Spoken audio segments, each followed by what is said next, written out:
yun lang.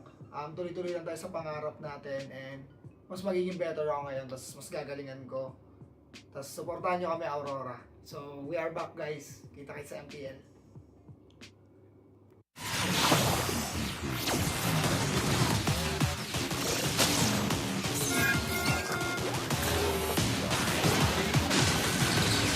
There's no time to chit-chat. You will never learn. Mystic magic is so wonderful. Face yourself.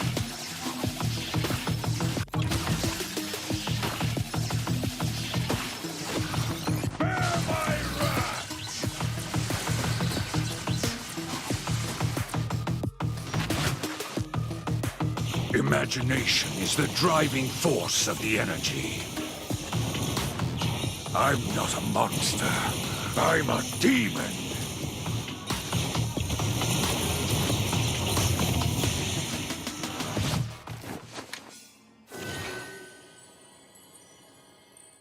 Get 8 gigabytes of all-access power. To do it all. Plus only TikTok to scroll and share non-stop. Power, work, life, and more. With Smart Power all-access data now up to 90 days. Load now.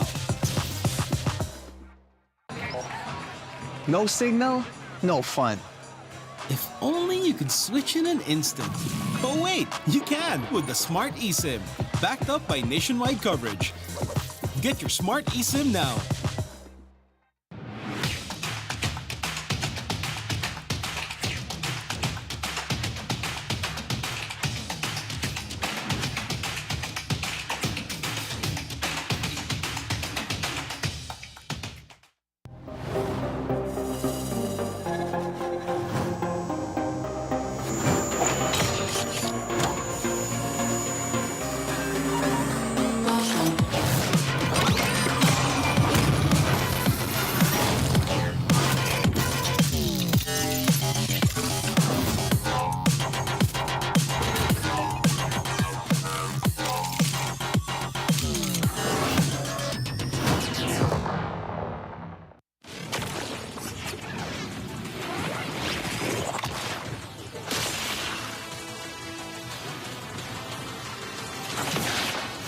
Strike first and without mercy.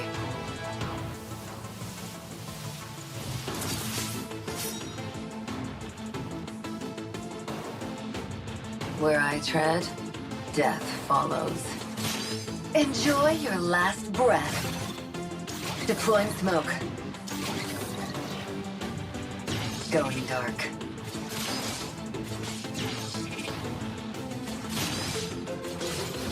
War is my trade. Death is my craft. Backup plan? I am the backup plan. My destiny is what I make of it.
Ang una kong paglalaro ng ML is nung nag-champion ni Archangel. Ay hindi, bale yung siguro mga season 2. Kasi nag-champion ni Archangel, season 3 siya, pero yun yung 1,000 stars na ako.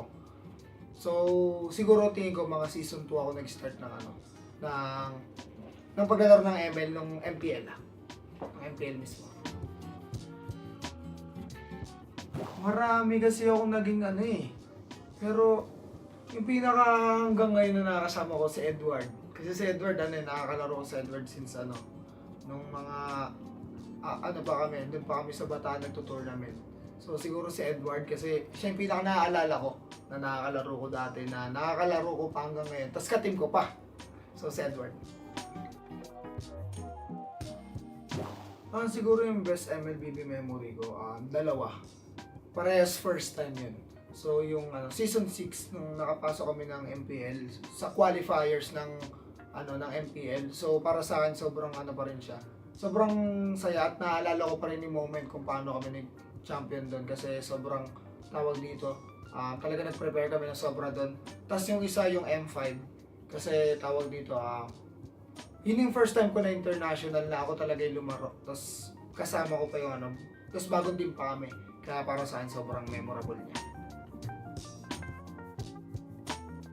Marami rin siyang nabago sa buhay ko. Kumbaga, part din talaga siya ng buhay ko ngayon kung bakit nandito ako ngayon, kung bakit si Renny J ako ngayon dahil din sa ML. Pero syempre, hindi lang dahil sa ML yung kumbaga, marami din siya mga patterns like dahil kay Boss D din, pinakilala niya ako, or siya yung siya yung nagbigay sa akin ng opportunity.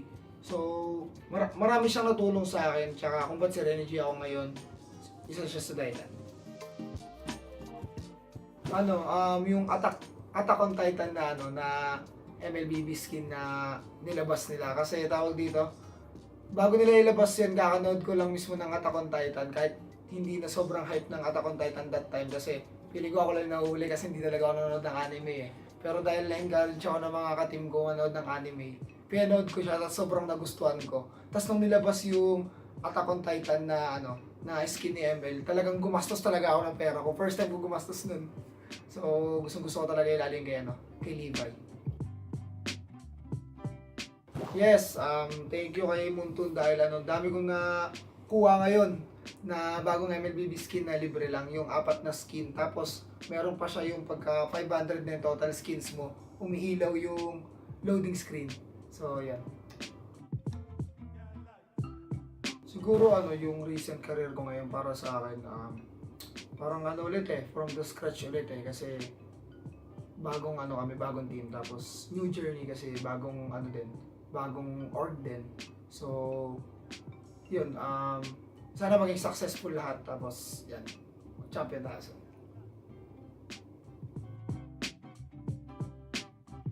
Siguro na lang, kasi marami naman nang nagagawang events si Monton Siguro sa akin na lang, parang yung banding siguro sa ibang teams. Kumbaga pagkaka-team ni Monton yung mga iba't ibang teams, kumbaga bawat roles, tapos paglalaban-labanin, gano'n. Yun lang siguro sa akin. Siyempre, unang-una gusto kong magpasalamat sa lahat ng mga MLBB fans ko. Yan, sa mga sumusuporta pa rin sa akin since day one, since pumasok ako sa MPL. Yun lang. Tuloy-tuloy lang tayo sa pangarap natin and mas magiging better ako ngayon, tapos mas gagalingan ko. Tapos supportahan nyo kami, Aurora. So, we are back guys. Kita kayo sa MPL.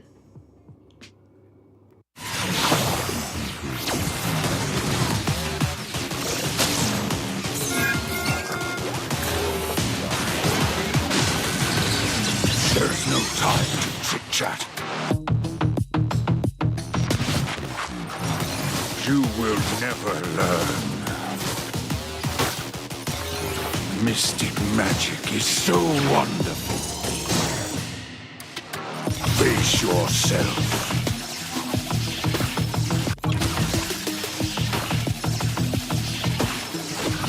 Bear my wrath.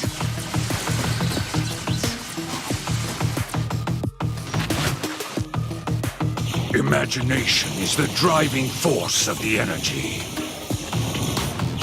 I'm not a monster. I'm a demon.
Pinas.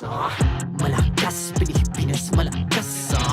Kahit anong lane, we become the monsters. Malakas, Pilipinas, malakas. Face the golden sun and ripping for the 3 stars. Look at us to the top, no ifs, no buts. Winning any game, para to sa PINAS. Di mo matitinag aming boses sa new level. Nasa kalye man o mobile window, I become a legend. Open fire, we unite, we winners. Built with pressure, the diamonds are made of. Switch in a lane na parang gera. HP racing, may reset. Built na kitang buhat ni Hilda. Full load SS parang Lyra. Susundan ko ang iyong bakas. Kasama patas, tagumpay natin to. Dahil tayo'y malakas. Para sa Pinas. Nasa amin ang alas, hindi tuwa atras. Kinikilala sa taas kasi kami ang malakas. Para sa Pinas. Nasa amin ang alas, hindi tuwa atras. Kinikilala sa taas, ganito kami sa Pinas. Wow! Hold on.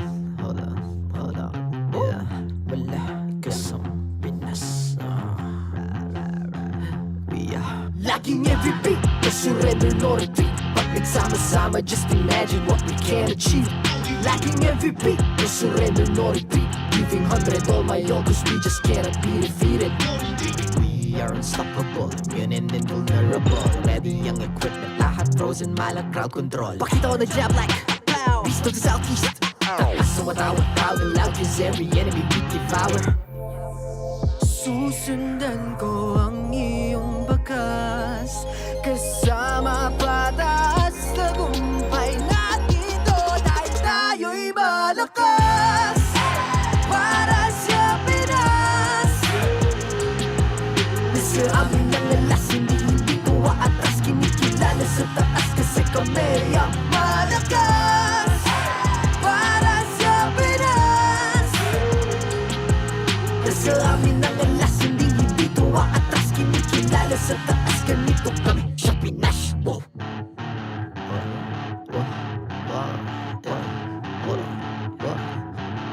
Malakas, Pilipinas, malakas. Kahit anong lane, we become the monsters. Malakas, Pilipinas, malakas. Face the golden sun and repping for the 3 stars.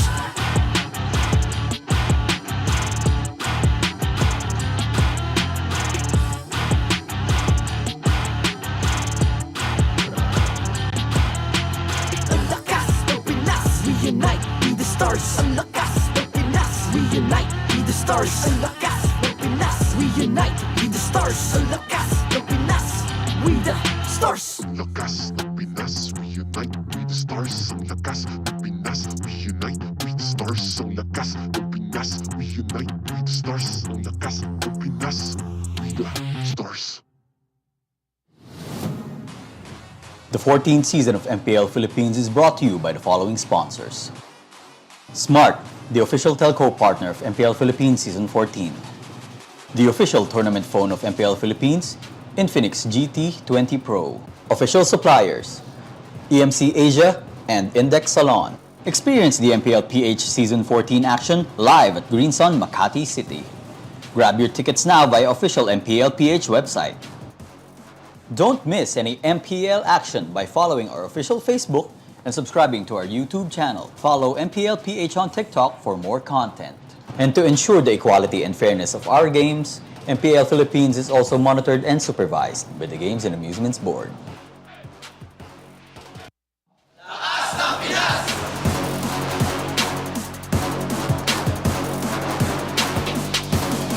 Lakas ng Pinas!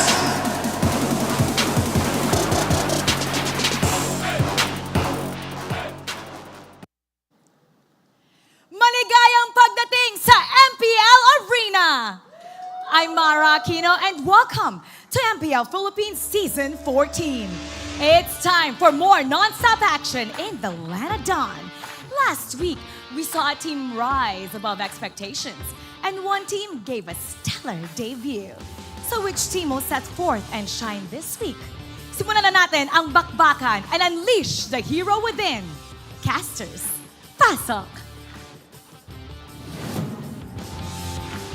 Ipagpapatuloy na natin ang aksyon para sa ikaliwang linggo ng MPL Philippines Season 14 at para ihatid sa inyo ang lahat ng mga magiging kaganapan. Ako nga pala si Pilida, kasama rito si Ate Mo Chantel para subaybayan kasama ninyo ang lahat ng mga sorpresang ibibigay sa atin ng mga teams na naka-line up for today. Kumustahin muna natin ang isa't isa kasi kanina parang lumulusot na dito sa ating mga headset. Ang dami ng mga tao. Oo, lahat. Oh, so alam natin na excited na lahat ng mga tao na kasama natin ngayon na kahit nanonood.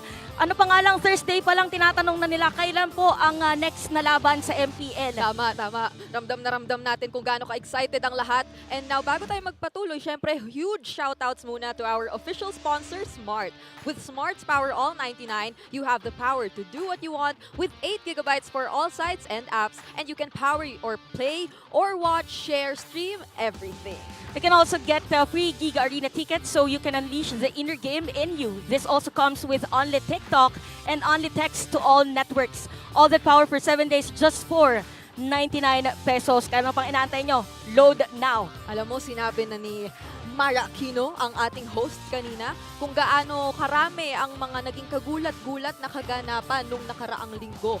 Na feeling ko ay talagang nakapag-set sa atin ng kakaibang mga emosyon papasok dito sa season na ito na feeling ko rin ay kailangan nating balikan ng saglit para sa mga, sabihin na nating baka ay nakaligta ang makita at masubaybayan lahat ng mga matches last week kasi sabihin pa rin natin, marami-rami ang mga nangyaring matches last week talaga. Pero may mga iilan na sobrang tumatak sa atin. Tama ba, Ate Chantel? Oo, sobrang tumatak yung sabihin na natin naging performance ng Smart Omega laban dito sa Falcons AP Bren, kahit din yung naging laban ng Blacklist and even ng Aurora. Napakadami din nating naging sabihin na nating guest na alam nating nag-abang sa mga laban. Speaking of nag-abang, dahil sa dinami-dami nating inabangan, week 1 pa lang, ganito ang naging standings natin after noon. Alam nyo naman, nagbago na yung ating scoring system. So, hindi masyadong nalalayo yung points ng ating mga teams. Pero ang pinaka magmamatter dito sa current standings natin, of course, ay yung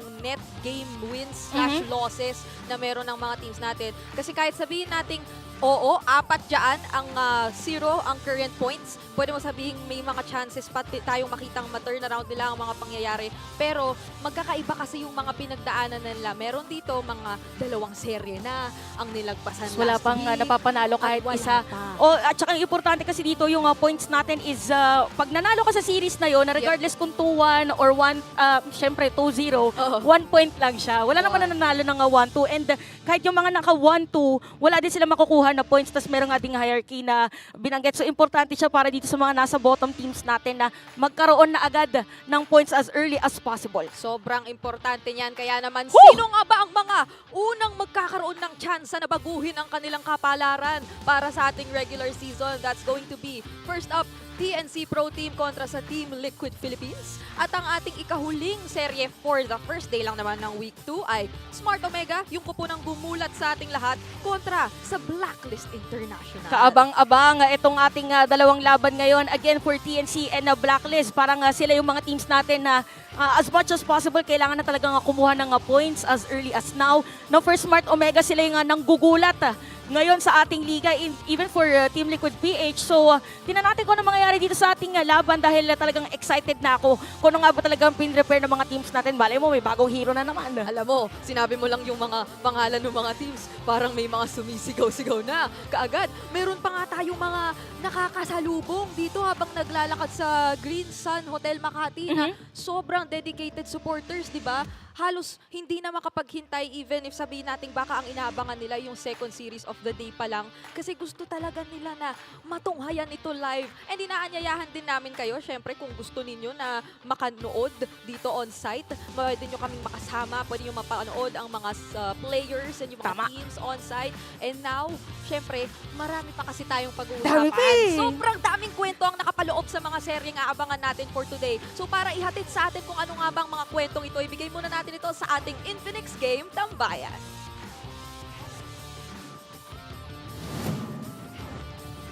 Much love to our casters, both on the Filipino and the English desk. Tama ang kanilang nabanggit. My name is Hans Galeria. This is Renmar Santa Cruz, and that is Auntie Anara. Kasama nyo kami at makakasama nyo pa kami for the rest of the day. Dito lamang sa Infinix Game Tambayan. It's been a week na nangyari all throughout the season, and ngayon, 4 na teams na naman ang ating matutunghayan. I'm excited kasi ang daming nakita natin surprising results from week 1, and there are some surprising happenings leading up to week 2. Oo, kaya nga nakaka-interesting makita kung paano magpe-perform lahat ng teams natin entering week 2 because some of them started out really strong whereas some of them are still finding that kind of momentum. Yeah, and that performance, whether it's good or really good, would not be possible without our Infinix GT20. Infinix GT20 Pro is the official tournament phone of the MPL Philippines Season 14. So maraming salamat po sa Infinix for making this possible. What's possible are the 2 teams that are gonna match up today. It is TNC Pro Team and Team Liquid Philippines. And this is TNC versus TLPH. Coach Wolf, it's still so weird na sinasabi ko yun. Pero ngayon, it's something that we have to live by. Coach Wolf to welcome Coach Tic-Tac back. Now, for the first week, right, we haven't seen Coach Tic-Tac. Mid-season transfers are taking effect in week number 2 as Coach Tic-Tac is now returning to TLPH as the head coach with Coach Saire as assistant coach, and then si Coach CJ that was their coach from week number 1 that is going to be moving into the analyst position. And for everybody's information, I feel like I'll give this to you, Auntie Anara. You've seen Coach Saire in the MDL Philippines. Yeah, right? MDL Philippines Season 2, Coach Saire was then a member as a 6th man of Smart Omega Neos, and now he is a member of Team Liquid Philippines. So to me, sobrang interesting makita yon kasi kung hindi niyo po alam, si Coach Saire lang naman ang nakadiscover kina Kelra, Chaknu, and Hatred. Yeah. So kung tutuusin, siya ang unang tumesting dun sa kaya. Kung may creator, siya yung discoverer. Siya yung discoverer. Yan, and as you can see, he's gonna be part of such a very well-caliber coaching staff as Coach Tic-Tac and Coach CJ. Renmar, this is a new scenario para sa kupunan ng Team Liquid. Kasi for the longest time, it's always been Coach Tic-Tac. Pero ngayon, last season, we've seen Coach CJ. And then now, Coach Saire. What's going to be, the factor that we're going to expect from the Cavalry? Well, I think one thing we have to acknowledge is for teams that have always had the bigger coaching staffs, hopefully behind the scenes that they have that good balance, that good understanding of like who manages what. Let's look at TNC Pro Team to understand how they see it. Because for TNC Pro Team, Wolf already said in an interview that he focuses more on the macros. He has 2 former players with him as his analyst, as his assistant coach, to focus on the micro. And I wouldn't be surprised if that's the same case for TLPH. The organization is already experienced in terms of handling bigger rosters, bigger coaching staffs. So now, instead of what was a 3v1 heading into this week with the entire roster of TNC Pro Team against Coach CJ, now it's a 3v3. Kumbaga, they're leveling up the battlefield. Now it's either it's Wolf versus Coach Tic-Tac and friends, if I should say. Kasi meron na sila mga right, and friends. Welcome back talaga, Coach Tic-Tac. Welcome back to Coach Tic-Tac as he's going to be part of the team once again. But speaking of someone who is back, this is smart hero within. Dahil SDZYZ, he's gonna be unleashing the Seasoned Hunter. The Seasoned Hunter, given that he's played and he's showcased kung ano nga ba yung meta natin for the longest time. Because he was the substitute jungler for TNC. He's also known as the proponent of the Demon Slayer meta na unang inintroduce noong Season 9. Ito rin yung same season that TNC reached their highest finish in MPL history, being 3rd place. So, now that he's back in TNC, would that be something that we're gonna expect? Or is this a process na kailangan pagdaanan ni SD? Alam mo, gusto ko lang balikan yung naging run ng TNC Pro Team way back Season 9 wherein they placed their best season yet, no? Wherein they placed 3rd place. And nabanggit nga natin doon na time and time again, TNC Pro Team was the textbook TNC, meaning they've done everything by the book. Lahat ng ginagawa nila, may reason, and SDZYZ is definitely one of the people to look out for. And now, na kumbaga then nagkabalikan na kasi sila ni Escalera. Ikabalikan. Sana all, di ba? Okay, tuloy lang. Nagkabalikan sila ni Escalera na ang tagal nilang hindi naging magkakampi. Tapos, meron pang added factor na nandito si Coach Eto Max and Coach Wolf, na we all know are very renowned analysts of their own, talagang may bagong may papakita ang TNC Pro Team ngayon. Now that you mentioned that, I'm honestly interested. Renmar, quick lang. How is SDZYZ? Paano ba siya maglalaro ngayon? Kasi we haven't seen him in a long time. Saan ba siya nanggaling? Malaysia, Cambodia? There's been a lot, right? Yeah, he went on a mini Southeast, hindi world tour, Southeast Asia tour naman yung naranasan niya. So I feel like the inclusion of STZYC now, it's more of a buff. Kasi you have someone who was a veteran, someone who was there during the height of TNC Pro Team, someone who helped introduce a new meta. So buff yung introduction dito ni SD. Speaking of introduction, I feel like it is now time for Team Liquid Philippines and TNC Pro Team. Let's go.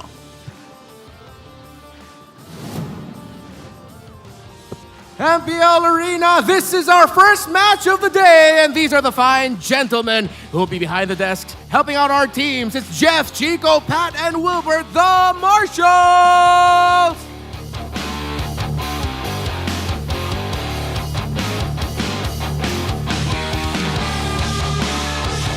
Ooh, Escalera, SDZYZ back together. There is nowhere to go but up. It's time for the Wolves pack to show their fangs. Give it up. It's a comeback for TNC.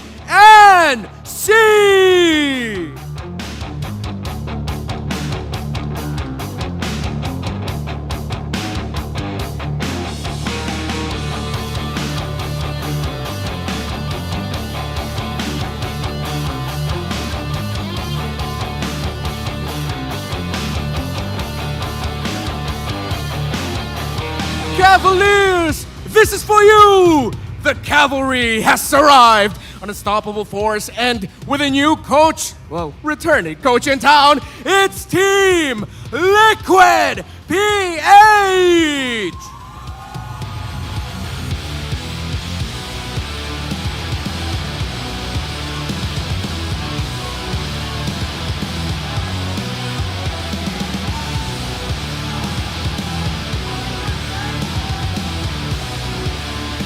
Happy birthday again, Carl!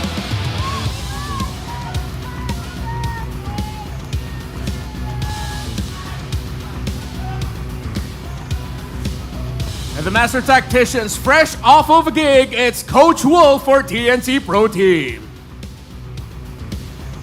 And for Team Liquid PH, it's Coach Sidon.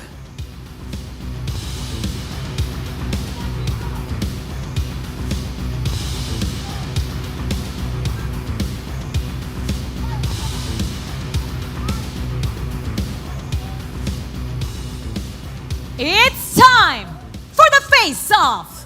STZYZ, Carl TZ, step forward.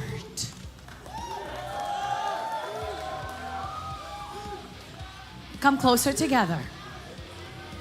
STZYZ, ano ang palag mo kay Carl TZ? Wait lang po, nakalimutan ko po eh. Kamusta sabihin ko po eh? Ano, good luck. Bibigyan ka namin kayo ng magandang laban. Magandang laban. Carl TZ, ano ang palag mo kay STZYZ? Mas malaki po yung tiyan ko. Mas malaki ang tiyan. Alright, fist bump. You may now return to your spots. Can TNC rise once more? Or will the cavalry ride to victory? Let's step in the Lanadon. Casters, pass up.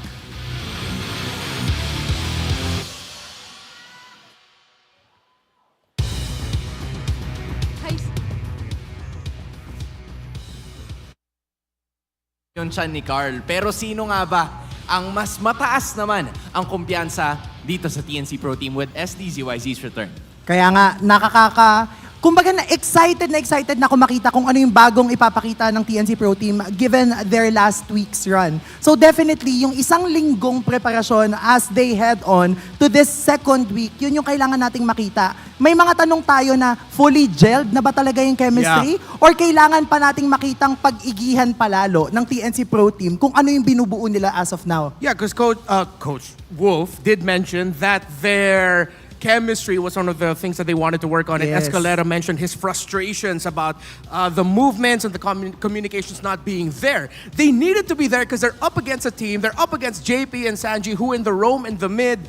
Their rotations alongside Carl TZ, we know Team Liquid PH. We know how well they do locally, how well they do internationally. And they are a team that if you don't know or don't know the strategy that you want to pull off in the early game, they will punish you for it. And for most of the time, right? For most of the time, we've seen Team Liquid Philippines na ito na talaga yung nilalagay nilang lineup. And TNC Pro Team, they're in the process, di ba? That's what they would always say, especially during their press release, na kailangan mong pagkatiwalaan yung proseso. And now, SDZYC is gonna be part of it to go up against Carl TZ as well. Yeah, TNC Pro Team, their issues, they mentioned it was chemistry. But for Team Liquid PH, it's biology with how natural the game comes to them. I mean, for keys to victory, you have to surprise the cavalry if you're TNC with what you can pull off. If you're the side of Team Liquid Philippines, you have to fight Phoenix armies, versatility with your stability, and then for both, you have to activate your trio mid-early and dictate the pace of the game. Anti, what captured you on this? Dito sa Infinix Keys to Victory, ang pinaka nag-strike sa akin, yung pangatlo, activate your trio mid-early and dictate the pace of the game. Hindi ko alam if napapansin nyo, pero ngayon sa meta natin right now, hindi na masyadong uso na gold laner na lang yung bumubuhat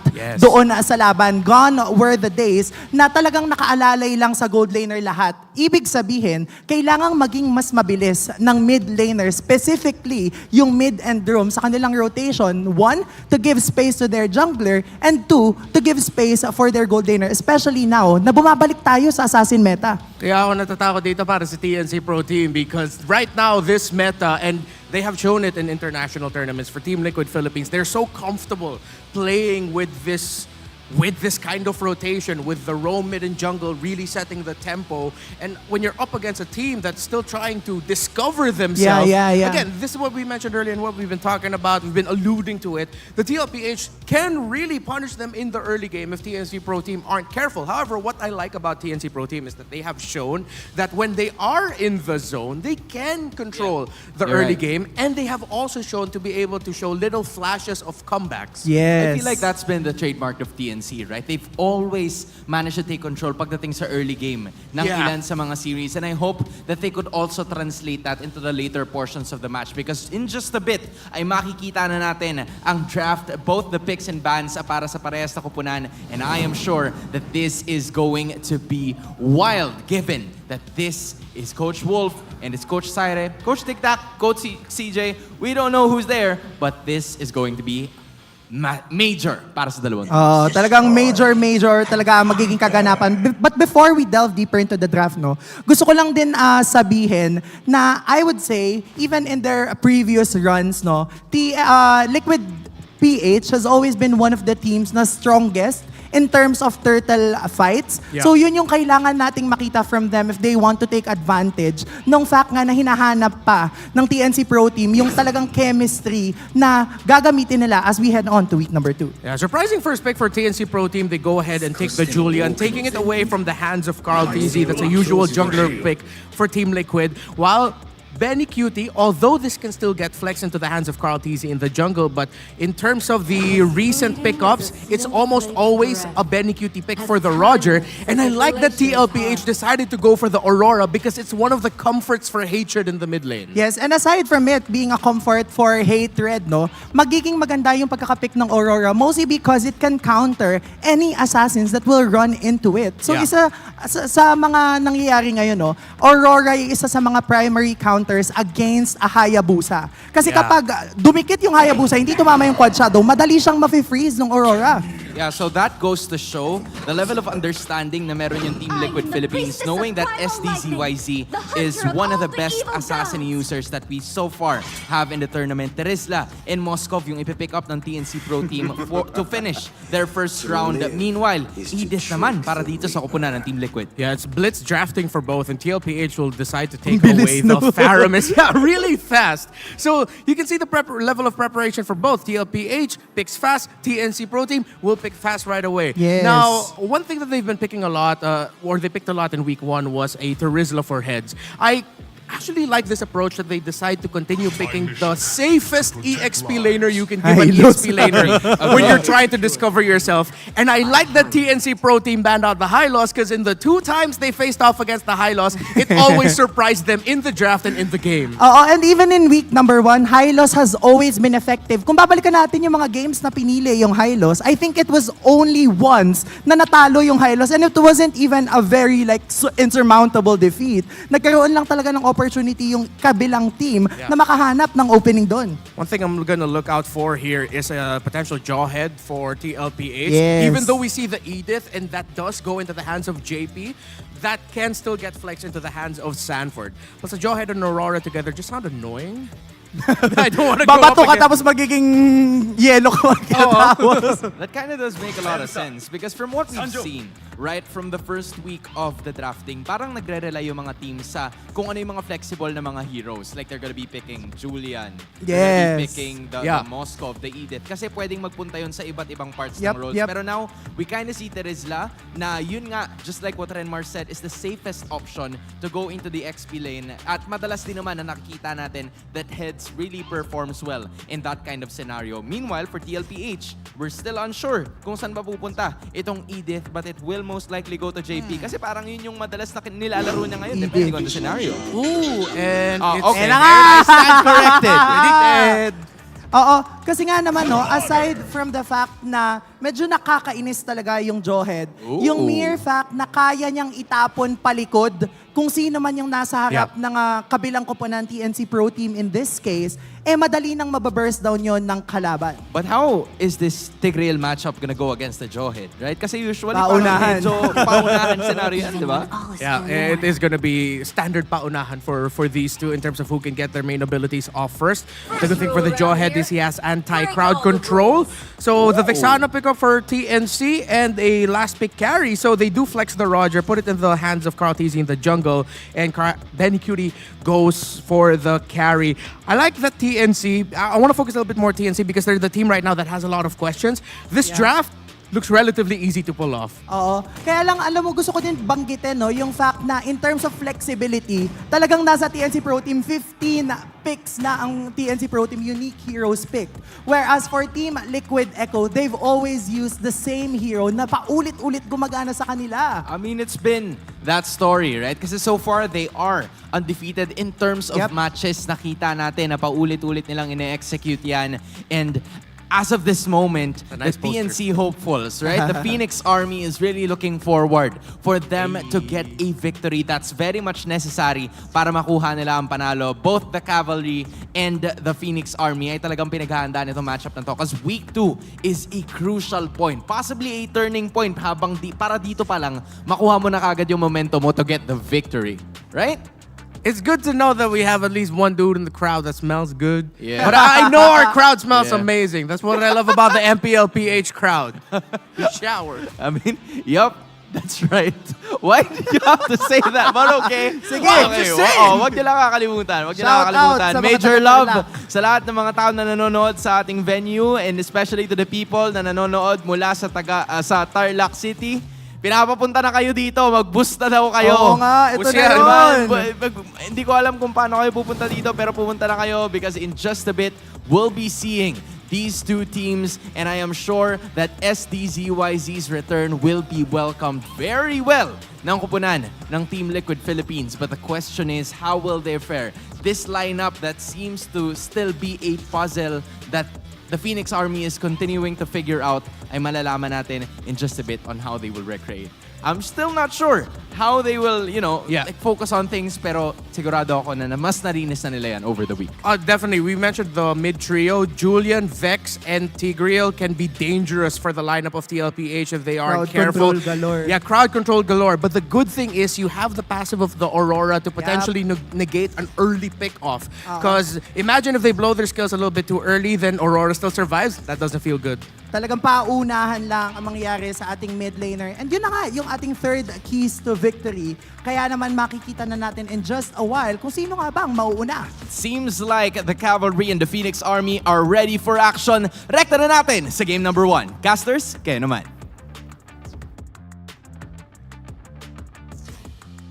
Maraming salamat sa ating mga tropa dyan sa Infinix Game Tambayan. At ngayon ay talagang sabik na tayong matunghayan ng aksyon na ito. Pero bago natin yun puntahan, Ate Mo Chantel, alam mo kung anong tumatak sa akin sa Ano yun? naging usapan kasi nila doon sa bandang likod. Para sa mga kasi viewers natin dyan online, nasa likod lang kasi natin yung Infinix Game Tambayan, ay yung fact na oo nga naman, for the past 2 or 1 series na nalaro ng Team Liquid, di ba, ay talagang naging very consistent lang naman sila sa kanilang mga pinipick up na heroes. And nagre-reflect yun maski sa draft natin ngayon.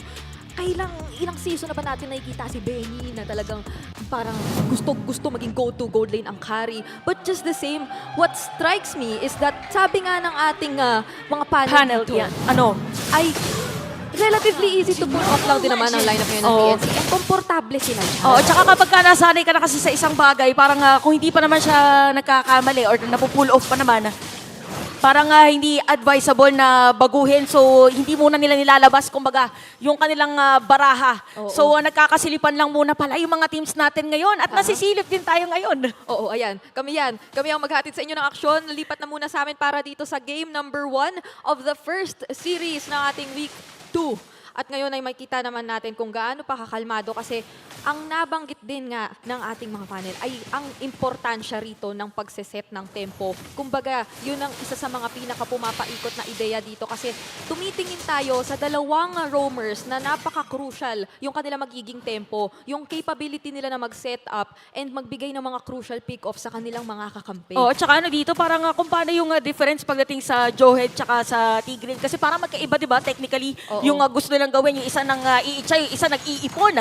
Kamuntikan na, nagkakaramdaman lang doon sa top lane yung mga players natin. Maaga pa daw masyado para magkaroon ng first blood.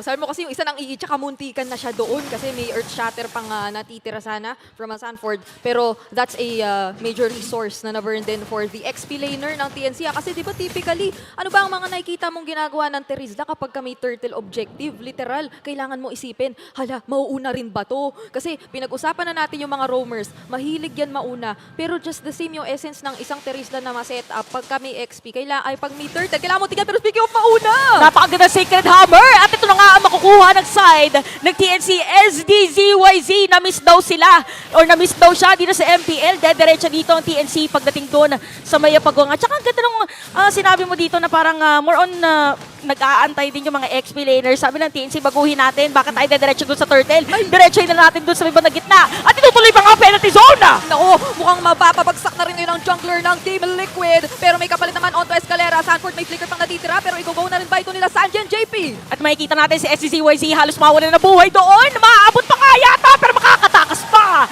Heads with the kill. SDZYZ patay. Tapos si JP ang nakuha dito ng TNC. Sobrang tindi nung pagkakatansya dito ng TNC Pro Team on how they're about or they're planning to start things up prior to the first objective of the game. Hindi natin nakita yung kahit ano pa mang kumbagay naging kalugian nila na na-force out agad yung flicker ni Heads kasi hindi hinintay ng TNC na magka-turtle para maramdaman nila yun. Siniguro nila yung isa sa mga magiging taga-setup pa ng TLPH dito ang mawawala prior to that. And hindi nga siya naging turtle fight yata eh. Kasi nasetapan talaga ng TNC Pro sa Team yun. Sa gitna, no? Kanina parang nagulat tayo kasi mostly parang ipo-force mo lang na umuwi, saglit yun nasa gitna. Doon kumuha agad sila ng kill. At si Escalera dito ay so far, nagiging consistent talaga yung kanyang pacing para dito sa TNC. Now for JP naman, parang more on information muna yung binibigay niya. para sa Team Liquid PH. Ang inaabangan ko dito, Ate Brigida, is kung paano yung magiging laban mamaya ni Benny Cutie tsaka ni Kozen kasi so far hindi pa sila nagugulo sa lane nila eh. Sobrang tahimik lang ng dalawang yan ngayon. Kasing tahimik lang din ang mga nakikita natin na pwestuhan ng mga crucial heroes dito ng Team Liquid. Kasi sa naoobserbahan din nating nagiging takbo ng laro, maski si JP ay nagsastruggle yatang pumorma at humanap ng mga magandang pwestuhan o brushes na pwedeng hanapan ng setups for his team.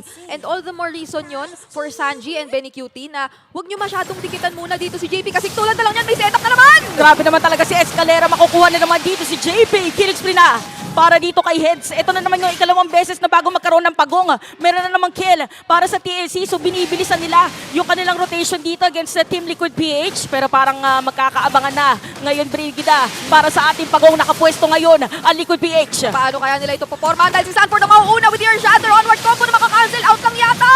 Ay nga naman, walang buhay doon si Cartesi. Mapipilitan na lumayo. At si Sanford may iwan pa nga. Pero 5 players yata dito na side ng TNC makakakuha. Sanford is down pero may palit din. Dito ang Liquid PH. Ginamit na ni JP yung kanyang flicker. Pero walang tatamaan nung injector. So hihingo muna ating mga players kasi TNC parang hindi din yata pwedeng tumuloy doon sa turtle kasi wala silang mga buhay. At sa nagawang setup and engage na yon ni Sanford ay nagkaroon ng lugar huminga ang Team Liquid Philippines, eventually securing the second turtle objective ng ating laro. So nakakuha ng kahit papano bawi doon ang Team Liquid at panigurado'y gusto na nga nilang mag-convert kaya nakikita natin dito sa bottom lane si Benny Cutie na tahimik nga lang naman talaga pero hindi naman din siya napupuruhan so far. Kaya kung yun lang ang titignan natin for Team Liquid, para pwede mo pang sabihin na kahit papano'y nasa ligtas pa namang kalagayan yung team nila. Oo, tsaka maganda yung dito, nabanggit mo yung ginawa ni Sanford kasi 5 players pala. Oo. Kanina ng TNC yung naghabol sa kanya. So nagkaroon ng space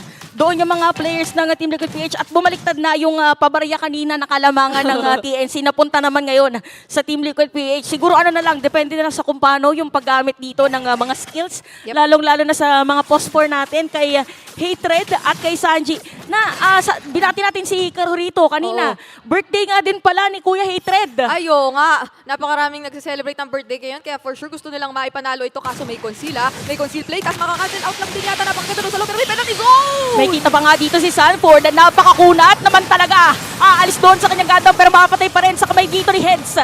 Napakaganda na nangyayari ngayon para sa TNC pero habang nangyayari yun, nakakapag-farm pala or clear ng minion wave si Karurito sa top lane. Oo, kasi si Carolito talaga kailangan antabayanan mo rin kung ano ba ang ginagawa ng jungler ng Team Liquid kahit na sinasabi nyo kanina at kanina pa kayo nakakuha ng advantages kontra doon sa mga players nila na masaspatan nyo such as JP, such as Sanford pero still not taking away the fact na so far this early game has clearly been in the hands of TNC. Sobrang ganda nung kanilang mga nagiging pag-anticipate dito. Halos hindi talaga tayo nakakakuha pa ng successful so far na ejector setups coming in from JP. Pero another thing also na we have to look at ay kung paano pa rin naiingatan ng TLPH yun kasi nga hindi din naman nila dinidikitan ng sobra tong mga taga-front na to. So merong mga nakukuhang kills pero isa-isa lang katulad na lang yata dito. Ayun nga lang, hindi tatamaan pero baliktad pa. Nice counter setup play para dito sa Team Liquid PH. Meron free para sa kanila. Si JP dito tatamaan na at makapatay pa nga sa kamay dito ni SDZYZ. At dahil dyan, TNC, kompleto pa rin na pwedeng kumuha ng pagong habang yung Team Liquid PH. Sabi nila dito, Brigida, inalaban pa rin namin! Uy, kinasa na yata yung conceal doon pero may primal rush pang natitira. Ay, go ba ito ni Carlito? Kasi hindi naman siya sinamaan ng penalty zone. That's a shutdown for Sanford. Ay, double kill pa nga! At kita natin dahil dyan, Team Liquid PH ang makakakuha ng pagong at sila pa rin ang lamang. Pagdating dito sa gold and even yung gitna, parang pwede pa nga yata nilang kuhanin dahil papasok na naman with those free hits si Cartesi. Meron pa silang minion, pero madedefensan pa rin, hindi ipipilit! Sanji with that turret secured. At ang objectives ay unti-unti nang pumapabor for Team Liquid Philippines. Kanina ay kakala mo medyo makakahinga ka pa dahil hindi na ganoon ka naging pulido yung team fight in favor of either TNC or TLPH. Pero sabi nila, hindi. Ilalaban pa rin natin ito.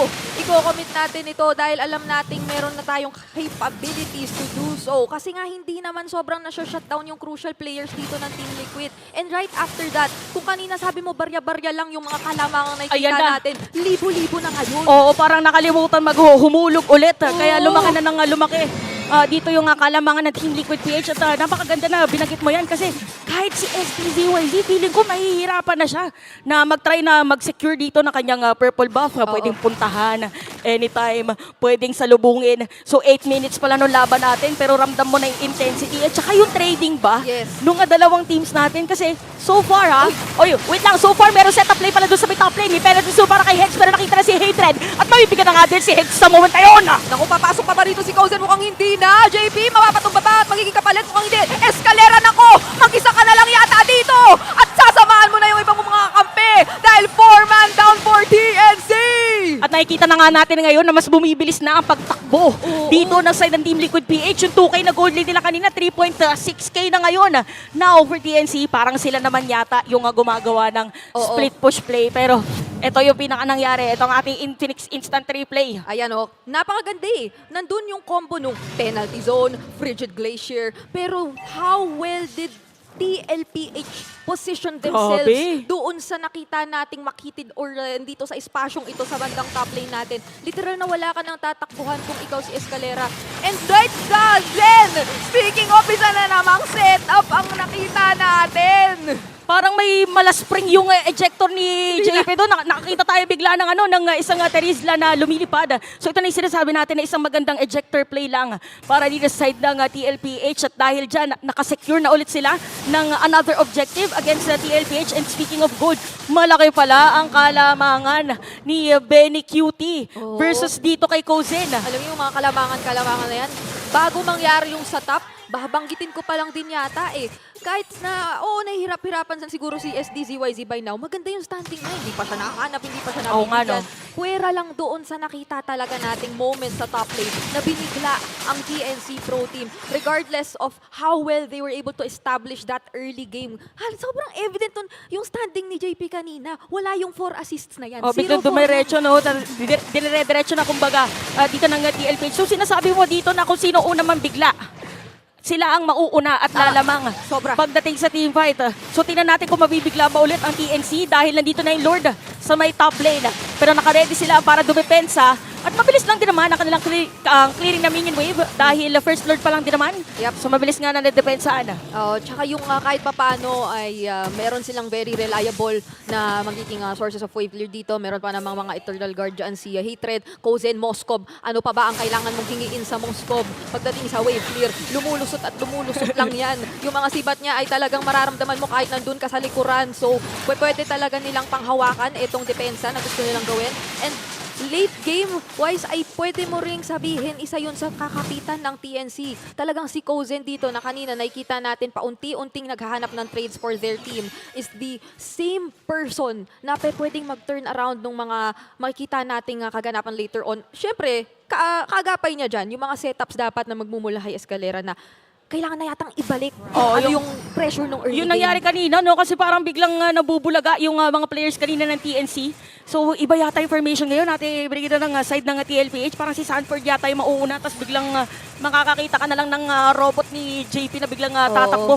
Tingnan natin kung gano'n yung mangyayari para dito sa ating dalawang teams. And gusto natin yung tempo nung TLPH na kalmado lang. Pero pagka parang nasimulan na nila, wala nang makakapagpapigil. Parang ganun And parang all it takes is for at least one crucial play or one player na hindi mag-hold back. Kagaya nung nakita nating play na ginawa ni Sanford nung isang mga major objective kanina na pakiramdam ko from that point onwards ay unti-unti nang nakapa ulit ng Team Liquid kung paano ulit nila magigit or makukuha yung grasp sa tempo na papabor sa kanila for this entire fight. And sobrang nag-iingat na nga ngayon yung TNC kasi hindi na nila pwedeng lakihin pa yung agwat na ito kasi aapak na siya ng halos 8,000 sa pabor ng Team Liquid. Tumitingin ka sa isang Roger, sa isang Carry na kayang-kayang manunaw kahit na gusto mong promonta. Pero speaking of pronta! Pumonta na nga. Tingnan natin kung papasukin din si Escalera. Dumating na rin si Kozen pero naamoy dito ng Team Liquid PH. Si JP papasok doon. Matatamaan na Secret Hammer at makakatay pa nga sa kamay ni SDZYZ. Pero si Carty si full free hit lang versus Heads. At aalis mo ng mga players dito dahil nabawasan nga na isa yung team ng TLPH. Pero sila pa nga ang nakakuha dito ng Lord. Natulak nila papalayo enough yung TNC Ala! to create space and secure that objective for themselves. Pero heads, grabe. Kamuntikan siya. Piso na lang talaga yun, literal. Oo, kapiso na lang si Kuya Heads nung moment na yun, pero nakasira naman ngayon ang TNC ng Torres sa may bandang gitna. So, grabe yung yung dalawang teams natin, hindi pwedeng walang makuha before sabihin na natin sacrifice sa isang team fight.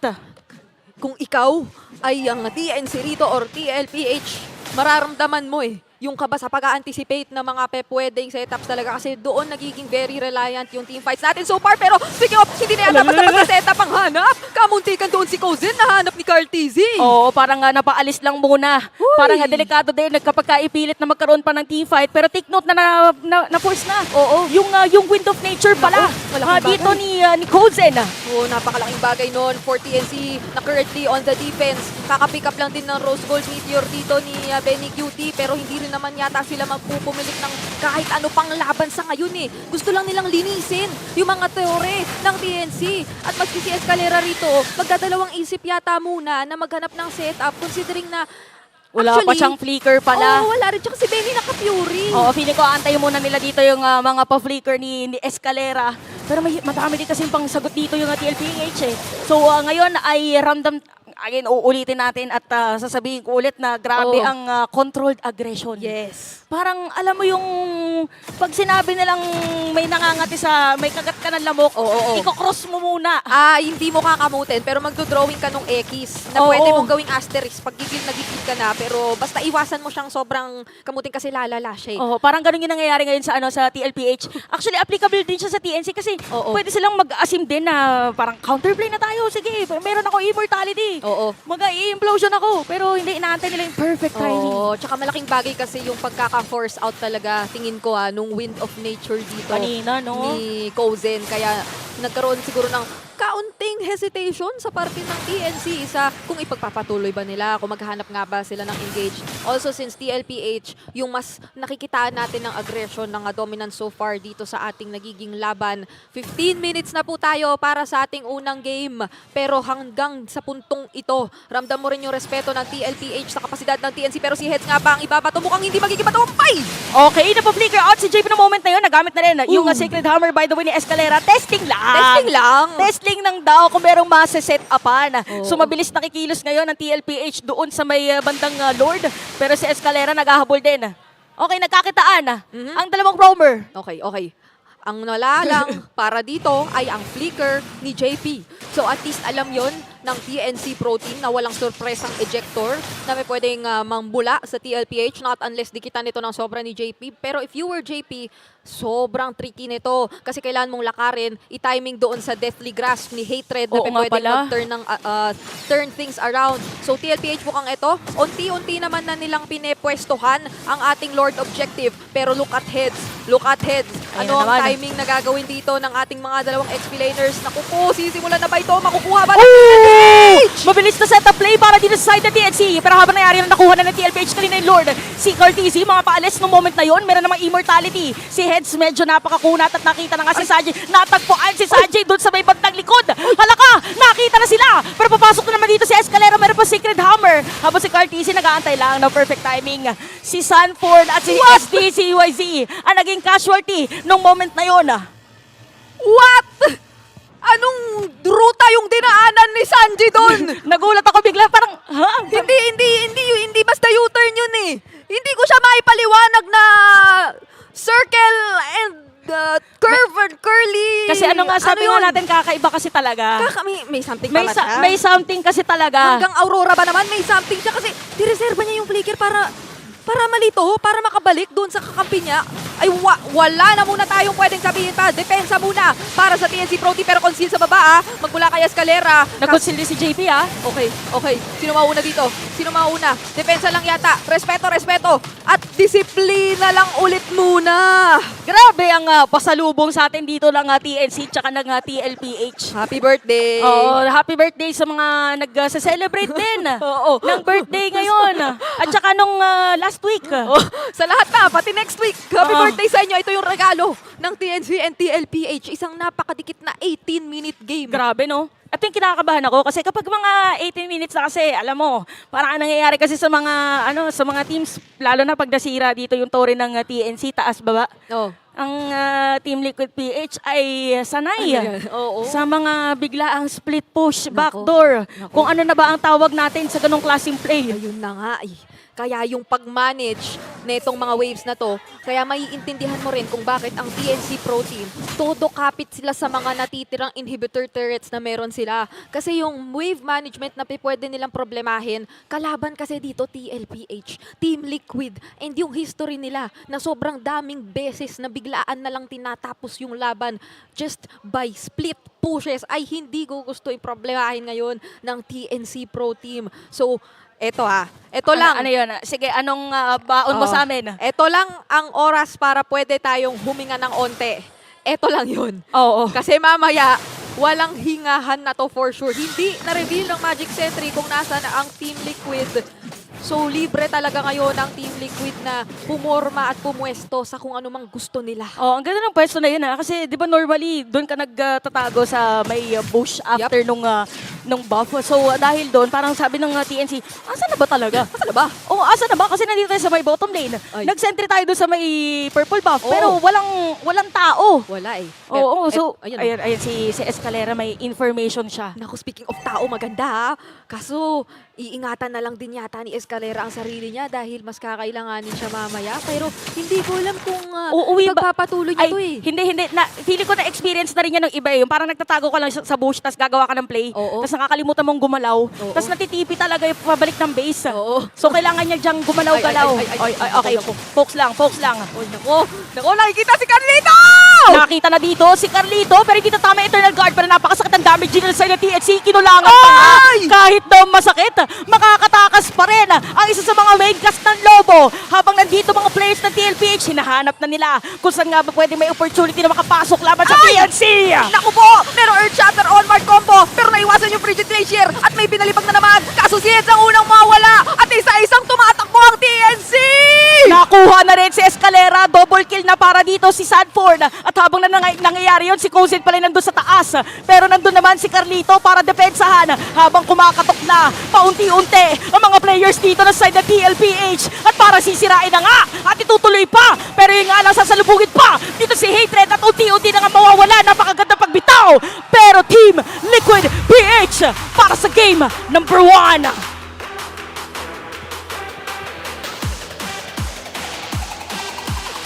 What a way to start this day!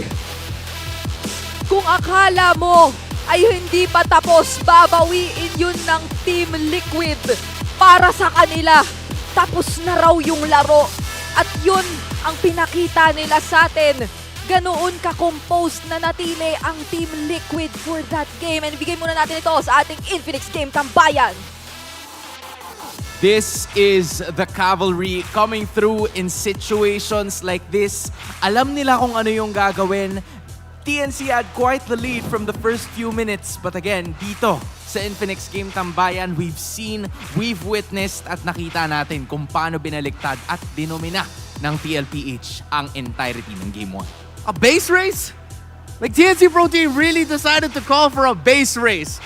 That was one of the riskiest calls. It didn't pay out for them.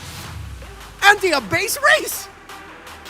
Maganda yung naging intentions ng TNC Pro Team. It is just that, naging madali for the side of Team Liquid Philippines na mag-back away. And yun yung nagiging difficulty, right, with the Moscow. Because you're always -1. Meaning, ang tendency ng kabilang kalaban, i-run down kayo kasi alam nila na wala yung isa sa mga primary damage dealers nyo. That outplay from Carl TZ doon sa Last Lord, hindi siya nabigyan. Kaya naman nakapag-back siya sa base na defend niya while the rest of Team Liquid Philippines went in for the win. Yun na sana yun eh, di ba? It would have been a turning point para sa kupunan ng TNC, but this is the guy, the one that got away. I should say, it's Sanji na ang gamit ay yung kanyang Aurora, the MVP of Game 1. Yeah, the one that got away and the one that they really just couldn't get. Antianara, you pointed out something about the passive of Sanji. Would you like to repeat it for our viewers? Okay, kung hindi nyo po nabalikan, at most, once lang nag-proc yung Pride of Ice ni Sanji. And it wasn't even that he was playing safe. Ang ganda lang ng pwesto niya to the point na kahit mag-flicker in siya, hindi siya naaabot ng kupunan ng TNC Pro Team. And Hans, you were mentioning this bago tayo mag-start dito sa ating Infinix Game Tambayan, na early game, nasa TNC Pro Team. But Renmar, second and third turtle, doon na nag-start yung kalbaryo nila. Yeah, one of the trends that I saw in this game was that for the shorter team fights, for the ones where it would be TNC getting the pick off, the one getting the first vision, and the one who will get the first kill, it goes good for them. But the Yes. longer the team fight goes, TLPH just shows how damn good they are at fighting. They reposition in mid-team fight. They decide to go forward when TNC expects them to go back a little bit just because that they've lost one. And that's one thing that I felt like was hanging over TNC. The entire game number one, it felt like as the series went on, they started to overthink a little bit more of, oh wait, do we fight now? We have to watch out for the Edith. Can we even reach the Aurora? We're up against a Roger. It seems like, yeah, the lineup of TNC is easier to pull off. TLPH, though, they have so many things for their lineup that TNC needs to overthink. Yep. Kaya nga, nakita natin, best exhibited yon nung second Lord, kung saan na-pick off ng TNC Pro Team si JP. Yeah. But then what happened is, because they were overthinking, na nagkakaroon ng difficulty for them to move forward. Kasi kahit lamang sila in terms of numbers, meron, kumbaga, hanging at the back of their minds na, paano kapag na-chain crowd control tayo? Paano kapag hindi tayo nakapag-free hit? Oh, by the way, that's an Aurora with a Sky Piercer. In my head, I was thinking, is that right? But yeah, it is. I mean, they couldn't take out the Aurora. I think it was the third or fourth item that Sanji ended up, the third item that Sanji ended up building. Pero isa nga lang eh. Yun lang yung katanging-tanging time na nag-proc yung passive, just like what you said. So, aside from the point na medyo naging maingat at naging sobrang kalkulado yung galaw nitong si Sanji, TNC was also thinking about the 7K gold beat na tangan ng Team Liquid Philippines. Probably the reason why they went for the Lord. But again, strength in numbers. That's what you would expect from TNC. They have the Terizla. They have the Tigreal. Parang alam mo na their lineup is usually built for team fights, right? Yeah. For TNC Pro Team, again, they were thinking about multiple conditions. Number one, will JP conserve his ultimate or use it from the beginning? And most of the time, it was JP just going ahead into the front line. Even though he gets taken down, classic roamer mentality, ako na lang, wag naman yung yung kakampi ko. Ako na lang yung kunin nyo. And that's what they did. After that, you have to overthink the Edith. Will she have the primal wrath stacks? Then you think about the entry of Carl Tizzy as the Roger. Then you think about, ang dami. There's so many things they have to overthink. And again, dito pa rin pumapasok ulit yung fact lang na kahit strength in numbers, dahil ang dami yung kailangang i-overcome, that makes you second guess. And yung span ng second guessing ngayon, yun yung time na biglang, umaari pa pala yung kalaban, kaya pa pala nilang pumalag. Now that brings me to the point na, di ba, hindi nga na-convert yung kill dun kay Carl Tizzy that one time. I felt like even when Carl Tizzy was down, mahihirapan pa rin sila to actually secure the Lord just because of the way that they're approaching things. The way that they're trying to force those team fights alone. Yeah, there were two major plays. Auntie Anara touched on it earlier. That second Lord wherein they already picked off JP and they decided to back off to altogether help clear back a little minion wave, which TLPH said, yeah, we're just gonna go ahead and rush the Lord. And then that last play, with Carl Tizzy already brought low, with your Moskov up top, split pushing, why didn't TNC pull the trigger and say, yeah, let's just go fight this in the Lord? Because Kozen's already pressuring the side. There were so many times where I'm wondering, TNC, why don't you want to commit? Kaya nilang kontrolin yung Lord fight at that point. Ang naging parang caveat lang talaga ay walang ultimate, walang implosion doon yung Tigreal. So I guess that's what made them hesitate with that entire play. But still, again, we have been mentioning na kahit strength in numbers, hindi na nga strength in numbers, 4 versus 4 na lang yung kaganapan na yun. And even then, yung chain crowd control coming from the Julian, coming from the Jawhead, and even from the Vexana, I think those kinds of things are more than enough na i-capitalize ng kupunan na ng TNC Pro Team para in a way, makahawak ulit sila ng kakaunting espasyo doon sa laban. Yeah, honestly, this is gonna be a lot to untangle, a lot to unfold para sa Phoenix Army. But you can also have to give it to the side of Team Liquid Philippines kasi sobrang ganda ng kanilang naging execution. Oh, yes. Especially from those turtle fights na napansin natin right from the start. Second right? and third I mean, turtle second talaga. and third turtle. Parang doon nila biglang nag-flip yung switch and that's the switch that you were talking about. Yeah, and this is what we see and what we get from a team that's been playing together for a long time. Chemistry was the main question hanging above this entire series, one of the main things. And it just goes to show how well Team Liquid PH understands, number one, as a team, how the other members of your team will want to play. Who will position where, who will decide to go forward, the And kung strengths sino of each abilities, ita-target. and who is going to get targeted, who they're going to target. The more we talk about this, parang sinasabi natin na, ay, imposible dito na maka-comeback TNC. Hindi naman eh. It's just that we have to acknowledge the fact that TLPH just showed at the moment that you mentioned, there were times where they just said, uy, TLPH tayo, we're TLPH. Why don't we just fight this? I think that's exactly what I saw the one time na si Escalera nandun sa ilalim ng Torre and then everybody else was just juggling for damage na no one was taking, no one was, you know, dying as of that moment. They were just having the right amount of execution and that's what the chemistry na binabanggit ni Renmar kanina has been transitioning to the gameplay and we've seen JP na sige, kahit mawala ako dito, basta may alay akong isa sa inyo, that works for all of us, right? It's for the greater good of this team. Oo. Pati nga rin, no, yung first turtle, yung fact lang na napanghawakan yun ng ng TNC Pro Team was more testament enough na kaya nilang pumalag. Kaya lang, again, dito bumabalik yung pinag-uusapan natin kanina, na kapag alam ng koponan mo kung sino yung kailangang i-target, naka-double kill si Sanford, third turtle if I remember correctly. Because of that, nagkaroon ng space si Carl Tizzy, nagkaroon ng space si Benny Cutie to reposition himself. And by the 5th minute mark, that's after the second turtle, makikita natin na si Carl Tizzy na yung nakasplit. 4 na miyembro ng TLPH magkakasama, ginigiba yung dalawang lanes, tapos yung natitirang isang lane, kay Carl Tizzy na yun. Well, they're gonna have to figure out another way to get a victory because kung sakali na makuha nila yon, they will stay undefeated in terms of matches. But you can also stay undefeated as you give us your freshest look dito mismo sa MPL Arena dahil naghahanap tayo ng Index Salon Beauties. Would like to give them a major shout out for our look today.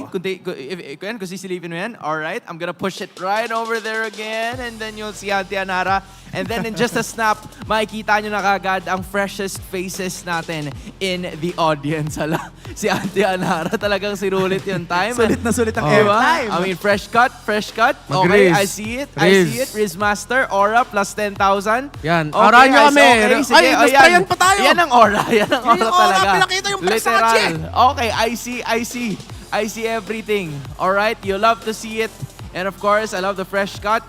Fresh cut mula sa ating mga ayan, shoutout din sa ating mga student leaders mula sa TUP. Pero ang hinahanap natin ay yung fresh face. Madam, eto na ba yun?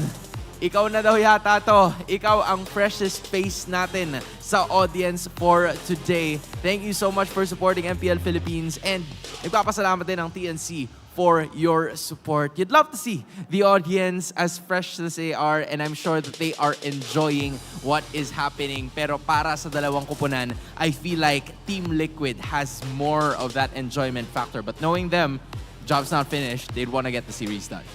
Yeah. They look fresher. Although, I do want to say TNC Pro Team, I like that we mentioned in the beginning how the time when TNC Pro Team reached 3rd in MPL Philippines back in Season 9, they were textbook. Their early game, the first, leading up to the first turtle, right? Everything was textbook. Second turtle, it was still there, but the TLPH played better. As it went on, we were reminded that this meta now is a whole different textbook. True. That it's not just step A, step B, step B, step C, step A, step B, step C. Okay. Leading to step C, you can go off to the side and do other things and make it not so obvious what you're gonna do. Now, I'm so glad that you've mentioned more about Season 9 and Season 10 because if we remember correctly, napag-usapan din natin si SDZYZ. This is his first game back after not being in MPL Philippines. Like, how do you prepare yourself mentally for game number 2? Kasi that was a a win for you guys in the early game, and should you have taken care of it, diba? Things would have been completely different. So if you're SDZYZ, what can you do at this point? How will you get the first win para sa Phoenix Army? Reset agad. Parang yun talaga yung best thing, no? Na pagkatapos nating balikan yung nangyari noong game number 1, kailangan we see what we did great. And then yung great na yun yung kailangan nating i-capitalize on as we head on to game number 2. Yung sinasabi namin ni Renmar, no, na textbook TNC nung first, 3 minutes ng match, yun yung kailangan nilang i-replicate all throughout while looking out for what's bound to happen next. Yeah, that's not just advice or analysis from Antianara the analyst. That was Antianara the former collegiate player. You played in college, right? Yes. Yeah. He probably still is. Yeah, I remember we'd play custom games with Antianara, and every time Antianara was in the team opposite mine, I would cry. No one can play against his mid lane. Yeah, but if you're his teammate, then it's an obvious win, right? So you kind of have mixed emotions. Okay, back to the draft.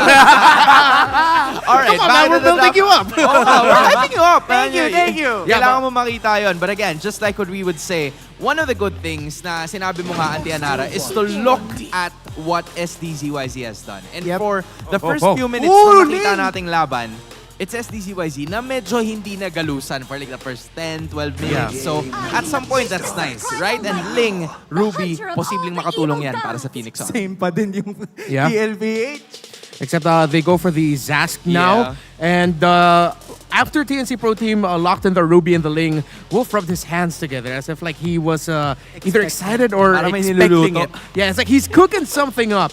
But I like seeing the Ling up against the Zask. Oo, pero alam mo, gusto ko lang din i-bring up yung fact, no, na I would say this Ruby will probably go into the gold lane. Feeling ko lang. Gold Ruby? Feeling ko lang. All right, I like the brave analysis. Let's see if that'll happen. Although that does make sense. You have the Roger that you're up against. So if ever the Ruby will get flexed into the gold lane, that's going to be difficult for either Benny Cutie or Carl TZ to decide to enter the game, to enter fights. So with the Turisla, again, TNC Pro Team are just continuing that trend of play it safe. And you know what? I'm starting to lean a little bit more towards the gold Ruby side now. Because if you're showing the Terizla, the obvious thing to think is, oh, that's an EXP lane Terizla and that's a roam Ruby. Pero yun na nga, yung ganitong klase ng flexibility. Alam mo, Renmar, gusto ko lang din balikan, no? Maraming sigurong nagtatanong from our audience kung bakit nga ba nataguri ang textbook TNC, yung TNC nung panahon ni SDZYZ. Ang dami namang salita doon. It rhymes. Kasi nga, bukod sa fact na siya yung nagpauso nung emblem before, yung Demon Slayer. Yun din yung time na kahit assassin siya, sinesemai-tank niya yung gamit. So now na bumalik tayo sa Assassin meta, alam natin na yung mechanics ni SDZYZ is there. Yeah, and we got to see it in game number. I feel like one of the reasons why the first 3 minutes really just went to the side of TNC Pro Team in game 1 was that they were expecting the Julian of SD. And SD had a relatively good KDA. So now heading into the second phase, ooh, Angela! Wow. So they were thinking that they'd go Angeling and they take the high loss. Wolf's laughing and he's happy about it. Oh, they're playing the macro. I like this. I think this is the approach of TNC Pro Team up against a Zask. The Zask, you want to fight in an area, so TNC Pro Team said, all right, we'll open up the map, but this is a good response to open up the map. They pick up the Fanny. Carl TZ using a Fanny. We haven't seen this in a while. A lot of people were saying na from the past seasons that he's been struggling na gumamit ng mga assassins. Over the previous tournaments, it has always been like this. Pero ngayon, unti-unti niyang pinapakita. And now, probably one of the hardest assassins to use in the game. Fanny's making an entry for Team Liquid. And alam mo, interestingly enough, even in his streams, inaamin naman ni Carl TZ na nanibago siya nung bumalik siya sa paggamit ng Fanny. But now that we're back here, definitely nakapag-adjust na si Carl TZ using that Fanny. But then still, the Kufra is open for the side of TNC Pro Team. I would want to go safe here and pick up basic attack damage. No! It is a Gold Ruby! What a prediction! It's a Gold Lane Ruby and TNC Pro Team. Good pick up with the Cho because you get your lockdown up against that Fanny. This is a risky play by TNC Pro Team, but it could work. And what you were mentioning right from the start, diba? They were playing it a bit on the safe side noong game number 1. Now they're going all in on the risk. That's just crazy, bro. Like, All alam in nila to. na, okay. That's sige, a sudden swerve. Yeah, you know what? We have crowd controls from the I Am Offended. Nandyan din yung Way of the Dragon. At some point, we'll find a way to catch that Fanny. But in terms of this lineup, it seems like TLPH has more of the ways in executing. Yeah, right? and alam mo kung babalikan natin yung nangyari ng week 1, no? The tendency is yung Cho makakancel yung animation ng Way of the Dragon because what? We have an Edith, we have a Grok na kayang mag-wild charge agad. So yun yung kailangang i-watch out for ng TNC. Well, we're about to find that out whether or not TLPH will get the victory or whether or not TNC will take it. Casters, pasok. Welcome to Mobile Legends! Sa ating mga kasama dyan sa Infinix Game Tambayan at hindi na rin kami makapaghintay. Masasaksiyan lang naman kasi ulit natin ang Fanny ni Carurito at ang Ling ni SDZYZ coming into game number 2. Pero eto na naman tayo sa kung anong tumatak sa pinag-uusapan nila doon sa Sige, sa version na to ng usap nila, ano naman na tumatak? Para sa akin, ay yung dami ng posibilidad na pwede mong makuha mula sa side ng TLPH. Pero gusto ko kasing, di ba, hello muna. Sige. Ayan. Tapos gusto ko kasing samahan yun ng kaunting pagtingin din sa lineup ng TNC na parang kung global map presence kasi yung usapan, talamak sa lineup nila yun eh. No? Oo nga, no? Parang laging ganun, no? Kung may option lang din, ay dediretso na nila pag nagkataon. Kaso parang ang hirap mag-luhig pagka may kalaban kang Fanny. Ganon din naman. Ay hindi, tingnan natin. Sabi din ng mga panel natin, depende kung paano kukuntahin yung Zaz. Pero yung si Daddy JP ay makakatakas. At sabi ni SDCYZ, sige, wag na lang muna ngayon. Ang tawag po doon ay the Cyclone Eye Onward Combo. Yan! JP. Kung hindi dahil doon ay napaalanganin na siya sigurado dahil si Escalera for this game ay nagiging very aggressive muli sa kanyang paggamit ng 2 at maasahan mo naman din kasi na matagumpay na pwede niya talagang i-deny dito yung aggression from TNC. Kasi ang Chu nung magmula nung na-adjust, ang ganda talaga niyang pang early na pang poke-poke at pang dikit-dikit lang dito sa mga players ng TLPH. Pero siguro, higit pa dun sa kung ano mang pinag-usapan natin, ang interesting din makita yung shake-up in a sense na si Sanford naman ngayon ang may hawak nung Grok. Oo, parang nag-iba na talaga ang panahon ngayon. Yung mga heroes na akala natin nasa specific lane lang ay depende na sa team kung paano nila gagamitin. Oo. So sobrang dami natin magiging discovery after nung laban na to, kung paano yung magiging rotation nila now that Kozen is using Ruby, si Sanford ay gumagamit ng Grok. Yep. Hindi naman siya sa tipong very unusual, pero iba kasi yung tempo na assassin yung mga gamit mo. Si Kuya Escalera natagpuan na nandun. Shinichi. Oo.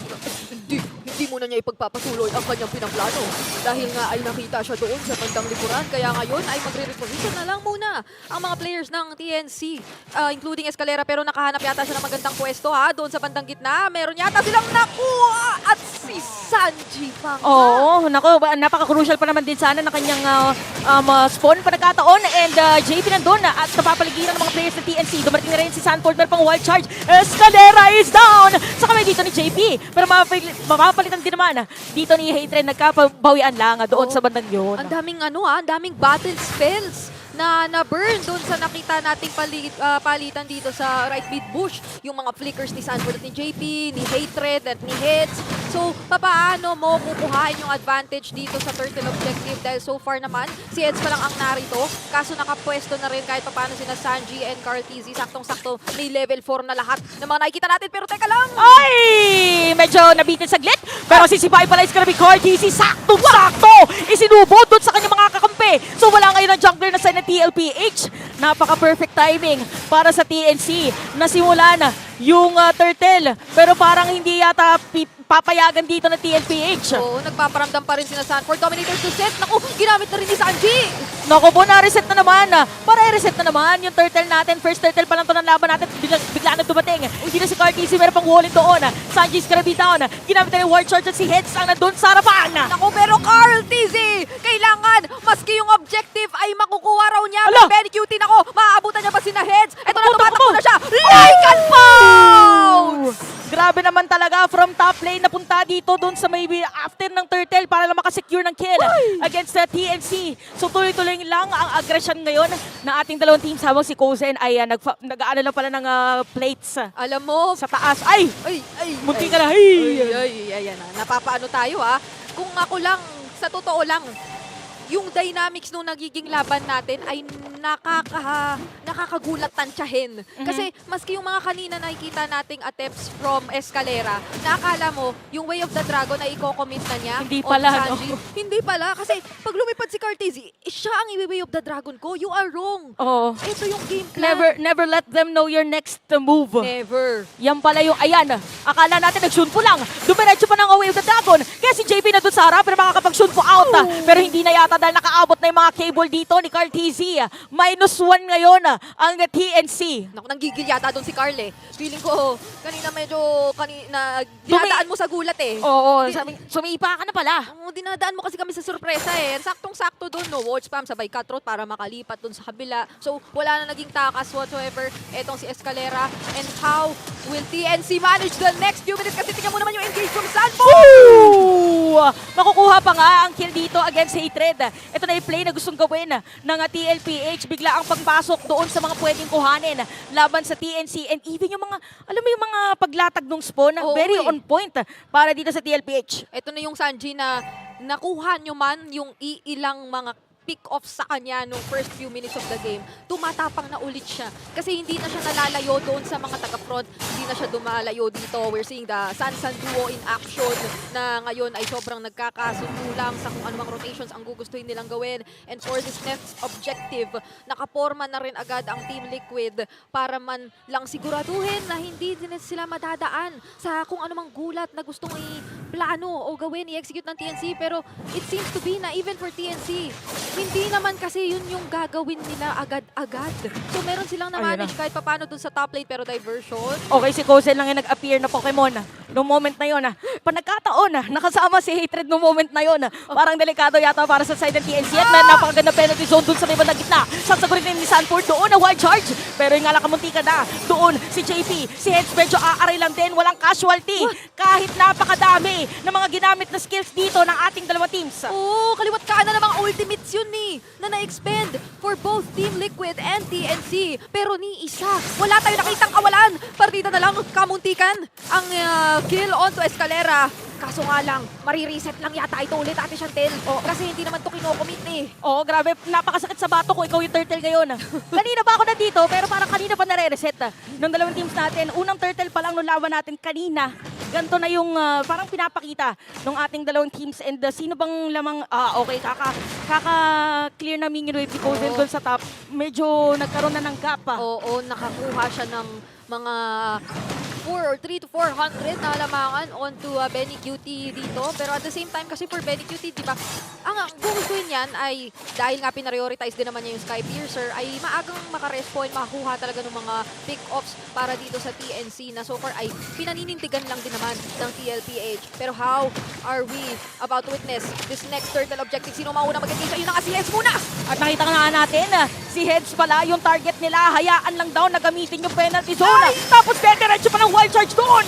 Double kill na para kay Cartesi at medyo malalagpas lang. No moment na yun para makakatakas pa rin. Benny Cutie with a kill. Ginamit na yung Tempest of Blades. Hindi na yata dito pahihingahin pa ng side ng TLPH. Pipigilan pang makawi. At eto na ang nagwawalang Benny Cutie na sumasama sa kanyang mga kakampi. Kozen mag-isa na lang natitira. May makukuha pang kill onto Sanji pero siya ang magiging ika-triple kill ni Benny Cutie. At nakakuha ng kalamangan doon ng Team Liquid. Oo, biglang lumobo dito yung gold kanina, 1.7k na ang kalamangan niya na sa TLPH.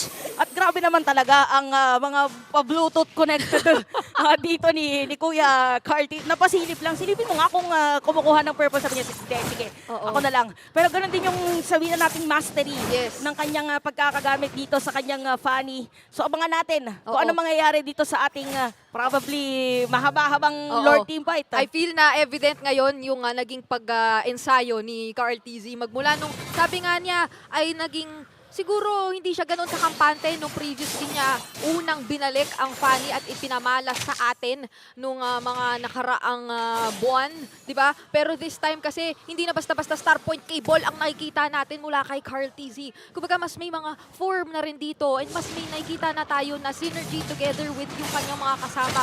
And dito pumapasok pala yung kinagandahan nung endless possibilities na manggagaling sa Team Liquid gaya na nabanggit ng ating mga kasama sa Infinix Team Tambayan. It can be either JP going for the engage or Sanford. Either way, maganda ang magiging follow-up and mapoprovide na damage nung kanilang mga kakampi kasi ang daling mag-position ng mga spawn. Ang daling umikot-ikot kaya gamit ang si Benny Cutie mas mapapabilis ang kanyang takbo.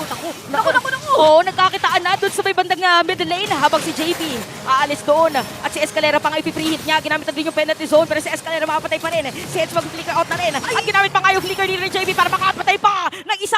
Si Benny Cutie habang nangyayari yun middle lane. Galing sa top lane kanina si Carl TZ nakaabot na rin.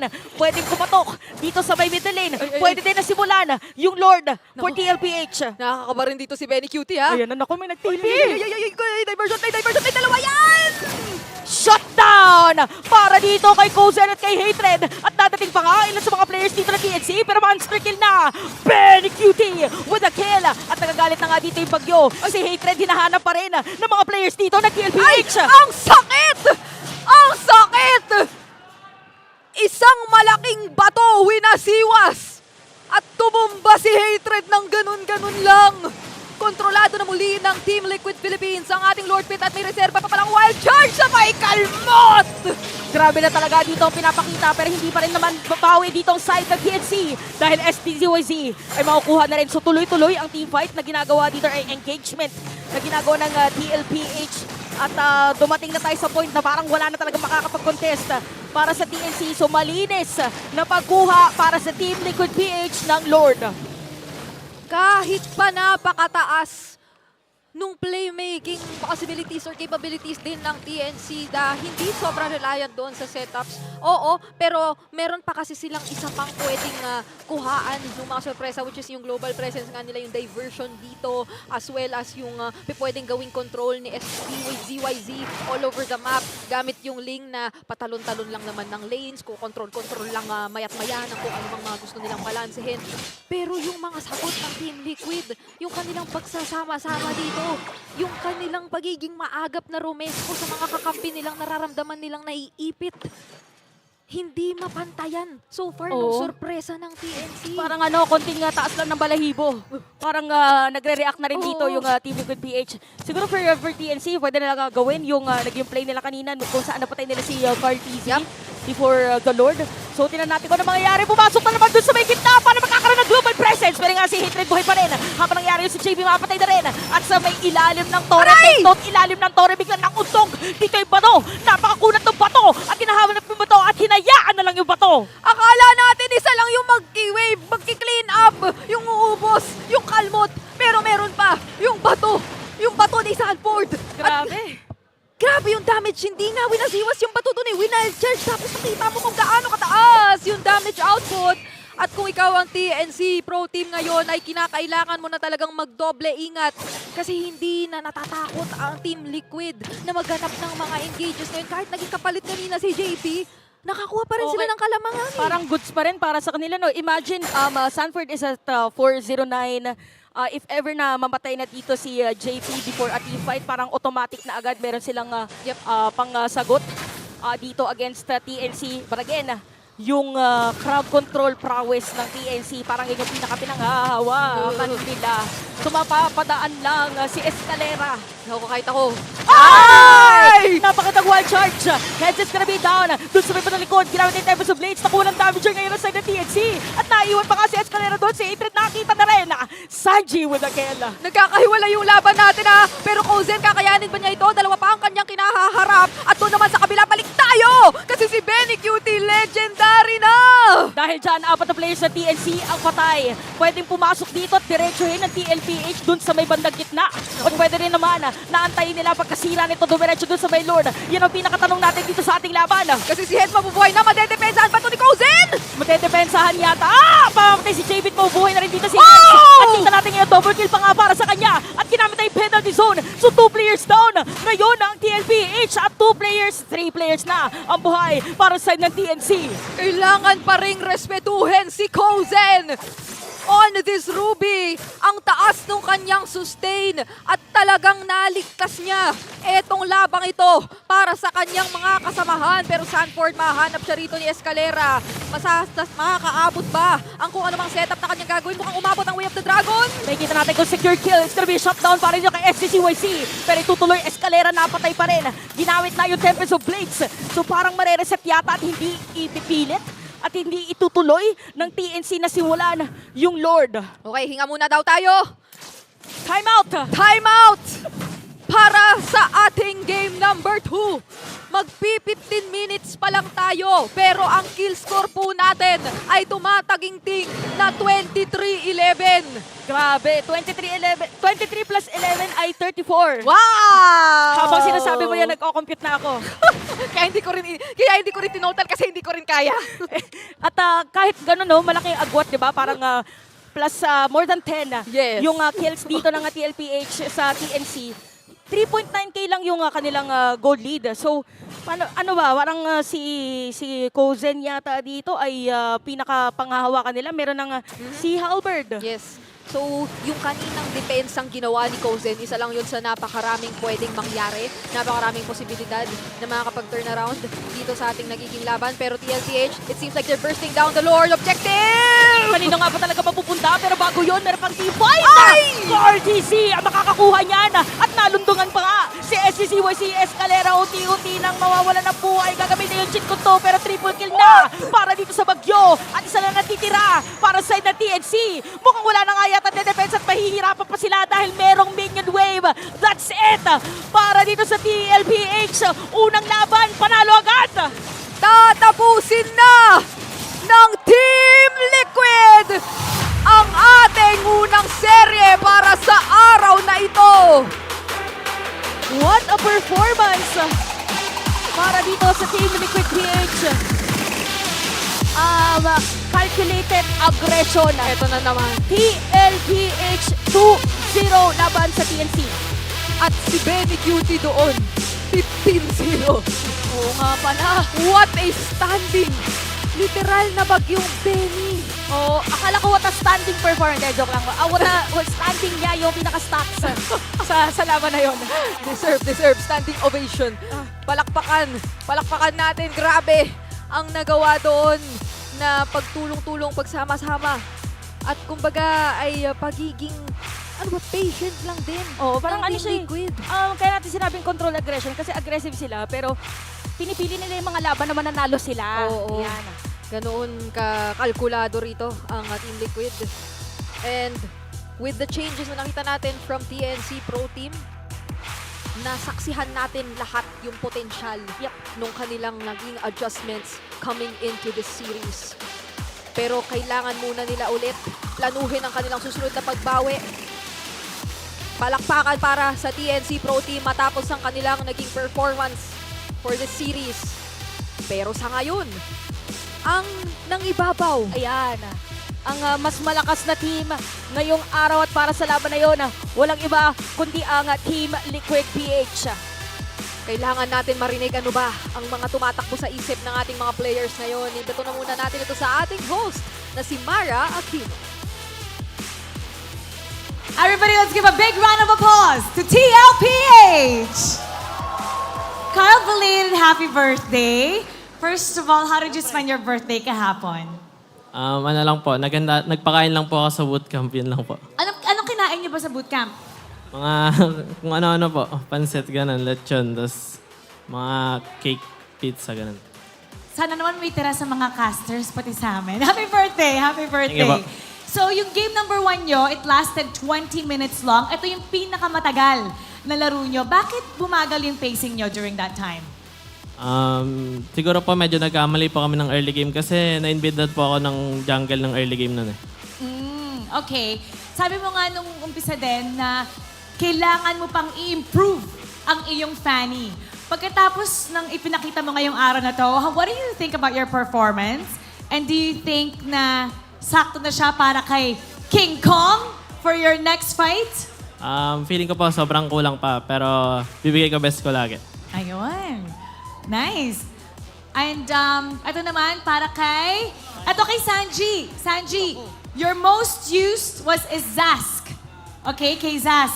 How do you feel about this hero? At paano ba ni Zask na-change yung playstyle mo?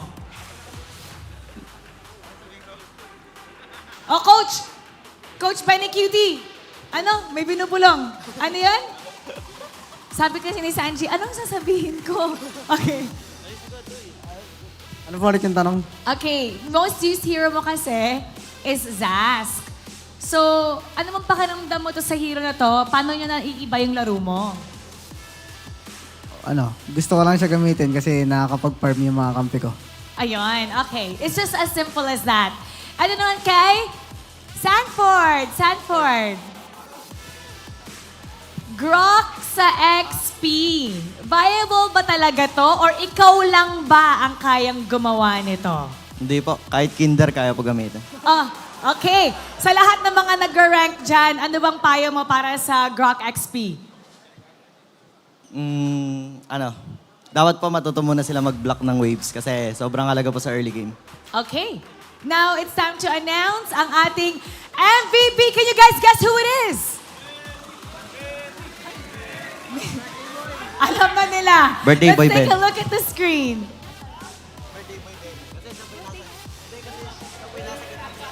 Benny Cutie! Anong sabi mo? Anong sabi mo kay Benny? Ano po, siya po talaga may birthday kasi siya po yung nasa gitna ng picture. So yung, okay. Benny! Oh, ang ingay nila kanina, nag-cheer for you. Anong gusto mong sabihin? Maybe gusto mong mag-shoutout kay 11 also, kay Cheska, and all the fans. Shoutout sa mga pumunta. Maraming salamat sa time nyo and effort nyo. And shoutout sa family ko kay Ses, kapatid kay Wanwan. Nanonood sila ngayon. Happy birthday daw! Happy birthday, Benny! And now, it's time to announce ang winner natin, ang lucky fan na magkakaroon ng 3,000 diamonds! Come on up! Uy, si Kuya. So, we pick a random lucky fan dito sa MPL for every game. Uy, magkakilala kayo? Hindi po. Okay. Hindi, magkaibigan po kami. Magkaibigan kayo! Bakit tinanggi mo na magkakilala kayo? Tapos si Sanford naman sabi magkaibigan kayo. Wala po, hindi po kami magkaibigan. Hindi po kami magkaibigan. Kilala ko lang po siya sa ML. Okay. Nanonood po lagi ng MPL. Every day? Okay, anong gusto mong sabihin? Sige nga, I'm gonna put you on the spot. Tingnan mo sila dito. Okay, kailangan pumili ka ng isang paborito mo at kailangan sabihin mo kung bakit yan yung pinakamaangas para sa'yo. Si Carl TC po. Si Carl TZ. Punta ka, tabi ka kay Carl TZ. Bakit siya ang pinakamaangas para sa'yo? Kasi po, sobrang galing niya mag-farm. Sobrang galing mag-farm. Anong wish mo sa kanya? Kasi birthday niya kahapon eh. Happy birthday sa'yo. Ingat ka pala. Tingin ka sa kanya, tingin ka. Uy, idol mo to! Ito yung time mo. Sabihin mo yung wish mo sa kanya, wish. Sana, galingan mo pa sa susunod mong nalaban. Ayan, congratulations! Once again, you won 3,000 diamonds! All right, thank you so much. You may now exit the stage. Congratulations once again to TLPH. You may now take your bow and take your walk of victory. TLPH still with a perfect record. That's gonna be a headache for every team that goes up against them. So we're gonna break it down for you and we're gonna go to our panel. Pasok.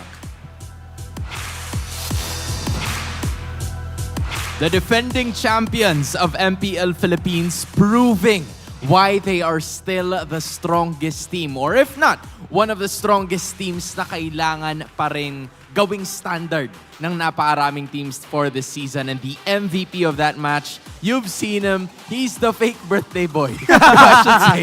Kasi yun nga yung sinabi ni Sanford, siya daw ang nakapresent sa big screen. Yes. But his performance is indeed for the big screen. Very cutie. You know, I have a very strong opinion about players or anyone who decides to first build Sky Piercer. But Benny Cutie showed why he first built that Sky Piercer, 15-0 and 3, and it just never stopped. stop. And because of him, the Roger that TLPH had, he was always the guy that TNC just really had no direct answer to other than the Ruby, I guess. Because TNC Pro Team's lineup don't have a hero like a Roger who could just stand there, chase people down, and basic attack them cleanly. Yung deal damage na continuous, that was Benny QT's role in this game. And kahit ina-expect na natin no, na yung Fanny usually yung magki-clean up because of the Lycan pounds na meron yung isang Roger, plus the fact na for sure naka-full stacks yung Sky Piercer na meron siya. It has been easier for Benny QT na mag-dish out ng damage continuously and yung mag-clean up for the rest of TNC Pro Team. Yeah, and one thing I love about the TLPH draft is that if you look at all the other heroes besides the Edith, they are all heroes who can do things on their own. Yes. They can do something on their own, commit a play on their own, even up against two, and you should be okay. You can get something out of it or even buy time. Because of that, TNC Pro Team, their approach to this was very, what we call front to back. Kung meron ka makita ng isa, then laban. Then tuloy. While TLPH, it's okay, tumingin ka dito, pero ingat, yung gilid mo, merong naghahabol sa'yo. There's so many angles TLPH approached from. Yeah, and speaking of angles, another na nakita natin that was very stellar from the side of the cavalry is their use of Grok. Something that we don't usually see in the EXP lane. Mind asking, kung ano bang nagpaganda sa Grok dito sa lineup to for them? Maganda yung naging thought ng paggamit ni Sanford ng Grok, kaya nga nabanggit niya na kahit kindergarten, kayang gamitin yung hero na to. Parang di naman. Pero hindi nga, parang hirap nga eh. Kasi yung isa sa mga naging primary roles ng Grok, whenever the Lord appears, ibablock niya yung minion wave na paglalabasan ng Lord. Ibig sabihin na de-delay yun and may tendency na kumapal yung minion wave. So kapag nag-Lord Siege na sila, mas makapal yung wave na sasagasa doon sa pupuntahan ng Lord na yon. And kapag nangyari yon, it's easier for them to take control of the map and at the same time, makakuha ng mga necessary pushes na kailangan nilang gawin.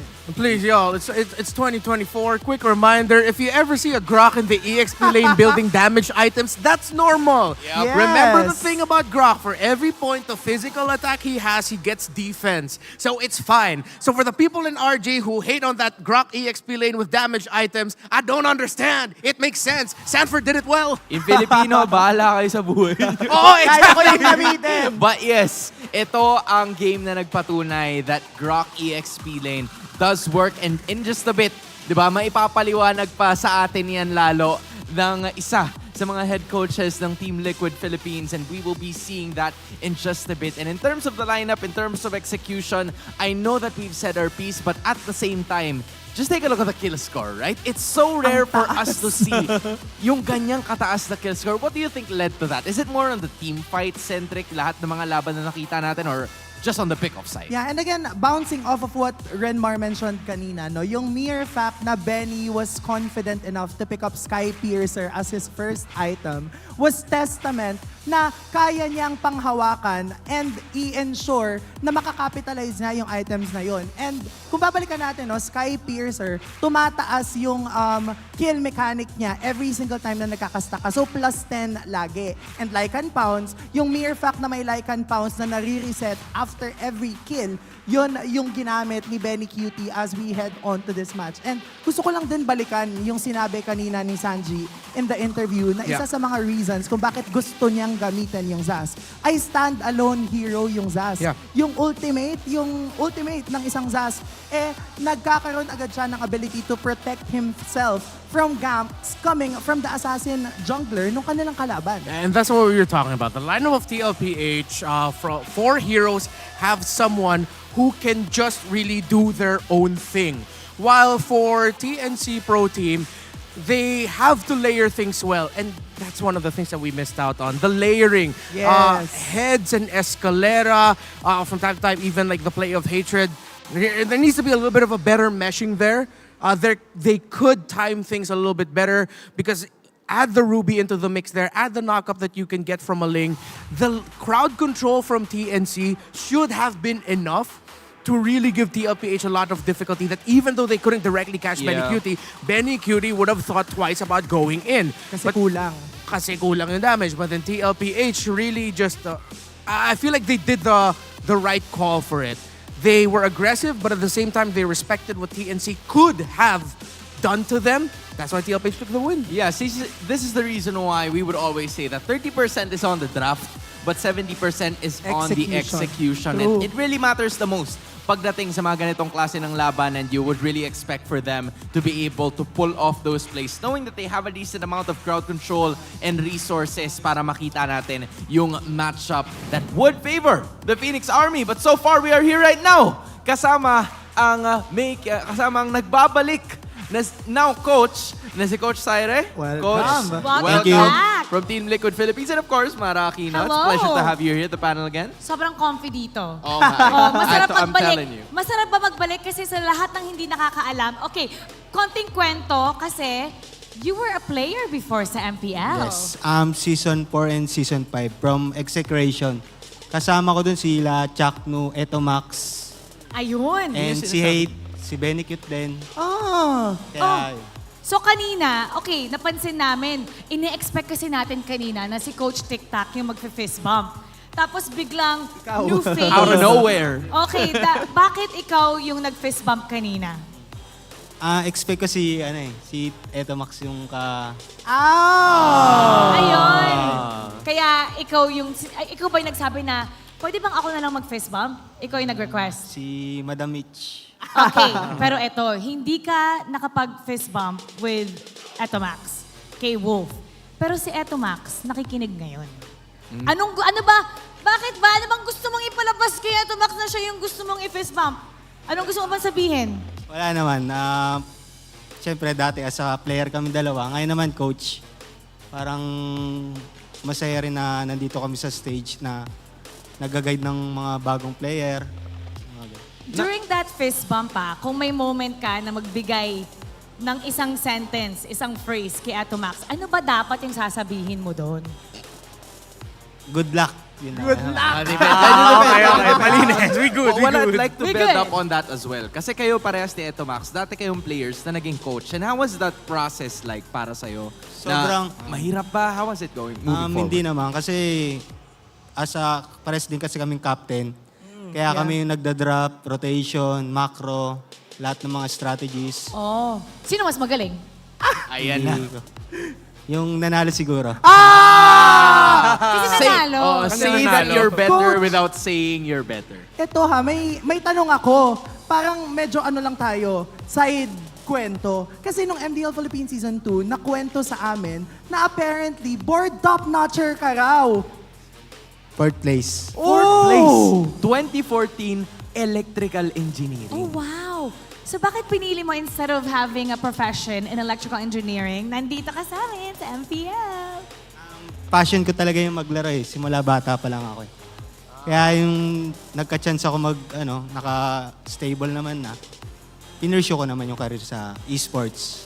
And we're so happy that you're back. True. Masaya kami na after you've pursued what you want, nakuha mo yung EE, now you're practically doing very well dito sa Team Liquid. With a great team. Okay, which team ang susunod? Ngayon nasa MPL ka na, Season 14, ang daming magagaling na koponan. Which team ang someone that you're looking forward to na durugin? Siguro yung Bren. Bren! Oh, meron ka bang gustong sabihin kay Bren? Bren! Wala na. Okay. Wala. Sa pagtutuos na nila. Walang ambon. Bren, dahil yung rivalry. Oo nga laging Bren. Second place. Laging Bren and TLPH. Grand Finals. Sa Grand Finals, laging Bren TLPH. Inikot nyo na yung buong mundo, ginawa yung Grand Finals. I mean, at this point, diba, hindi na tayo magugulat because of how well... I'm assuming na na-brief na rin si Coach Saira with the history na meron yung Falcons AP Bren and Team Liquid Philippines. Pero kayo rin. We're also gonna be briefing you guys kasi kung meron kayong regalo na gusto nyong ibigay sa mga favorite teams nyo, just like Team Liquid Philippines here and all the rest of the MPL teams, tara na dito sa MPL Arena at ilagay sa Community Hub Dropbox ang inyong mga regalo. Pwede pa namin kayong imbitahan dito sa Infinix Game Tambayan, just like Coach Saire, para maabot personally ang inyong mga regalo. And aside from that, okay, Mara, can you do a Franco hook? How do you do a skill 1 of a Franco? Yeah, how do you do it? I love the smell of good powder in the morning. Matic, Franco Mains, obviously, it is your time to shine dahil available na ang bagong MPL exclusive skin na Quantum Vanguard ni Franco sa shop. So hook enemies ala MPL players, ala Maraki, no? And get it right now. And syempre, shout out din to our official streamers from hulaan nyo kung saan. Saan? Sa Southeast Asia. Meron pa. Saan pa? Sa MENA. Meron pa. Saan? Sa Southeast Asia. Ang dami. Yun lang ba? Yun lang ba? Oh, saan pa? Hindi pa. At sa North America din. Kasi kung gusto nyo maging part of the weekly MPLPH action, scan the QR code below. Ayun, ayun. Yan. Yung tinuturo ni Auntie. Yung tinuturo naming lahat. Diyan yung iscan nyo and be an official streamer. Alright? Kasi syempre, we'd love for you guys, we'd love to have insights and gusto namin na makita yung mga reactions nyo sa lahat ng mga intense na mga laban na makikita natin Malay moving mo, forward. ma-discover tayo doon. Diba? Meron akong gusto isingit na joke na mabilis lang. ano? Ano yun? Coach, dahil ikaw nag-electrical engineering ka, di ba? At nasa liquid ka na. Ikaw ang bagong iidolo ng Team Liquid. Ayos ah. Thank you, thank you, thank you, thank We you. leave it at that. Thank you. Magbabalik. Dito ba ako sila? Ang MPL Philippines Season 14. Kita-kits sa next match.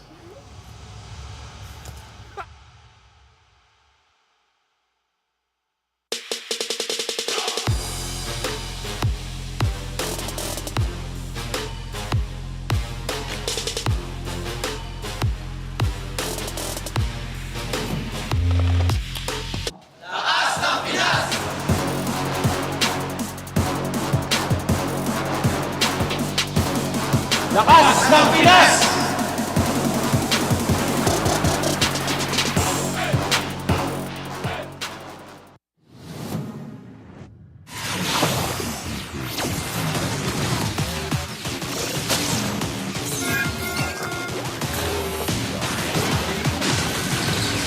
There's no time to chit-chat. You will never learn. Mystic magic is so wonderful. Face yourself.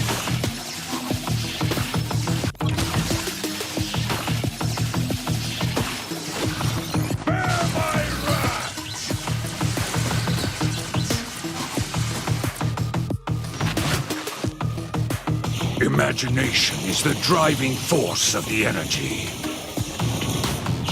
I'm not a monster. I'm a demon.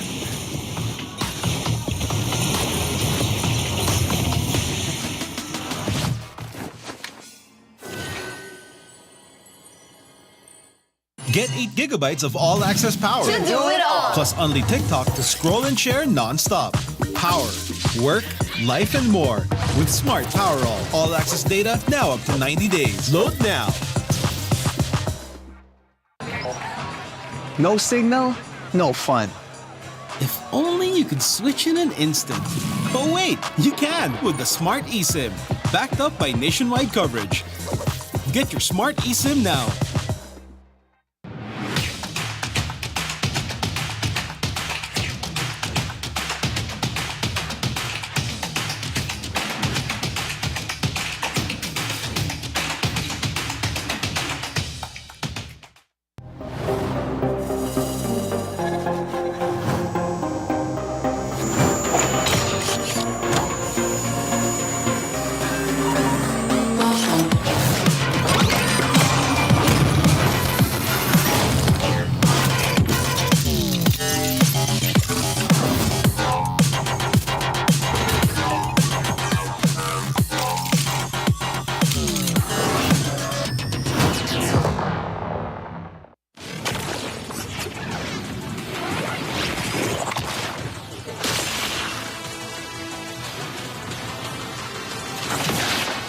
Strike first and without mercy.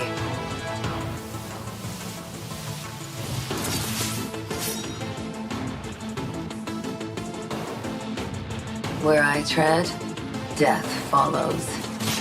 Enjoy your last breath. Deploying smoke.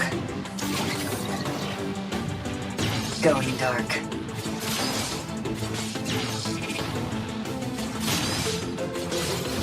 War is my trade. Death is my craft. Backup plan? I am the backup plan. My destiny is what I make of it.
Ang una kong paglalaro ng ML is nung nag-champion ni Archangel. Ay hindi, bale yung siguro mga season 2. Kasi nag-champion ni Archangel, season 3 siya, pero yun yung 1,000 stars na ako. So, siguro tingin ko mga season 2 ako nag-start ng paglalaro ng ML nung MPL. Ng MPL mismo. Marami kasi akong naging pero yung pinaka hanggang ngayon na nakakasama ko si Edward. Kasi si Edward, nakakalaro ko si Edward since nung mga, doon pa kami sa Bataan nagto-tournament. So siguro si Edward kasi siya yung pinaka naaalala ko na nakakalaro ko dati, na nakakalaro ko pa hanggang ngayon. Tapos ka-team ko pa. So si Edward. Siguro yung best MLBB memory ko, dalawa. Parehas first time yun. So yung season 6 nung nakapasok kami ng MPL sa qualifiers ng MPL. So para sa akin sobrang pa rin siya. Sobrang saya at naalala ko pa rin yung moment kung paano kami nag-champion doon kasi sobrang tawag dito. Talaga nag-prepare kami ng sobra doon. Tapos yung isa yung M5 kasi tawag dito yun yung first time ko na international na ako talaga yung lumaro. Tapos kasama ko pa yung tapos bagong team pa kami. Kaya para sa akin sobrang memorable niya. Marami rin siyang nabago sa buhay ko. Kumbaga, part din talaga siya ng buhay ko ngayon kung bakit nandito ako ngayon, kung bakit si Renny J ako ngayon dahil din sa ML. Pero syempre, hindi lang dahil sa ML yung kumbaga, marami din siya mga patterns like dahil kay Boss D din, pinakilala niya ako, or siya yung siya yung nagbigay sa akin ng opportunity. So, marami siyang natulong sa akin, tsaka kung ba't si Renny J ako ngayon, isa siya sa dahilan. Yung Attack on Titan na MLBB skin na nilabas nila. Kasi tawag dito, bago nila ilabas yun, kakanood ko lang mismo ng Attack on Titan. Kahit hindi na sobrang hype ng Attack on Titan that time. Kasi feeling ko ako lang nahuli kasi hindi talaga ako nanonood ng anime Pero dahil na-encourage ako ng mga ka-team ko manood ng anime, pinanood ko siya at sobrang nagustuhan ko. Tapos nung nilabas yung Attack on Titan na skin ni ML, talagang gumastos talaga ako ng pera ko. First time ko gumastos nun. So, gusto ko talaga ilalim kay Levi. Yes, thank you kay Muntun dahil dami kong nakuha ngayon na bagong MLBB skin na libre lang, yung 4 na skin. Tapos, meron pa siya yung pagka 500 na yung total skins mo, umiilaw yung loading screen. So, yan. Siguro yung recent career ko ngayon para sa akin, parang ulit from the scratch ulit kasi bagong bagong team, tapos new journey kasi bagong bagong org din. So, yun, sana maging successful lahat, tapos yan, champion na so.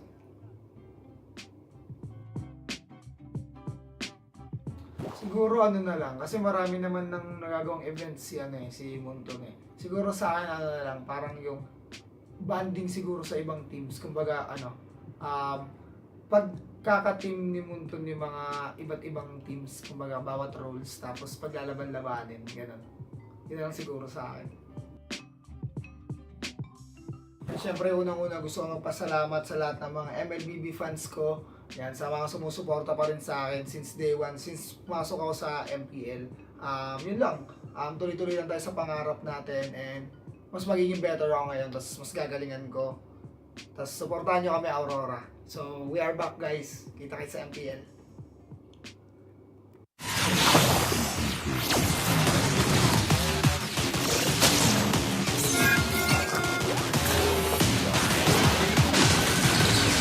There's no time to chit-chat.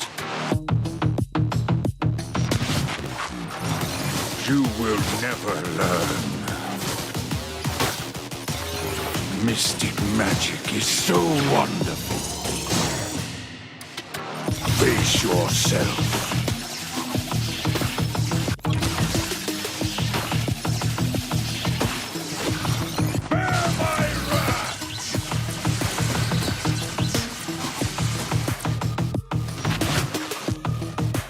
Imagination is the driving force of the energy. I'm not a monster. I'm a demon.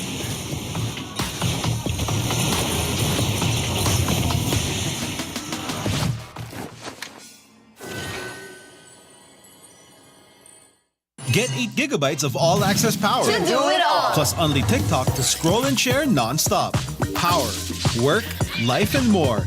With Smart Power all-access data now up to 90 days. Load now. No signal, no fun. If only you could switch in an instant. But wait, you can with the Smart eSIM. Backed up by nationwide coverage. Get your Smart eSIM now.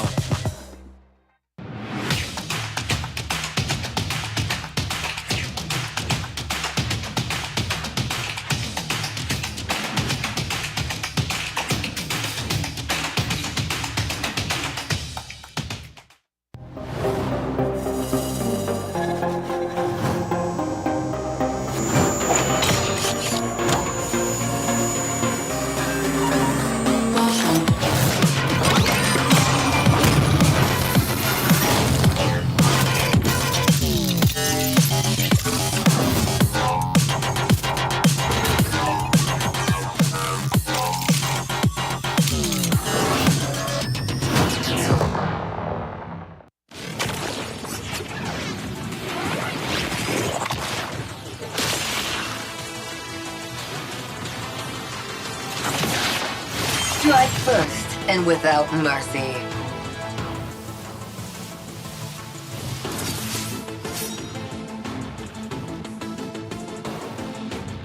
Where I tread, death follows. Enjoy your last breath. Deploying smoke. Going dark.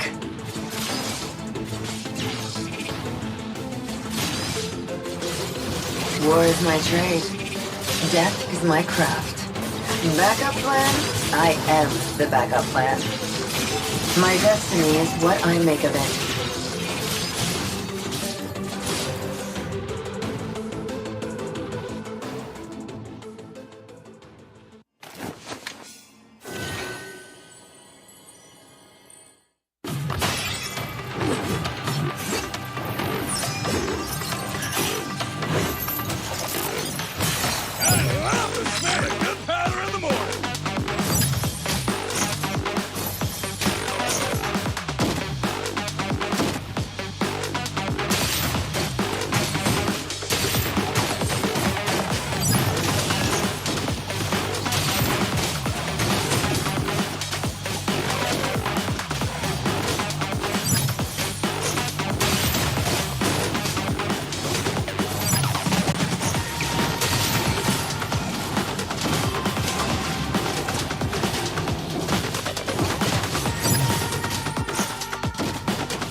Ang una kong paglalaro ng ML is nung nag-champion ni Archangel. Ay hindi, bale yung siguro mga season 2. Kasi nag-champion ni Archangel, season 3 siya, pero yun yung 1,000 stars na ako. So, siguro tingin ko mga season 2 ako nag-start ng paglalaro ng ML nung MPL. Ng MPL mismo. Marami kasi ako naging pero yung pinaka hanggang ngayon na nakasama ko si Edward. Kasi si Edward, nakakalaro ko si Edward since nung mga, pa kami, doon pa kami sa Bataan nagto-tournament. So siguro si Edward kasi siya yung pinaka naaalala ko na nakakalaro ko dati, na nakakalaro ko pa hanggang ngayon. Tapos ka-team ko pa. So si Edward. Siguro yung best MLBB memory ko, dalawa. Parehas first time yun. So yung season 6 nung nakapasok kami ng MPL sa qualifiers ng MPL. So para sa akin sobrang pa rin siya. Sobrang saya at naalala ko pa rin yung moment kung paano kami nag-champion doon kasi sobrang tawag dito. Talaga nag-prepare kami ng sobra doon. Tapos yung isa yung M5 kasi tawag dito yun yung first time ko na international na ako talaga yung lumaro. Tapos kasama ko pa yung tapos bagong team pa kami. Kaya para sa akin sobrang memorable niya. Marami rin siyang nabago sa buhay ko. Kumbaga, part din talaga siya ng buhay ko ngayon kung bakit nandito ako ngayon, kung bakit si Renny J ako ngayon dahil din sa ML. Pero syempre, hindi lang dahil sa ML yung kumbaga, marami din siya mga patterns like dahil kay Boss D din, pinakilala niya ako, or siya yung siya yung nagbigay sa akin ng opportunity. So, marami siyang natulong sa akin, tsaka kung ba't si Renny J ako ngayon, isa siya sa dahilan. Yung Attack on Titan na MLBB skin na nilabas nila. Kasi tawag dito, bago nila ilabas yan, kakanood ko lang mismo ng Attack on Titan. Kahit hindi na sobrang hype ng Attack on Titan that time. Kasi feeling ko ako lang nahuhuli kasi hindi talaga ako nanonood ng anime Pero dahil na-encourage ako ng mga ka-team ko manood ng anime, pinanood ko siya at sobrang nagustuhan ko. Tapos nung nilabas yung Attack on Titan na skin ni ML, talagang gumastos talaga ako ng pera ko. First time ko gumastos nun. So, gusto ko talaga ilalim kay Levi. Yes, thank you kay Muntun dahil dami kong nakuha ngayon na bagong MLBB skin na libre lang, yung 4 na skin. Tapos, meron pa siya yung pagka 500 na yung total skins mo, umiilaw yung loading screen. So, yan. Siguro yung recent career ko ngayon para sa akin, parang ulit from the scratch ulit kasi bagong bagong team, tapos new journey kasi bagong bagong org din. So yun, sana maging successful lahat, tapos yan, champion na kasi.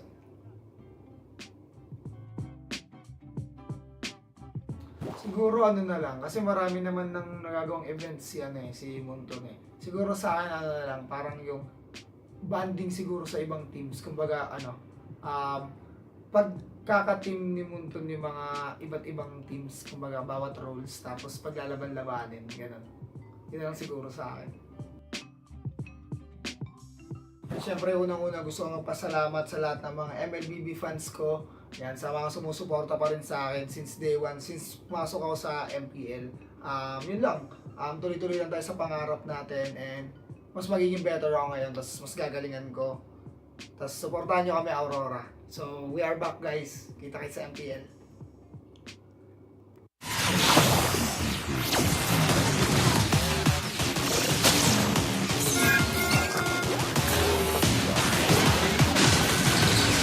There's no time to chit-chat. You will never learn. Mystic magic is so wonderful.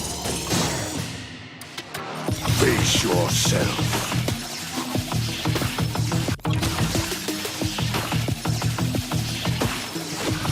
Bear my wrath.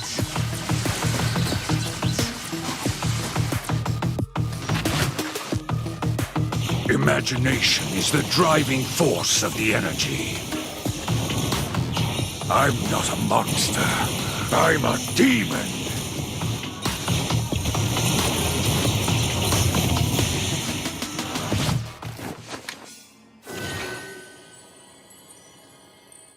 Get 8 gigabytes of all-access power. To do it all. Plus only TikTok to scroll and share non-stop. Power, work, life, and more with Smart Power All-access data now up to 90 days. Load now. No signal, no fun. If only you could switch in an instant. But wait, you can with the Smart eSIM. Backed up by nationwide coverage. Get your Smart eSIM now.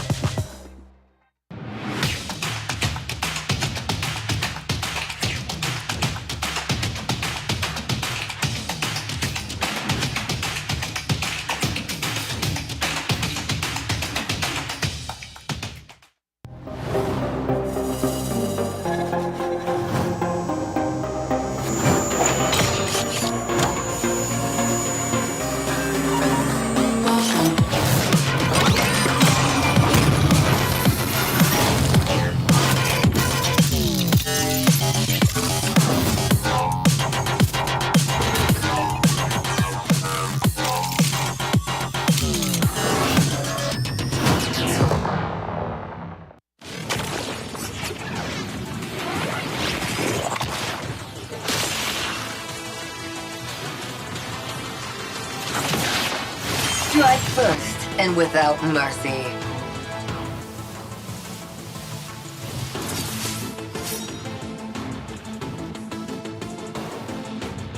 Where I tread, death follows. Enjoy your last breath. Deploying smoke. Going dark.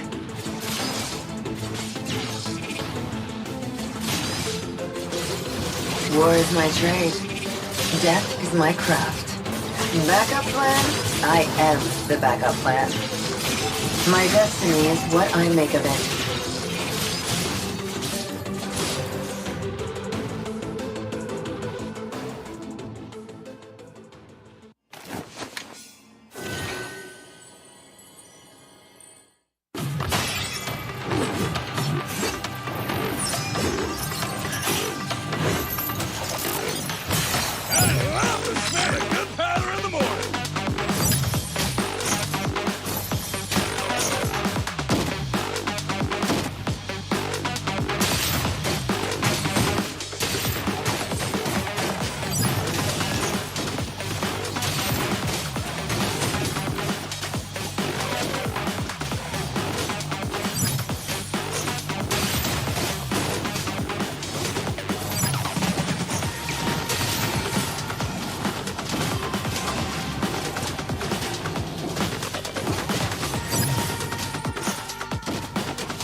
Ang una kong paglalaro ng ML is nung nag-champion ni Archangel. Ay hindi, bale yung siguro mga season 2. Kasi nag-champion ni Archangel, season 3 siya, pero yun yung 1,000 stars na ako. So, siguro tingin ko mga season 2 ako nag-start ng ng paglalaro ng ML nung MPL. Ng MPL mismo. Marami kasi ako naging pero yung pinaka hanggang ngayon na nakasama ko si Edward. Kasi si Edward, nakakalaro ko si Edward since nung mga, pa kami, doon pa kami sa Bataan nagtutournament. So siguro si Edward kasi siya yung pinaka naaalala ko na nakakalaro ko dati, na nakakalaro ko pa hanggang ngayon. Tapos ka-team ko pa. So si Edward. Siguro yung best MLBB memory ko, dalawa. Parehas first time yun. So yung season 6 nung nakapasok kami ng MPL sa qualifiers ng MPL. So para sa akin sobrang pa rin siya. Sobrang saya at naalala ko pa rin yung moment kung paano kami nag-champion doon kasi sobrang tawag dito. Talaga nag-prepare kami ng sobra doon. Tapos yung isa yung M5 kasi tawag dito yun yung first time ko na international na ako talaga yung lumaro. Tapos kasama ko pa yung tapos bagong team pa kami. Kaya para sa akin sobrang memorable niya. Marami rin siyang nabago sa buhay ko. Kumbaga, part din talaga siya ng buhay ko ngayon kung bakit nandito ako ngayon, kung bakit si Renny J ako ngayon dahil din sa ML. Pero syempre, hindi lang dahil sa ML yung kumbaga, marami din siya mga patterns like dahil kay Boss D din, pinakilala niya ako, or siya yung siya yung nagbigay sa akin ng opportunity. So, marami siyang natulong sa akin, tsaka kung ba't si Renny J ako ngayon, isa siya sa dahilan. Yung Attack on Titan na MLBB skin na nilabas nila. Kasi tawag dito, bago nila ilabas yan, kakanood ko lang mismo ng Attack on Titan. Kahit hindi na sobrang hype ng Attack on Titan that time kasi feeling ko ako lang nahuhuli kasi hindi talaga ako nanonood ng anime eh.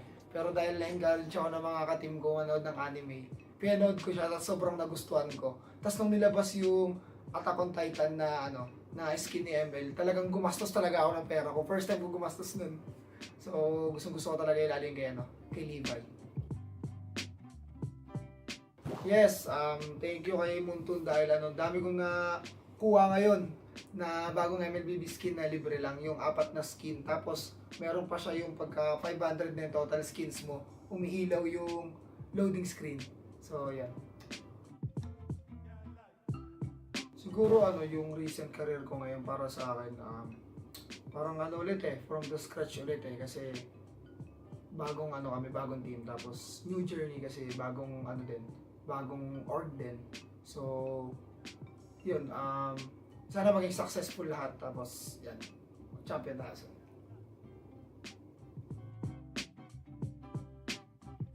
Siguro na lang, kasi marami naman ng nagagawang events si Munton Siguro sa akin na lang, parang yung banding siguro sa ibang teams. Kumbaga pagkaka-team ni Munton yung mga iba't ibang teams, kumbaga bawat roles, tapos paglalaban-labanin, gano'n. Yun lang siguro sa akin. At syempre, unang-una gusto ko magpasalamat sa lahat ng mga MLBB fans ko. Yan, sa mga sumusuporta pa rin sa akin since day one, since pumasok ako sa MPL. Yun lang, tuloy-tuloy lang tayo sa pangarap natin and mas magiging better ako ngayon, tapos mas gagalingan ko. Tapos supportahan nyo kami, Aurora. So, we are back guys. Kita-kits sa MPL.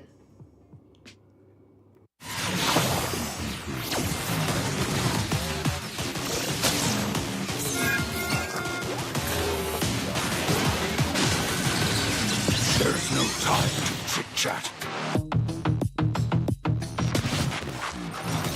You will never learn. Mystic magic is so wonderful. Face yourself.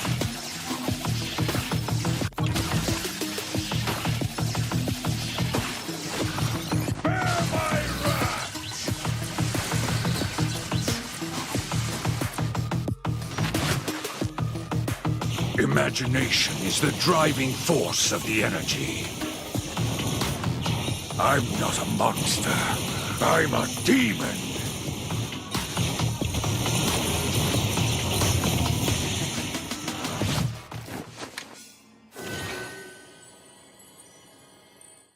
Get 8 gigabytes of all-access power. To do it all. Plus only TikTok to scroll and share non-stop. Power, work, life, and more. With Smart Power all-access data now up to 90 days. Load now. No signal, no fun. If only you could switch in an instant. But wait, you can with the Smart eSIM. Backed up by nationwide coverage. Get your Smart eSIM now.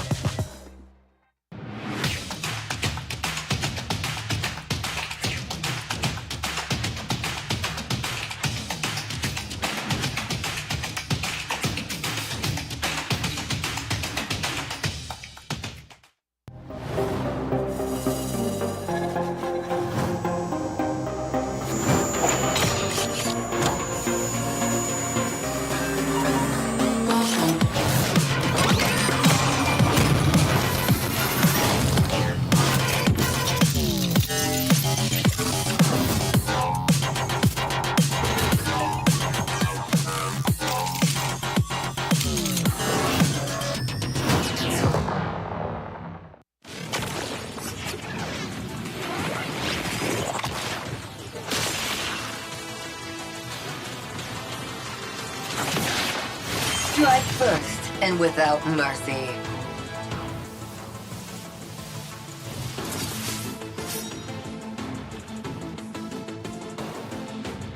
Where I tread, death follows. Enjoy your last breath. Deploying smoke. Going dark.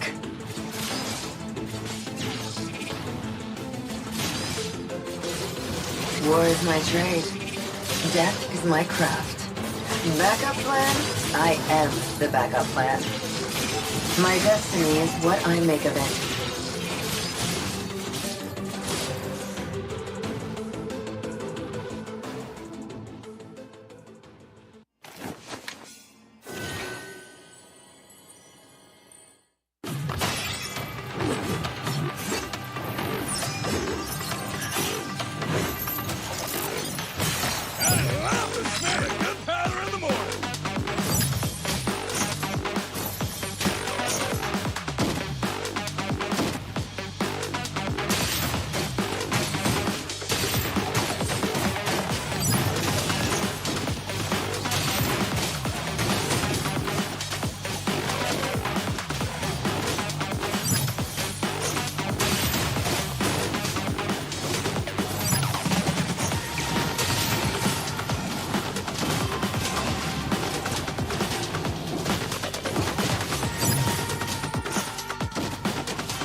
Ang una kong paglalaro ng ML is nung nag-champion ni Archangel. Ay hindi, bale yung siguro mga season 2. Kasi nag-champion ni Archangel, season 3 siya, pero yun yung 1,000 stars na ako.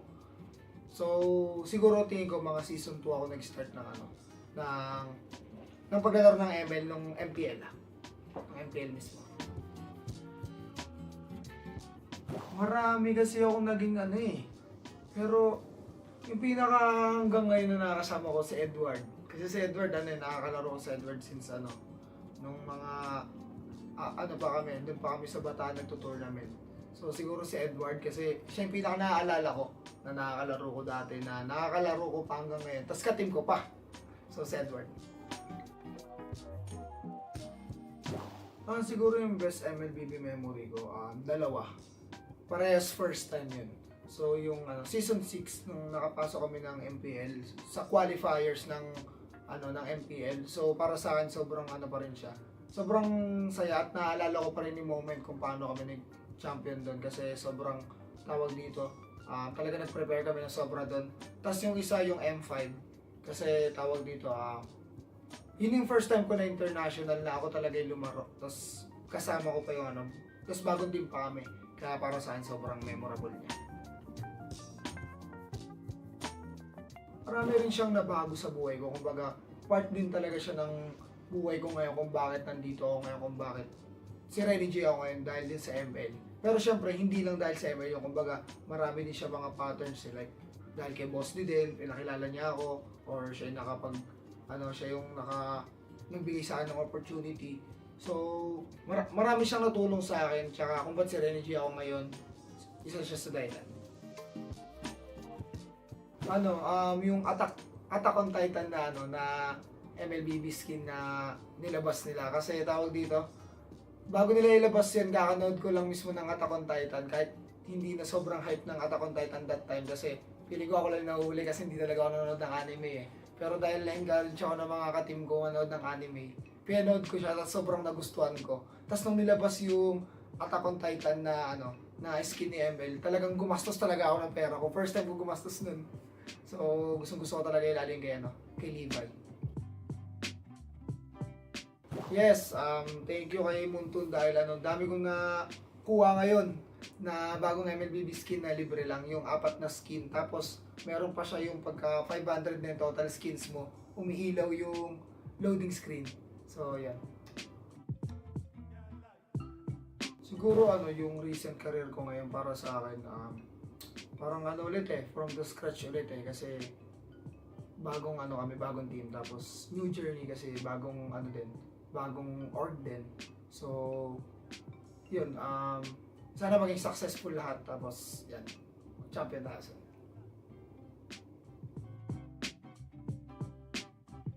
Siguro ano na lang, kasi marami naman ng nagagawang events si Munton eh. Siguro sa akin ano na lang, parang yung banding siguro sa ibang teams. Kumbaga pagkaka-team ni Munton yung mga iba't ibang teams, kumbaga bawat roles, tapos paglalaban-labanin, ganun. Yun lang siguro sa akin. Siyempre, unang-una gusto ko magpasalamat sa lahat ng mga MLBB fans ko. Yan, sa mga sumusuporta pa rin sa akin since day one, since pumasok ako sa MPL. Yun lang, tuloy-tuloy lang tayo sa pangarap natin and mas magiging better ako ngayon, tapos mas gagalingan ko. Tapos supportahan nyo kami Aurora. So, we are back guys. Kita-kits sa MPL.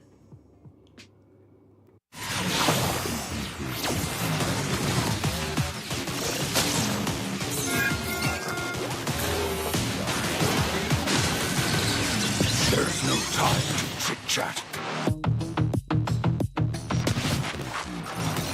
You will never learn. Mystic magic is so wonderful. Face yourself.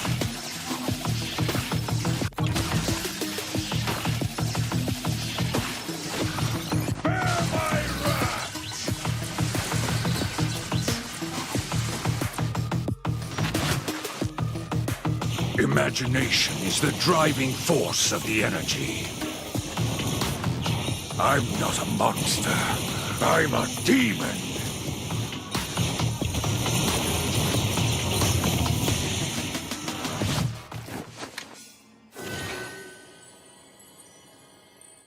Get 8 gigabytes of all-access power. To do it all. Plus only TikTok to scroll and share non-stop. Power, work, life, and more. With Smart Power all-access data now up to 90 days. Load now. No signal, no fun. If only you could switch in an instant. But wait, you can with the Smart eSIM. Backed up by nationwide coverage. Get your Smart eSIM now.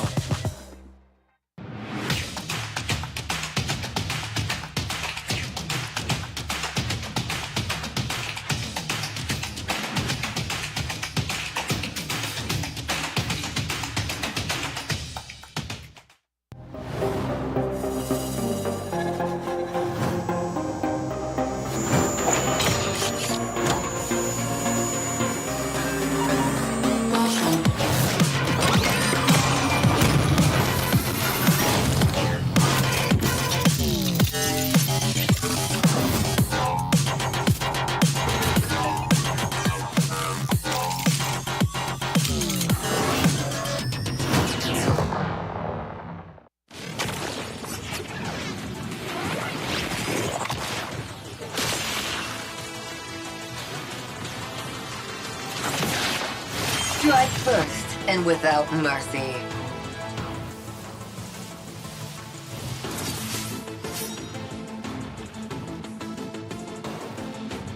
Where I tread, death follows. Enjoy your last breath. Deploying smoke. Going dark.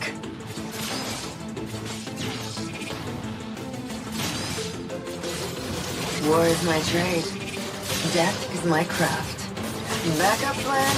I am the backup plan. My destiny is what I make of it.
Ang una kong paglalaro ng ML is nung nag-champion ni Archangel. Ay hindi, bale yung siguro mga season 2. Kasi nag-champion ni Archangel, season 3 siya, pero yun yung 1,000 stars na ako. So, siguro tingin ko mga season 2 ako nag-start ng paglalaro ng ML nung MPL. Ng MPL mismo. Marami kasi akong naging pero yung pinaka hanggang ngayon na nakakasama ko si Edward. Kasi si Edward, nakakalaro ko si Edward since nung mga, pa kami, doon pa kami sa Bataan nagto-tournament. So siguro si Edward kasi siya yung pinaka naaalala ko na nakakalaro ko dati, na nakakalaro ko pa hanggang ngayon. Tapos ka-team ko pa. So si Edward. Siguro yung best MLBB memory ko, dalawa. Parehas first time yun. So yung season 6 nung nakapasok kami ng MPL sa qualifiers ng MPL. So para sa akin sobrang pa rin siya. Sobrang saya at naalala ko pa rin yung moment kung paano kami nag-champion doon kasi sobrang tawag dito. Talaga nag-prepare kami ng sobra doon. Tapos yung isa yung M5 kasi tawag dito yun yung first time ko na international na ako talaga yung lumaro. Tapos kasama ko pa yung tapos bagong team pa kami. Kaya para sa akin sobrang memorable niya. Marami rin siyang nabago sa buhay ko. Kumbaga, part din talaga siya ng buhay ko ngayon kung bakit nandito ako ngayon, kung bakit si Renny J ako ngayon dahil din sa ML. Pero syempre, hindi lang dahil sa ML yung kumbaga, marami din siya mga patterns like dahil kay Boss D din, pinakilala niya ako, or siya yung siya yung nagbigay sa akin ng opportunity. So, marami siyang natulong sa akin, tsaka kung ba't si Renny J ako ngayon, isa siya sa dahilan. Yung Attack on Titan na MLBB skin na nilabas nila. Kasi tawag dito, bago nila ilabas yan, kakanood ko lang mismo ng Attack on Titan. Kahit hindi na sobrang hype ng Attack on Titan that time. Kasi feeling ko ako lang nahuhuli kasi hindi talaga ako nanonood ng anime Pero dahil na-encourage ako ng mga ka-team ko manood ng anime, pinanood ko siya at sobrang nagustuhan ko. Tapos nung nilabas yung Attack on Titan na skin ni ML, talagang gumastos talaga ako ng pera ko. First time ko gumastos nun. So, gusto ko talaga ilalim kay Levi. Yes, thank you kay Muntun dahil dami kong nakuha ngayon na bagong MLBB skin na libre lang, yung 4 na skin. Tapos, meron pa siya yung pagka 500 na yung total skins mo, umiilaw yung loading screen. So, yan. Siguro yung recent career ko ngayon para sa akin, parang ulit from the scratch ulit kasi bagong kami, bagong team, tapos new journey kasi bagong bagong org din. So, yun, sana maging successful lahat, tapos yan, champion na kasi.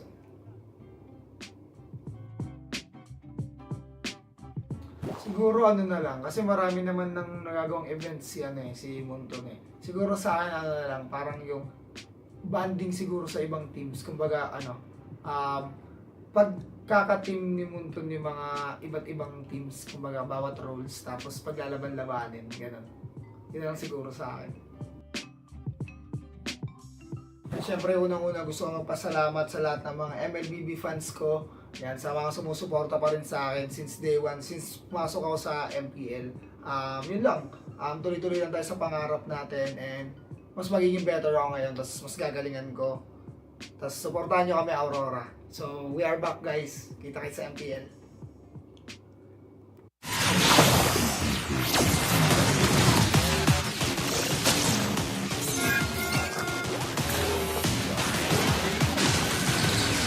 There's no time to chit-chat. You will never learn. Mystic magic is so wonderful. Face yourself.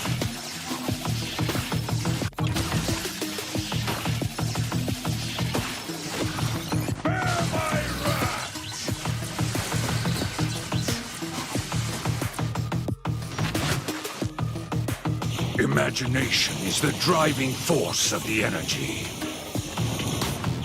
I'm not a monster. I'm a demon.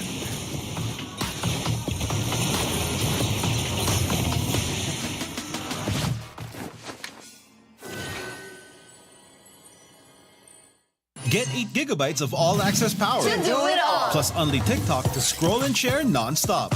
Power, work, life, and more. With Smart Power all-access data now up to 90 days. Load now.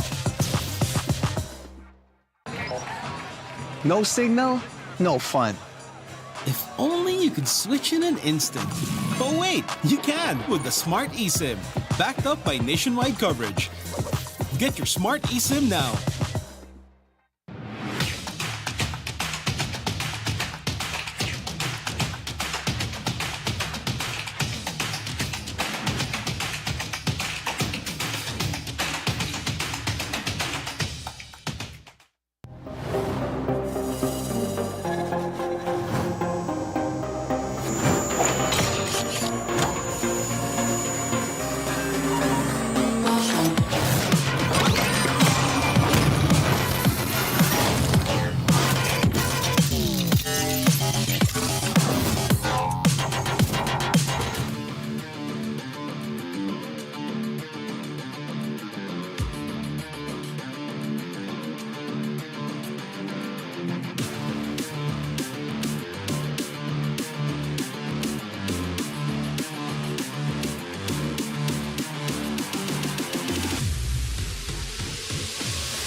Malakas, Pilipinas, malakas Kahit anong lane, we become the monsters. Malakas, Pilipinas, malakas Face the golden sun and reppin' for the 3 stars. Look at us, to the top, no ifs, no buts. Winning any game, para to sa yan na yes. Di mo matitin ang aming boses sa new level. Nasa kalye man o mobile window, I become a legend. Open fire, reunite with winners. Built with pressure, the diamonds are made of. Switching a lane na parang gera. HP racing, may reset up. Built agad ang buhat ni Hilda. Full load SS parang Lyra. Susundan ko ang iyong bakas. Kasama patas, tagumpay natin to. Dahil tayo'y malakas. Para sa Pinas. Nasa amin ang alas, hindi tuwa atras. Kinikilala sa taas kasi kami ang malakas. Para sa Pinas. Nasa amin ang alas, hindi tuwa atras. Kinikilala sa taas, ganito kami sa Pinas. Wow!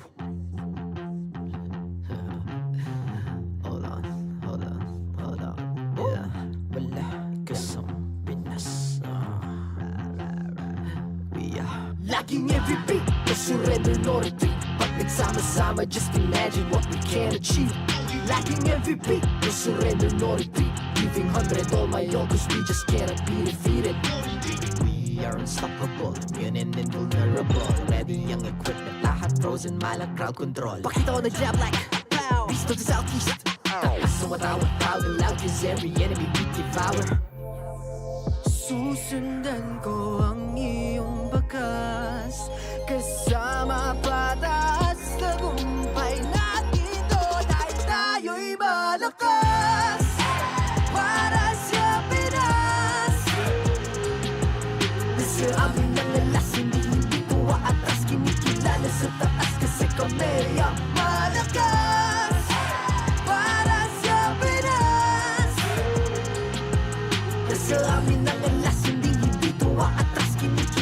Sa taas ganito kami siya pinash. Wow.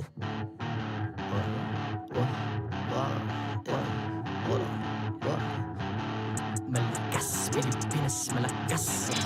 Kahit anong lane, we become the monsters. Malakas, Pilipinas, malakas. Face the golden sun, I'm repping for the 3 stars.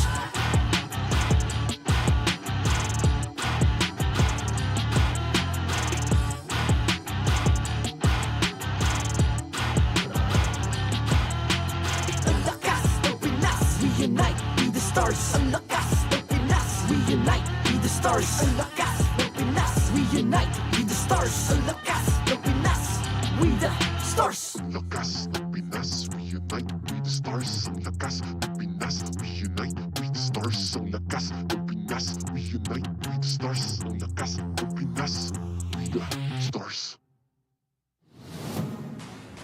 The 14th season of MPL Philippines is brought to you by the following sponsors.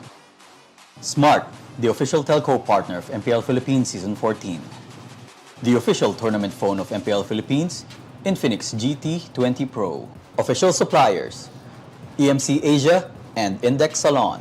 Experience the MPL PH Season 14 action live at Green Sun, Makati City. Grab your tickets now via official MPL PH website. Don't miss any MPL action by following our official Facebook and subscribing to our YouTube channel. Follow MPL PH on TikTok for more content.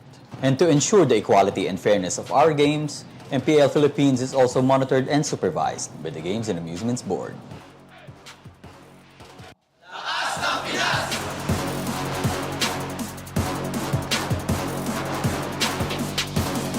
Lakas ng Pinas!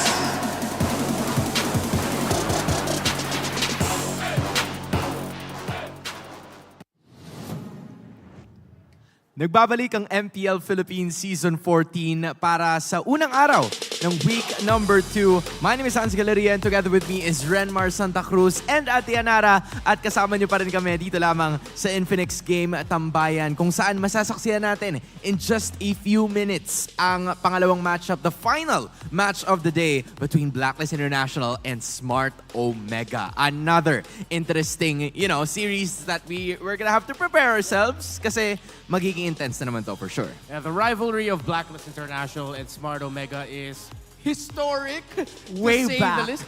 Way back, even though a lot of the main characters of this rivalry have changed for this season. There are some interesting stories and connections between the players that we have now. This generation of the Omega Blacklist rivalry that'll make things still spicy.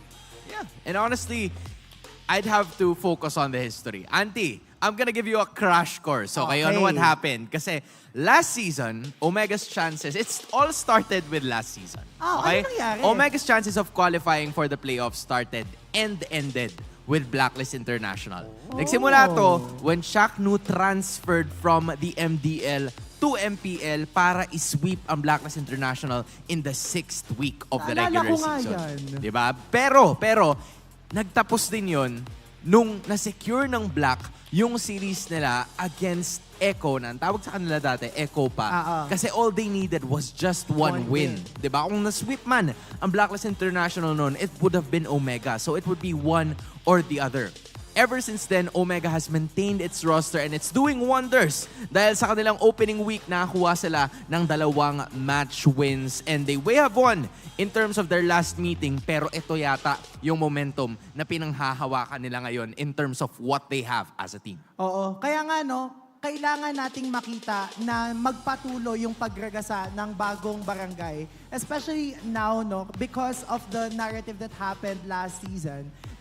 Hindi lang yun yung first time na dininay ng Blacklist International yung Omega. Kasi nung M3 nung Season 8 sa MPL, sila din yung kumbaga nagtanggal doon sa opportunity ng Smart Omega na makakuha. That's the lower bracket. Yeah, and I also remember Blacklist, sila yung nag-eliminate sa Omega nung play-ins para sa playoffs noon back in Season 11.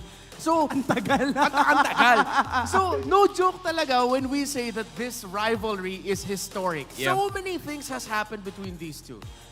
I mean, at some point, diba? Nag-umpisa to sa kay Oheb, kay Kelra.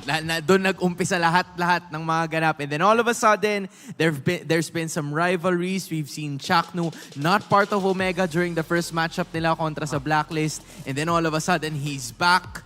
Tapos ngayon, panibago na naman ulit, a new code for Blacklist International ang ating makikita. Pero yun din yata yung kailangan nilang gawin. We are still looking for Blacklist International sa kung ano ba yung gagawin nila. What exactly would you do if you're Blacklist International? WWYD. WWYD. What would you do? Or pwedeng WWBD, di ba? What would Blacklist do? Because as of this moment, we haven't really seen a lot of those victories na kinakailangan nila, and they need to at least propel themselves. Kailangan paganahin na kagad nila yung engine nila para magtuloy-tuloy for the next. And I think for the Blacklist agents there, I've seen a lot of the pulses of the community, what they've been mentioning online, and I have to agree with them. For me, Blacklist International, because of the roster that they put together, a bigger coaching staff with a lot of new faces for the organization. They have a full 10-man roster, if I'm not mistaken, 9-man. So really, it's expected that Blacklist International will take time to figure things out. Kailangan talaga nila ng oras kasi ang dami nilang mga iba't ibang pyesa na kailangan mo talaga hanapin yung tamang timpla. And spoiler alert, nakita naman natin dun sa waiting screen natin. Meron tayong mga iba, but we will go on to that later on. So Blacklist will really take time. Kung kakaantabay lang nila, kung kakasubaybay lang nila, back lang kayo ng konti. Back lang kayo ng konti, masusubaybayan yan. But as we spoke, or as we mentioned kanina, you're right. At least nakakuha sila ng panalo from last week. They got one game, and that's probably something that they could build on na nakuha nila dito sa Fnatic Onyx Philippines. Pero parang may something eh. Parang may pwedeng lumabas dito sa lineup na hinihintay ng sobrang daming tao. One of those are the options of Pilar and Oheb possibly playing. Na lagi nating nakikita, where are they? Because nabanggit na nga natin 10-man lineup yung koponan ng Blacklist International. So while that gives them opportunity to mix and match their players, at the same time, mahirap din kasing buuin, again, yung chemistry from those 10 players. Who do we field in today? Sinong lalaban ngayon? Yeah, and I think it's important that Blacklist International, now for week 2, they're juggling around different roles. Again, not confirming anything. But come on, nakita nyo naman yung loading screen. Hindi na ganun kasyado spoiler. So we're just gonna tease it a little bit. When you have so many players in that team, you have to flex it as early as week 2. Yep. How many times before in the history of MPLPH we've seen big teams not field new lineups until week 3 or week 4, and then suddenly middle of the season, you're wondering how come it took that long. So it's good that as early as week 2, they're already considering rotating some pieces around. And that's important, especially when you have a historic rivalry up against Omega, because that's one of the mindset things for teams. It's that, okay, if we're going to try something new, we'll do it against our rivals. Because that gives them that extra buff. And that's not us just saying things. Players have been vocal about that before in the past. How would you feel if you went up against DLSU? You'd be inspired, right? As someone from Ateneo. True. And alam mo yung ganong kind ng He's from Lasal. rotation. Exactly. Yeah, Kaya nga wala ko comment eh. Tapos ikaw USD. So iba-iba tayo. That's exactly why I'm here. Okay, we wear different colors. But hey, you're wearing my school's color. Oo nga eh. Continue. Oh, sorry, eto na nga. Yung ganong klase, especially now, more than ever, urgent na week 2 pa lang makapag-recalibrate na yung team. Why? Kasi nagbago yung point system natin. Hindi na tayo kagaya before. Good point. Na as long as makakuha ka ng game, you get a point. Now, as long as you get a series win, that's the only time that you get a point. So medyo mas mahirap makarank up ng points now. Yeah, and I think one of the biggest X factors here is that if ever we will see Exort playing for the side of Blacklist International. If ever. He's going up against his former team. That is an Omega roster that he's very familiar with. He wasn't there when this roster finally took into shape. Actually, he was one of the players that was sent to MPL. So that they could bring up Andoryu around week 5 heading into week 6. So the experience of Exort coming from Omega should play a factor here for Blacklist International. Yeah, and not only for Exhort, right? Because all or most of the players, I believe except for Mark TZ, has had experience playing in the MPL that we've Yes. seen for the longest time na itong mga pangalan na ito, kung baga, napupunta sa iba't ibang teams, they've showcased what they can do, and posible na makita mo sila dyan, di ba? Yung mga manlalaro, minsan lumalabas yung ulo nila dyan Oo. sa side na yan. Malay nyo. So, Nakita nyo sila so, dito so eh. just in case na hindi nyo nakita yung waiting screen, it is a possibility na yung mga nabanggit nilang players are the ones that are gonna be playing today. But on the other side, Smart Omega not really having a lot of changes since last season. What do you think is the reason why they are performing like this? Ano ba yung sikreto? Or hindi man sikreto, what are your observations regarding this team and how they're getting the win? Pinag-usapan natin to last week when Mara was here. And I think one of the key factors talaga ay yung fact na Andoryu regained his confidence na we weren't able to see last week. And then the fact na even Chaknu, now wearing the hat of being a captain, mas bukod sa fact na mas magaling sumagot si Chakno ngayon sa interview, mas grabe yung pagka-well-grounded ng paglalaro ni Chakno na not only does it help the team, it also adds more chaos to the already chaotic playstyle of Barangay. Yeah, and to pair up with how well Chakno has been doing, I want to acknowledge this headline. It's Atoy Army against the Dil Army. You have to give it. You have to give it. If ever, not confirming anything until Wala the pa, wala lineup. pa. But I'm a Ryota fan for this season. The two games that we saw him play in, it just seems that he really understands his role for Omega in the team fights. Whether he's going to be peeling for the backline, whether he's going to be the one initiating, Soaking followed up by damage. Chakno. Ryota's just been so good. The EXP lane for Smart Omega. You know, it's funny kasi they both came from Onyx Philippines. And then Fnatic Onyx Philippines. And then all of a sudden, they're here. So, kumbaga parang ito, makikita natin yung scrim nila. Or hindi ba sila naglalaban pag scrim? Well, we're about to find out because it's gonna be Blacklist International versus Smart Omega in this final series. MPL Arena for the last series of the day. Please welcome our marshals on the stage right now. It's Ems, Wilbert, Pat, and JJ.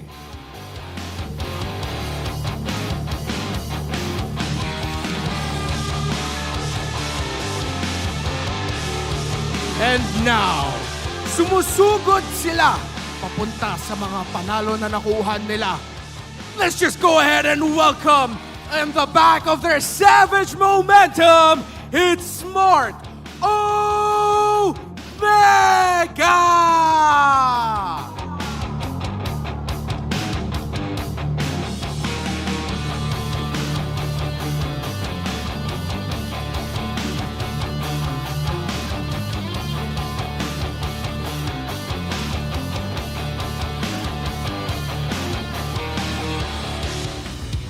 And across them are their rivals, walking down the stage, returning faces, looking to add another chapter to this storied rivalry.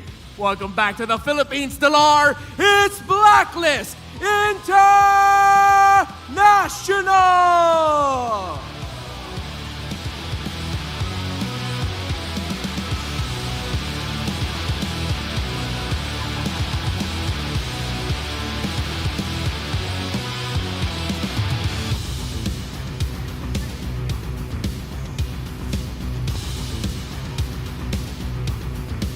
And the master tacticians for both sides for Smart Omega, it's Coach Lembot. And for Blacklist International, it's Coach Bonchan.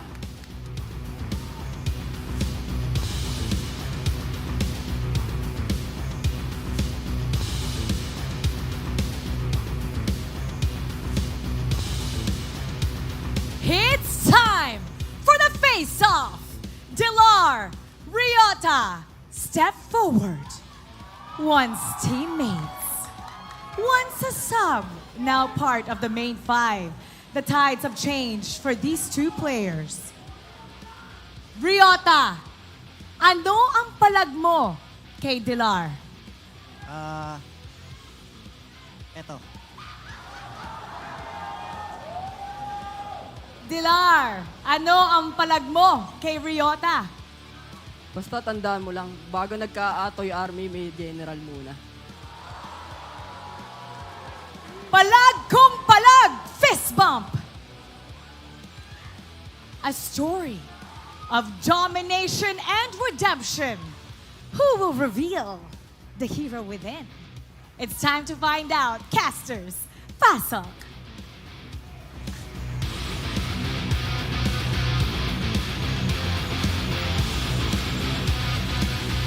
At doon natin nakita ang muling pagbabalik ni Dilar. Excited na nga siyang pumunta doon sa table eh. Excited na Paupo siyang na siya maglaro. agad. Bakit nyo pa ba ako papupuntahin sa gitna ng stage? But yes, before that, it's Smart Omega that hasn't really changed their lineup and is now building on their momentum.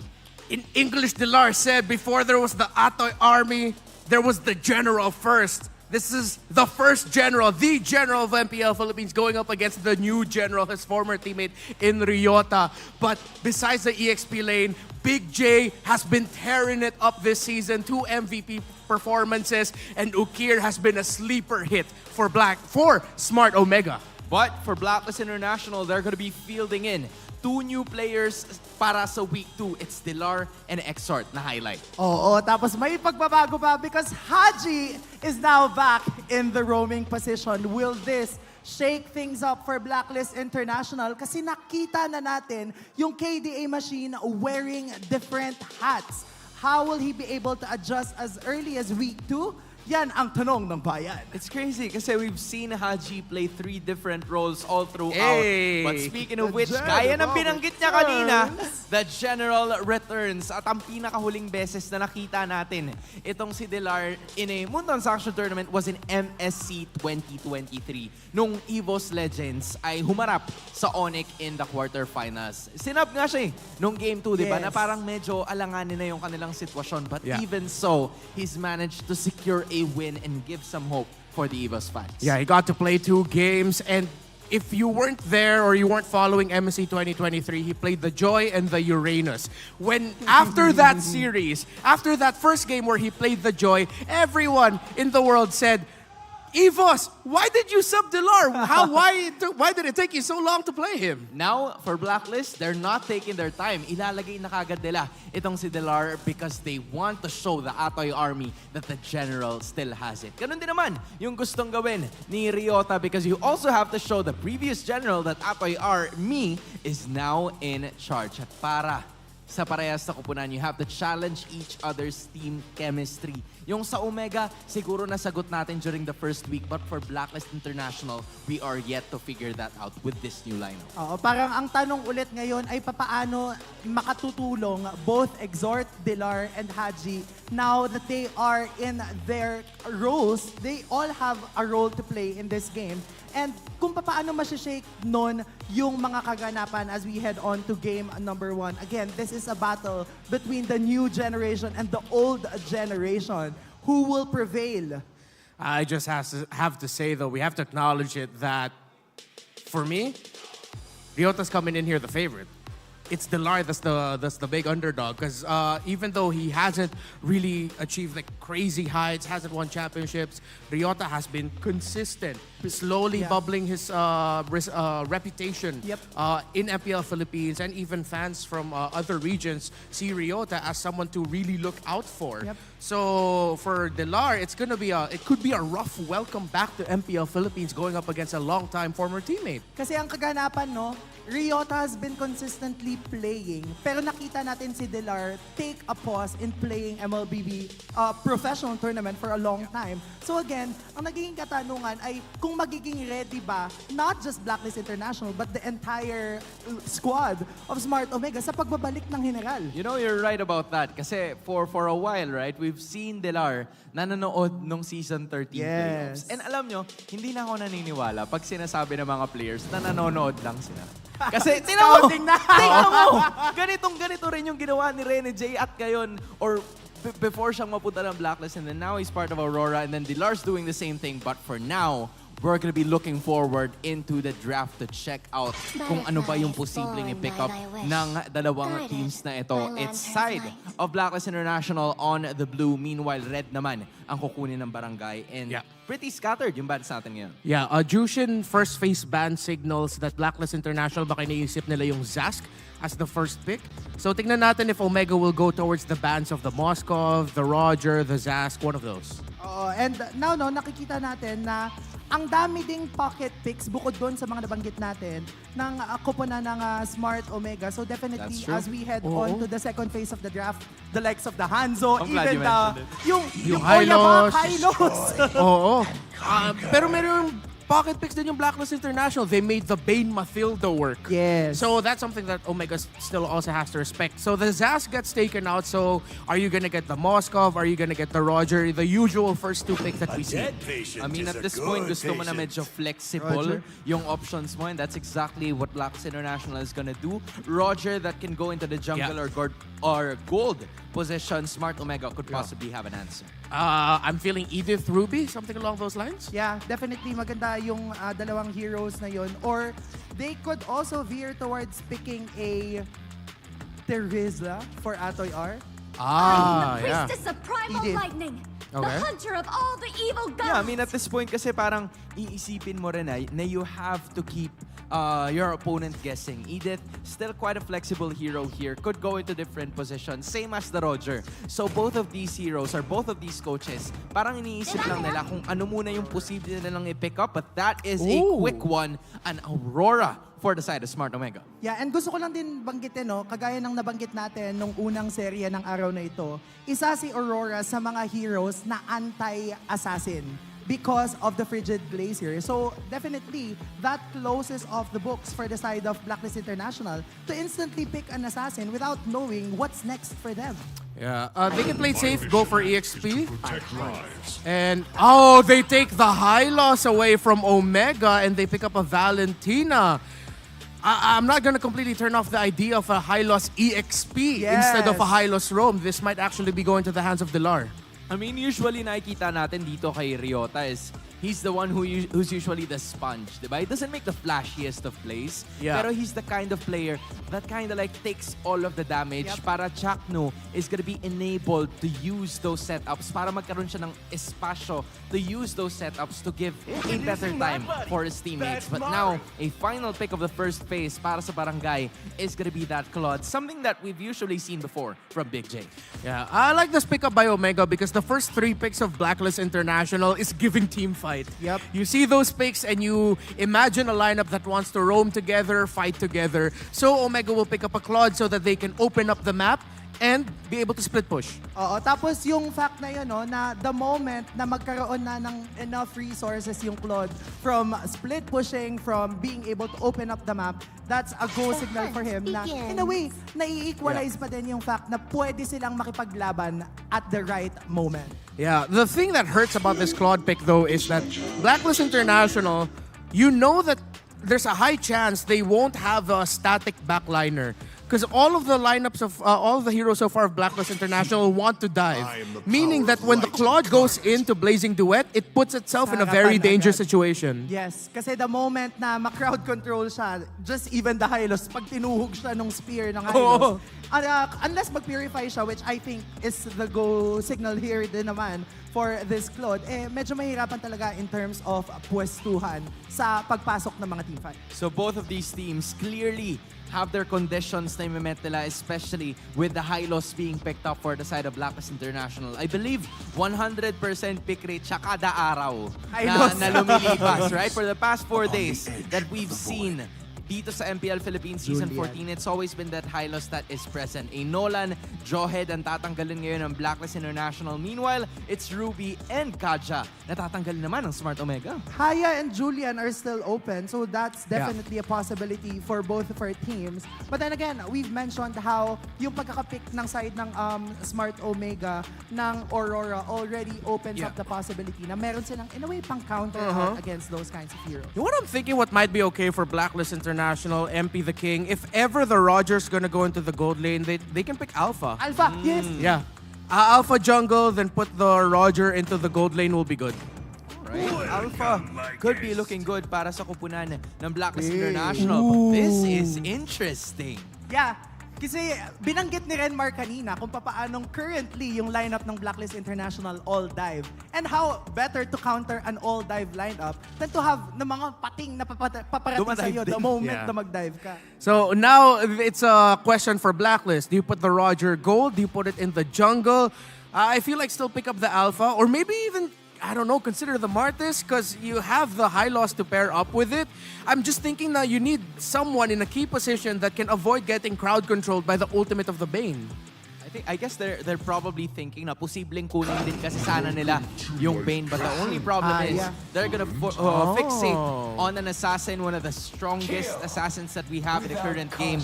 At sasamahan din nila yan ng Grok. So posible nga na flexible pa itong Grok tsaka yung high loss in the XP and row position. And sinasagot din ito yung question mo, Renmar, doon sa may ability to evade the crowd control coming from the Bane. So in a way, a good pick, but then again, kagaya na binanggit mo, Hans, pwede nating makitang mag-veer towards the XP lane again, ang isang Grok, just like what Sanford did in their game number 2. Yung nakikita ko to so far, this could potentially be a very magulo game. Yes. Parang ang daming aksyon, daming individual fights na nangyari. Last pick, Roam or EXP? Uy, nag-glue. Huh. I wonder how you guys feel about this. Kasi, Lason to Yeah, this is Ryota holding on to a glue and Chaknu ang gagamit ng Edith compared to the usual set of heroes that, you know, we kind of see from him. I'm thinking about if ang naging train of thought dito ng Smart Omega ay walang kayang mag-burst down agad sa glue at the start. Kasi nga naman medyo tanky talaga yung mechanics ng glue. And kaya niyang sakyan yung mga humaharap. Yeah, sobrang lason ng glue pick na yan na baka, yun nga, as you mentioned, the early game, it might be difficult for Blacklist, for Omega to have an answer towards, for Blacklist International, excuse me, to have an answer towards the glue. Parang iniisip ko, parang, at some point, the casters in Filipino will say, ang kunat! In English, they can't take him down! I mean, Lembot and Bonchan have finally made their move. It is now time para sa mga manlalaro. Casters, pasok. Ang kunat! Sinimulan na agad. Kailangan to maramdaman Mobile na natin Legends. yung emosyon at yun ang ating magiging bungad papasok dito sa ating laban. Brigida at ating mga Chantel para ihatid sa inyo ang ikalawang serye ng araw na ito. At alam mo, Ano yun? pakiramdam ko nung sinabi ng ating mga kasama sa Infinix Game Tambayan ang salitang mukhang magiging magulo ang laban na to. Yun Ayun na na nga. yun Speaking of, Doon na nagka-glue. Dahil nakapag-flicker na nga doon si, Cyclone Eye Flicker para dito kay Haji. At gusto lang naman niya mang-glue kanina Ayun, diba? doon sa may orange buff ng side ng Omega. Pero medyo na-delay pa rin Ay, ayan na, napatay na dito. At nakikita na natin at naririnig ang Atoy Army. Nagka-glue talaga. Sa simula pa lang ang ating laban. At na walan na ng tatakbuhan at that moment. Etong si Haji na again, extra emphasis on the idea na isa or siya muli ay roamer ngayon ng Blacklist International. Oo, pero parang napaganda din pala yun, para kay MP the King. Nauna siyang nag-level 4. Kaka-level 4 pa lang ni Andoryu, by the way, dito sa ating laban. So parang more on buy time muna dito kay Kuya Haji. So, I mean, hindi naman ito yung unang beses na nakita nating yung roamer ay napapadala sa mabigyan in the early stages of the game. Basta't nandoon pa rin naman yung pagiging kumbaga ay kalmado at tansyado pa rin nung kanyang mga kasama ay hindi imposible yung chances na mabaliktad pa rin nila ito. Also knowing na grabe nga dito yung or yung idea ng aggression na pwedeng manggaling sa Blacklist International. Basta makapag-snowball sila, literal na pangangatawanan nila yung sugod, diretso, kumbaga ay engage lang ng engage na mindset para dito sa lineup nila. Oo, kasi meron sila ditong Grok, meron silang high-low. So parang pwedeng dumausdos, kumbaga, sa lineup ng Smart Omega. Pero ngayon parang nakikita natin for Omega, parang hindi din sila nagpapakita sa mapa. Parang hinahanap mo nila ang perfect timing. Meron poke doon against Pilar, pero pokes lang. Ang kunat. Naniniwala na ako sa kasabihan. Oo. Na pag nagsimulang makunat, mas makulat mamaya. At saka yung sinabi ng ating Infinix Game Tambayan na sasabihin talaga natin, 2 minutes pa lang, sinabi na namin siya kasi ramdam na agad. Pero sino kaya ang makakakuha ng turtle? mukhang Smart Omega lang naman. Walang ibang nakalapit from Blacklist International. Oo, mabilis ang pagkuha doon at malinis by the way para dito sa Omega. So parang nag-aantay din siguro ang Blacklist International probably because parang yung tempo din ay ayaw nilang bilisan para maging maganda yung laning dito ni Outplayed. So far naman kasi nasa maganda-ganda silang kinatatayuan. Kaso nga lang, kung kanina ay sabi ng Blacklist International, nakabili tayo ng oras. Sabi ng Smart Omega, kami din, magpo-focus lang kami sa kung ano man ang kinakailangan naming maisakatuparan in the early stage of the game. Bago tayo umapak ng 3 minutes ay may kaunting kalamangan si Andor in terms of XP dito sa pagpa-farm kontra kay MP The King. Kahit kanina ang hala natin, may kalamangan na yung Blacklist International. At speaking of, grabe ang pag-iingat natin up to this point. Wala tayo nakikita kahit ano, pero baka ngayon. Eto na, nakita na natin yung onward Earth Shatter. At doon na nga na-shatter doon na si Haji. That's gonna be the second kill para dito sa Barangay Omega. At after nun, balik na ulit doon sa kanilang mga stasyon. Parang napakahirap gumalaw dito sa mapa nang wala kang kaide-ideya kung nasan ang Smart Omega. Kasi marami silang pampigil nga nung mga posibleng sugod o follow-up na manggagaling from Blacklist International. So nakita natin kanina, onward Earth Shatter committed onto Haji. Wala nang ibang pwedeng sumunod kasi may Deadly Catch, may Frigid Glacier na kinakailangang problemahin kapag ka nag-attempt sila na sagitin yung buhay dito ni Haji. So kailangan talaga nilang tansyahin na hindi rin madaan sa bibigla ng Smart Omega kasi iilan pa lang yun hindi pa kasali si Ryota nung nangyari yung pick-off kay Haji kanina. Oo nga, nakafocus muna siya sa pagbabantay din dito kay Dilar. Kaso kanina nag-game, yung match 1 kasi natin, iba yung nakita natin, pero yung nga lang, onward Earth Shatter na naman. At naibiin pa sana dun sa Frigid Glacier, pero makakatakas doon si Haji, makunat yung bato. Pero ginamit na rin dito yung Shadow Kill. So more on focus lang para dito kay MP The King. May wild charge na gagamitin si Haji. Pero after ng lahat na nangyari, dito pa rin magkakatagpo ang barangay at ang Blacklist. Dito pa rin sa may turtle area. Naku, medyo napalayo nila yung ibang mga miyembro. Pero ang turtle naman na ito, Blacklist International naman daw ang makakasecure. Hahabulin nila Andoryu. Pero hanggang doon na lang yata muna ang ating makikita. Dahil Blacklist International, sabi nila kailangan masiguro natin na hindi mapupunta sa wala yung mga nangyari. Yung mga naging attempts ulit ng Smart Omega kanina na hindi natin sobrang nabigay sa kanila. So up to this point, ay nagiging mataimtim lang naman ulit. Mataimtim? Ay, di ko alam kung pattern na to ng mga day 1 kada linggo. Na kapag ka first game, second series, medyo tahimik kalmado muna. lang muna. Ay. Oo, kalmado lang muna. Tapos after nun, maglalagay na red carpet. Si Okir, meron passive. At makakatakas mga moment na yun. Ito ng counter set ng side ng barangay. Napakaganda magamit doon ng Frigid Nation. Pero mabasic doon sa may patalikod. Dumating na rin yung glue. At ayaw na nilang more glue. Dahil MP The King lang ang kailangan nilang makuha. Isa-isa lang. Yun ang nagiging target dito ng Smart Omega. Kahit akala natin kanina na magandang simula na yon for Blacklist International matapos yung latag ng red carpet, sabi nga rito ni Ate Mo Chantel, balikan natin ng sama-sama doon sa ating Infinix Instant Replay kung ano nga ba ang mga naging sagot. At yun na nga muli, yung naging pangpigil na Deadly Catch, Frigid Glacier, at yung re-engage muli kay Chaknu na talagang nakapaghatid kay MP The King sa mga kasama niya sa Smart Omega. At yun pa naman ang kumbaga ayaw mo talagang ibigay na kill kung ikaw ang Blacklist International. Oo, as much as possible, kailangan na continuous lang yan. Ito na naman si Chuck na nagpapanggap na damo. And sobrang crucial pala talaga dito nung ni Andoryu, yung deadly catch niya. So deadly nga pag na-catch dito yung ultimate ng isang Bane.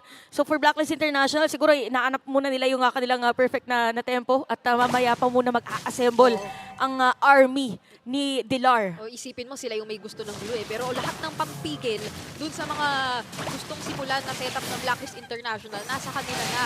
Kaya mas pumapabor sa kanila in the long run yung kapag nagsisimula or nag-attempt ang Blacklist International dito kasi hindi sila kakapusin ng pansagot And now, masusubok na naman on to this next turtle objective pero MP The King!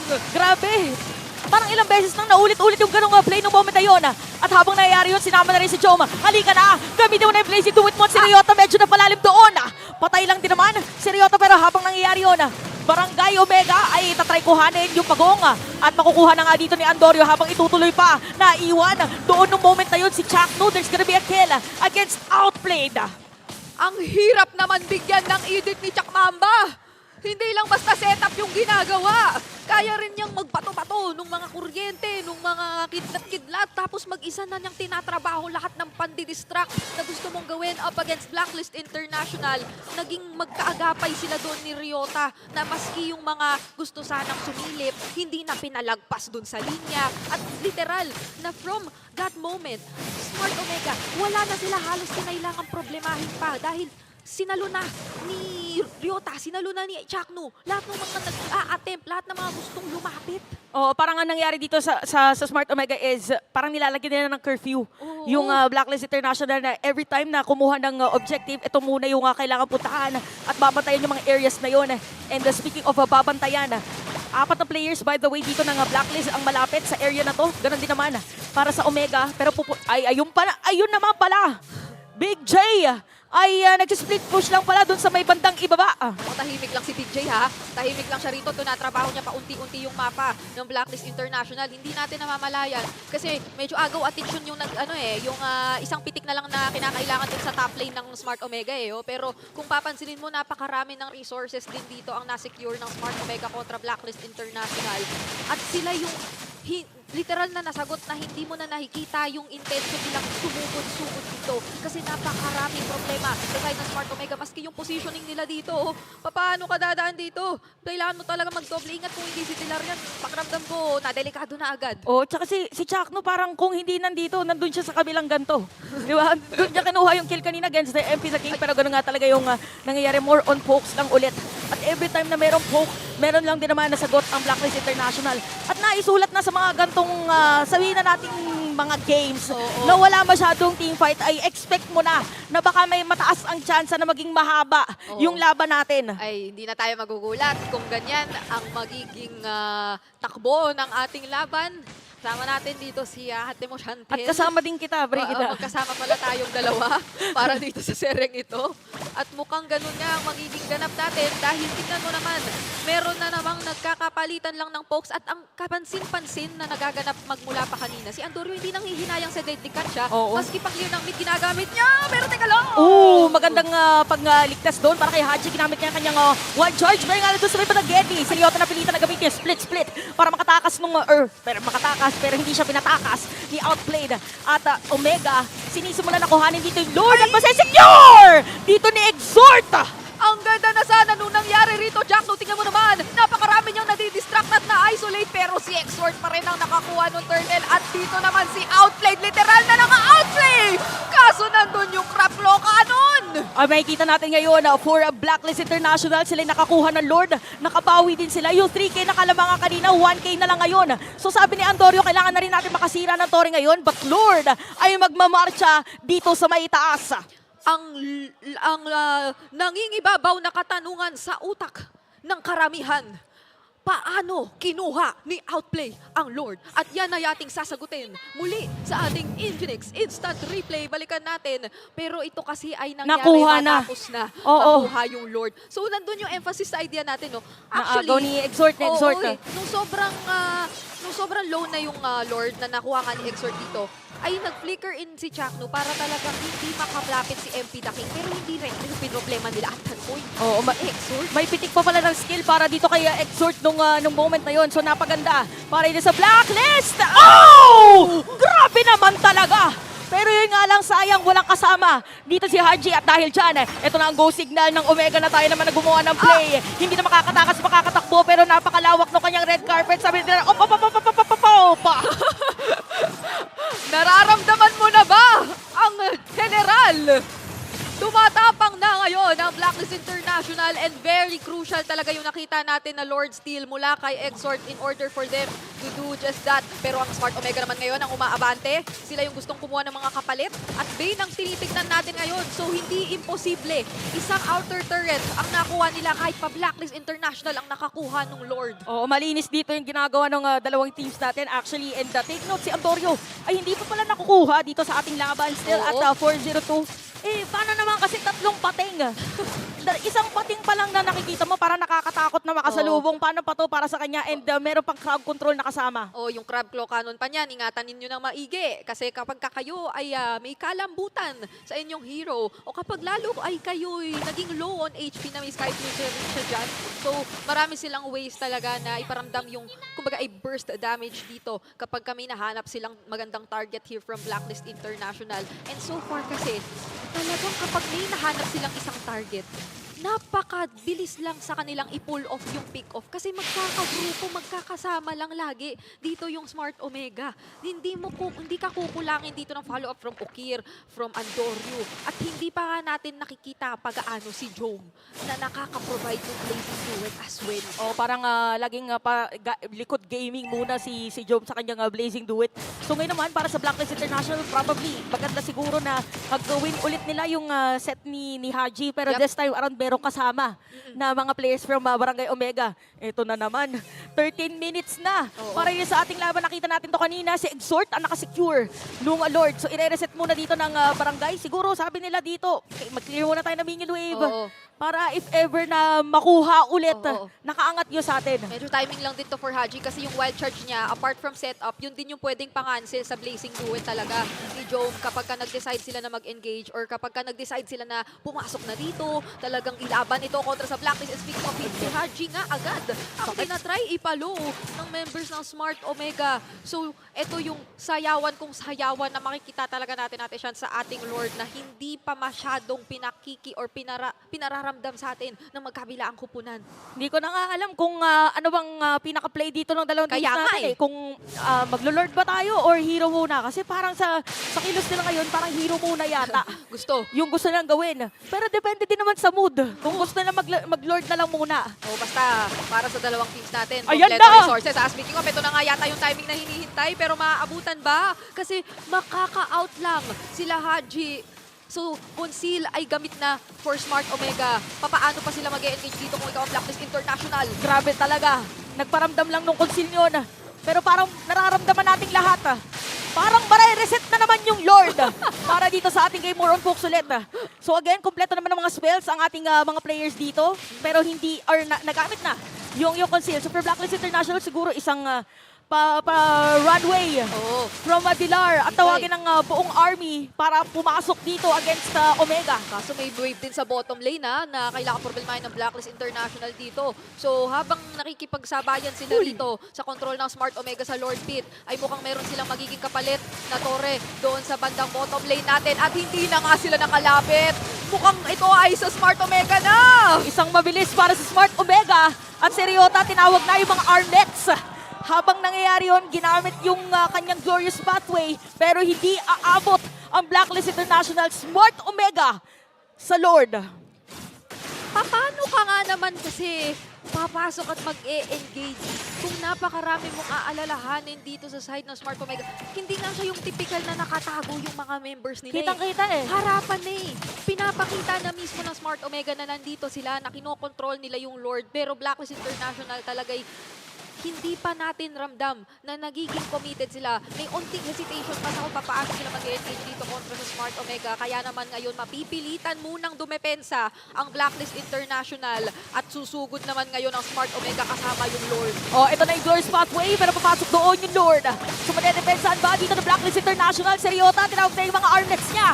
Medyo mag-turn around doon sa moment na yun at napalayo nga lang. Medyo free hit. And with a kill, Pero hindi pa rin nadedepensahan yung Lord Sabi ng Omega dito, okay, sira na tayo na Torre dito sa may top lane. Feeling ko yun talaga yung magiging goal, lalo pa kung ikaw sila Andoryu, pero conceal from Haji. Maghanap siya ng set, mukhang mahuhuli si Andoryu, pero sasapat pa yung damage kasi may free kay Shirba! Ito na naman yung sinasabi natin, pero talagang pang-counter! Unstoppable na! Dito si Andoryu at hindi pa nga rin talaga siya nakukuha dito sa ating game. Akala natin, it's time na para sa Blacklist, pero napigilan pa rin. Andun umabot na eh. Nastan na si Andorio. Pero still, naramdaman mo kung gaano kaagap dito ang mga members ng Smart Omega to make sure na hindi siya tutumba. O eto, Frigid Glacier. Sige, pagtangkain nyo na hulihin siya. Hindi namin kayo pagbibigyan. Hindi namin yan kakayaan. At mukhang uubusin na rin ng Smart Omega lahat ng mga inhibitor turrets ng Blacklist International. Pero may wild charge ulit! Meron namang wild charge. Hindi pa rin nasisira. Pero nandun na yung deadly catch para ma-secure yan. So again, parang ano lang muna, pokes para dito sa ating dalawang teams. More on battle of attrition. Pero kung titignan natin, yung base ng Blacklist, nasira na pala lahat ng kanilang mga tore. So medyo mahirap yata na dumipensa mamaya pag mas tumagal yung laban natin at makapag-secure ulit ang Omega ng Lord. At disiplina pa rin yun for Smart Omega kasi alam lang talaga nila kung ano na yung capabilities. Pero Haji na palalim yata rito. Mapapaaray ka na lang talaga. Mawala na immortality si Haji at si Dilargito. Gagamitin yung Glorious Pathway pero Haji is down. Habang wala pang minion, hindi meron pala dito sa may bottom lane. Pwede yatang diretsuhin ng Omega. At sinabi natin more on controlled aggression na nakikita natin dito sa mga kupunan. At for Blacklist International, 4 lang nandito para dumepensa. Nandun na naman yung deadly catch. MP na papasok sa likod. Frigid Glacier, nariyan na rin. Pero Dilar ay tutumba na! Godlike na nga dito ang mga players ng Omega at unti-unti na nga sinisira yung pace. At wala nang sagot dito ang Blacklist. Pero hindi tuloy pa rin ang pag-hit nila. And Omega ang makakakuha ng game number 1.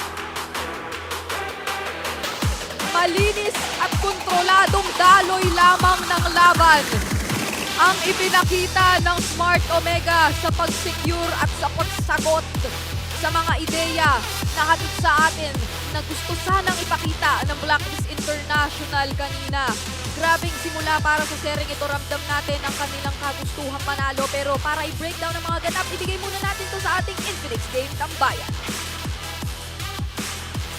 Good draft, good synergy, and goods na goods pa rin ang Smart Omega as they keep and hope to keep that streak of matches alive as they win game number 1.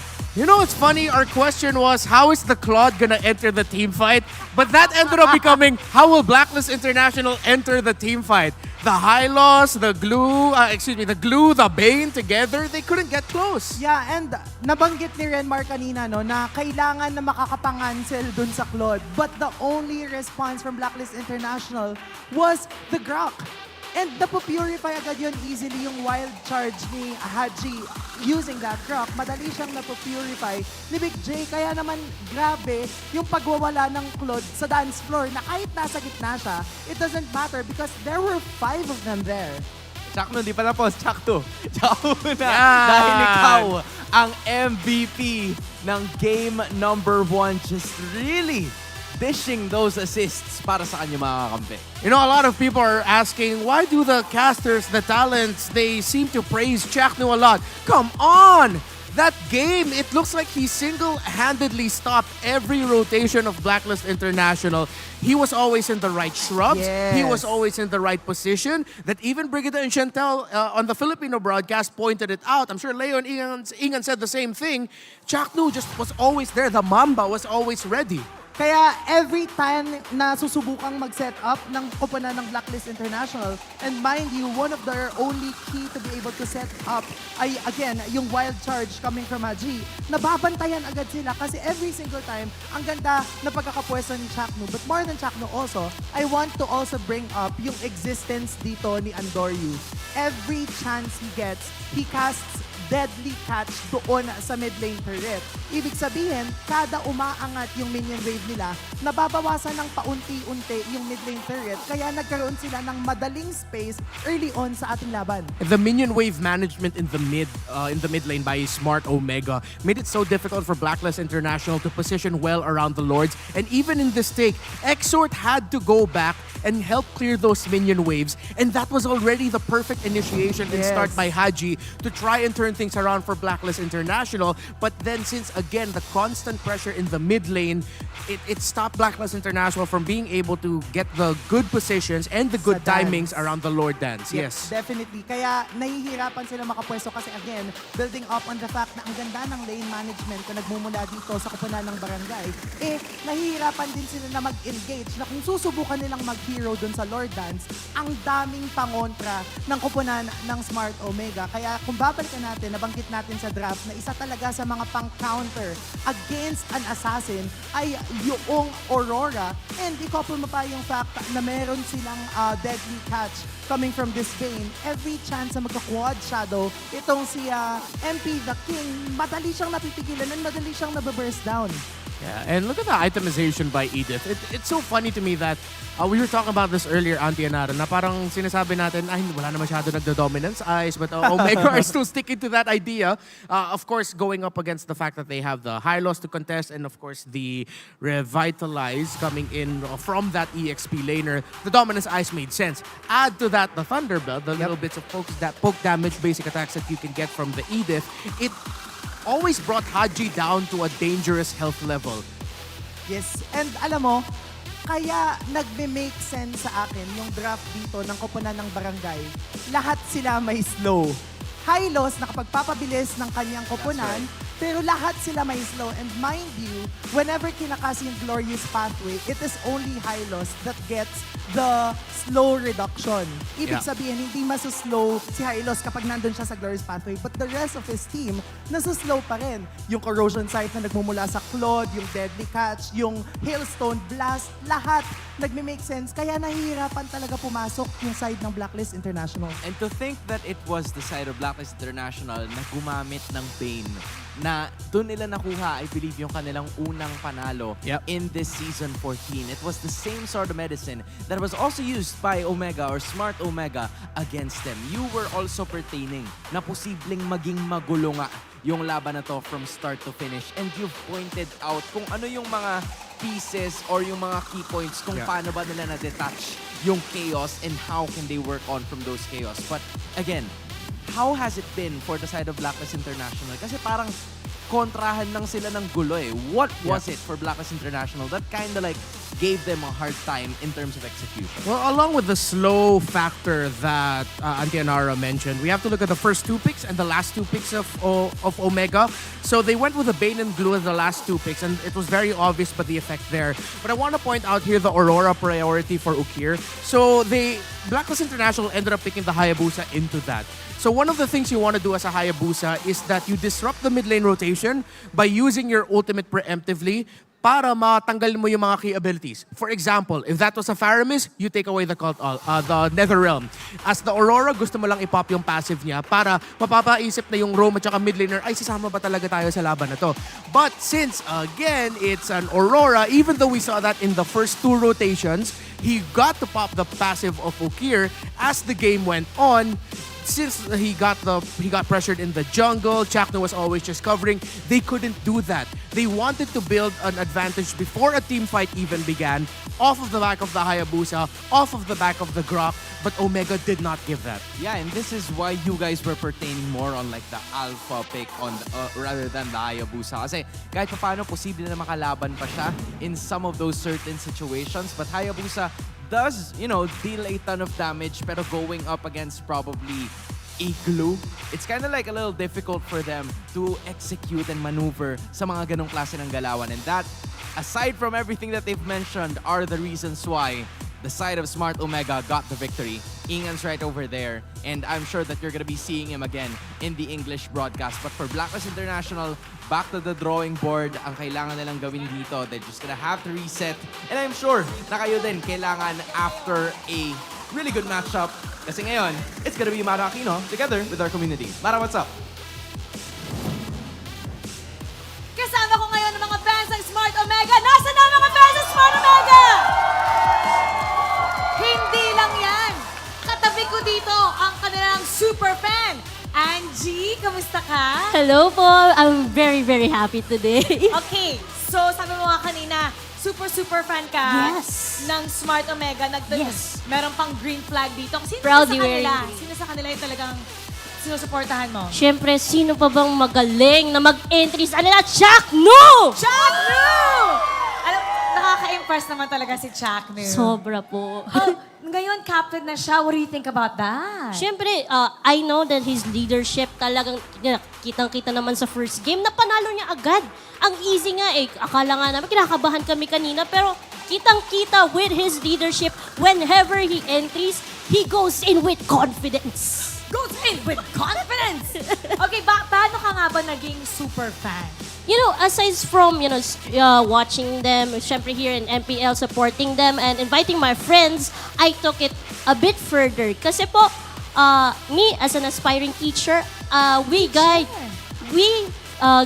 kids and we actually build an esports guild. Oh, wow! Yes. Saan school to? Pwede ba Oh, sige. Pero pwede pala yun, teacher ka. So, Yeah.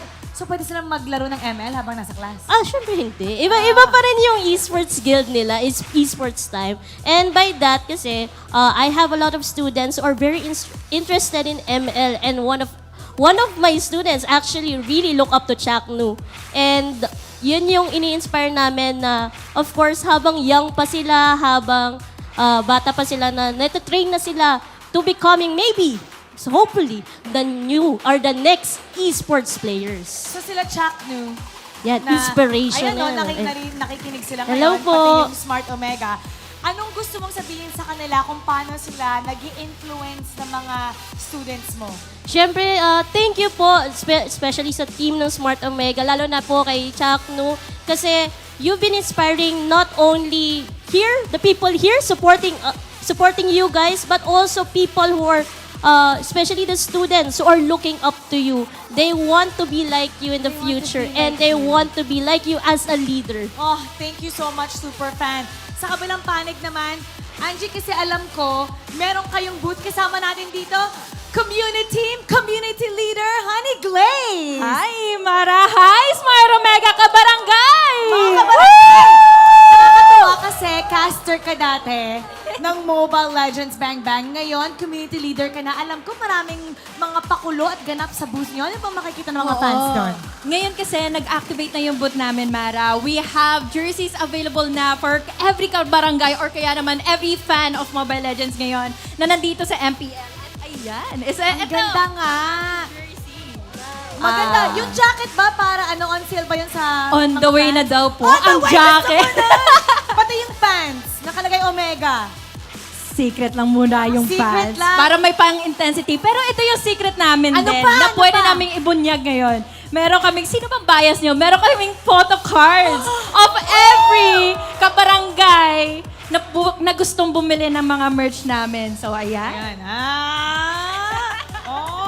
Para siyang galit dito. Ayaw lumabas niyan eh. Ano to? Lahat ng mga players nandun or tigi-isa ba? Tigi-isa. Kasi meron kaming pakulo sa booth namin na kapag bumili kayo ng merch, pag bumili kayo ng jersey, hindi nyo malalaman kung sino yung pwede nyo makuha. Oh, so surprise. Yes. O, paano pa masuportahan ang Smart Omega? Ano yung mga Facebook, social media? How? Yan. Pasok po kayo, sali po kayo sa ating community group. Meron po kami dyan on FB. You can also find us on every social media at Omega Esports PH. Oh, gusto niyo yan? Supportahan na ang Smart Omega sa kanilang booth ngayon. Magsisimula na ang ating laban. We're gonna throw to panel. Okay, kaya nyo? Okay, in 3, 2, 1. Panel? Kayo?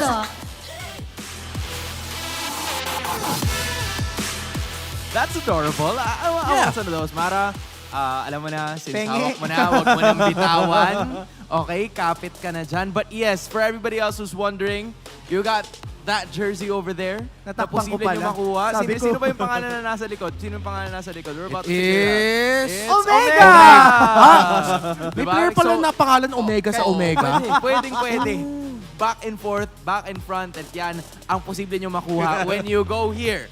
Dito mismo sa ating venue to get that. Right? Gusto ko dito, Omega sa harap, Omega sa likod. Batik yan. You Tapos, know where that is. Ano meron pa? ka pang photo card ng mga favorite kabarangay. Tapos randomized pa yon. Di mo Yeah. alam kung ano magagaling. Pero ito hindi randomized. Ano yan? Kasi pwede kayong manalo ng not 1, not 2, but 90,000 Wow! diamond. Iba yung Ni- goal. 90. 90,000 Mahirap diamond. kasi Ang hirap kasing bilangin pag hanggang 90,000. Ang kailangan nyo lang gawin is pumunta dito, of course, sa MPL Arena at i-post ang inyong live experience sa Facebook and TikTok with the hashtag MPLS14 live experience. Again, that's hashtag MPLS14 live experience. Siguraduhin nyo lang na naka-public lahat ng posts nyo at itag ang official pages ng MPL Philippines. Para alam naman namin na nag-post kayo kasi sayang naman. Pag di namin nakita. Oo, pag di namin nakita, kayo din. 90,000 diamonds din yun. Sayang. Sayang na sayang. Pero ito ang mas hindi sasayang.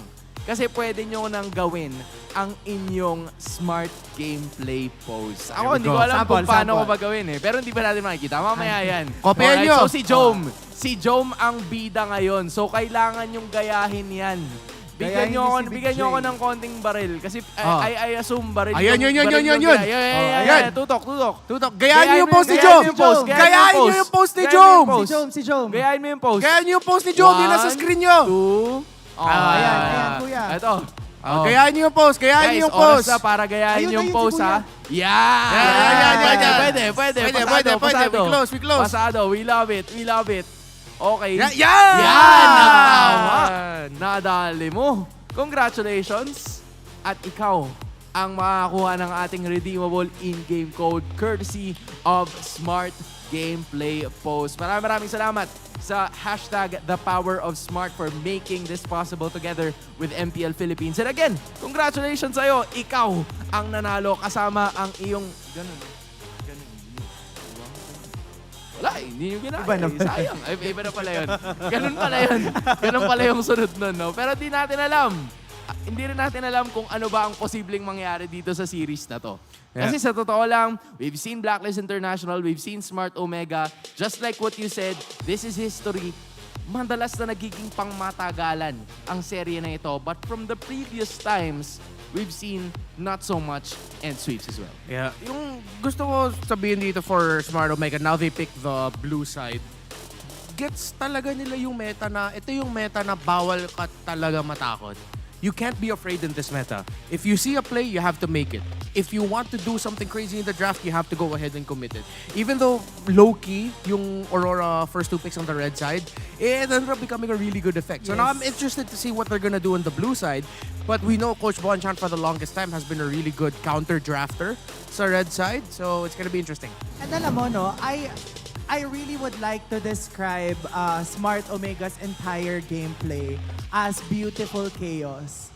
Parang yun talaga yung siguro nagsaset apart sa Omega sa ibang mga teams. Kasi kung papansinin mo yung kuponan ng Smart Omega, kapag naglalaro sila, gulo. Tapos yung gulo na yun, natatranslate nila lagi sa objectives. And sobrang ine-exemplify yun ngayon as we enter week 2. Kasi last week nakita na natin yun. Pero now, pinapalakas pa nila lalo yung ganong klase ng identity nila. Yeah, honestly, it favors them so well. Na yung mga ganong klase kasi alam nila kung kailan sila dapat maging magulo. Yes. And then, habang magulo sila, they're trying to find something like objectives. They're trying to find a kill. They're trying to find something always. Kaya ang hirap nilang basahin as a team.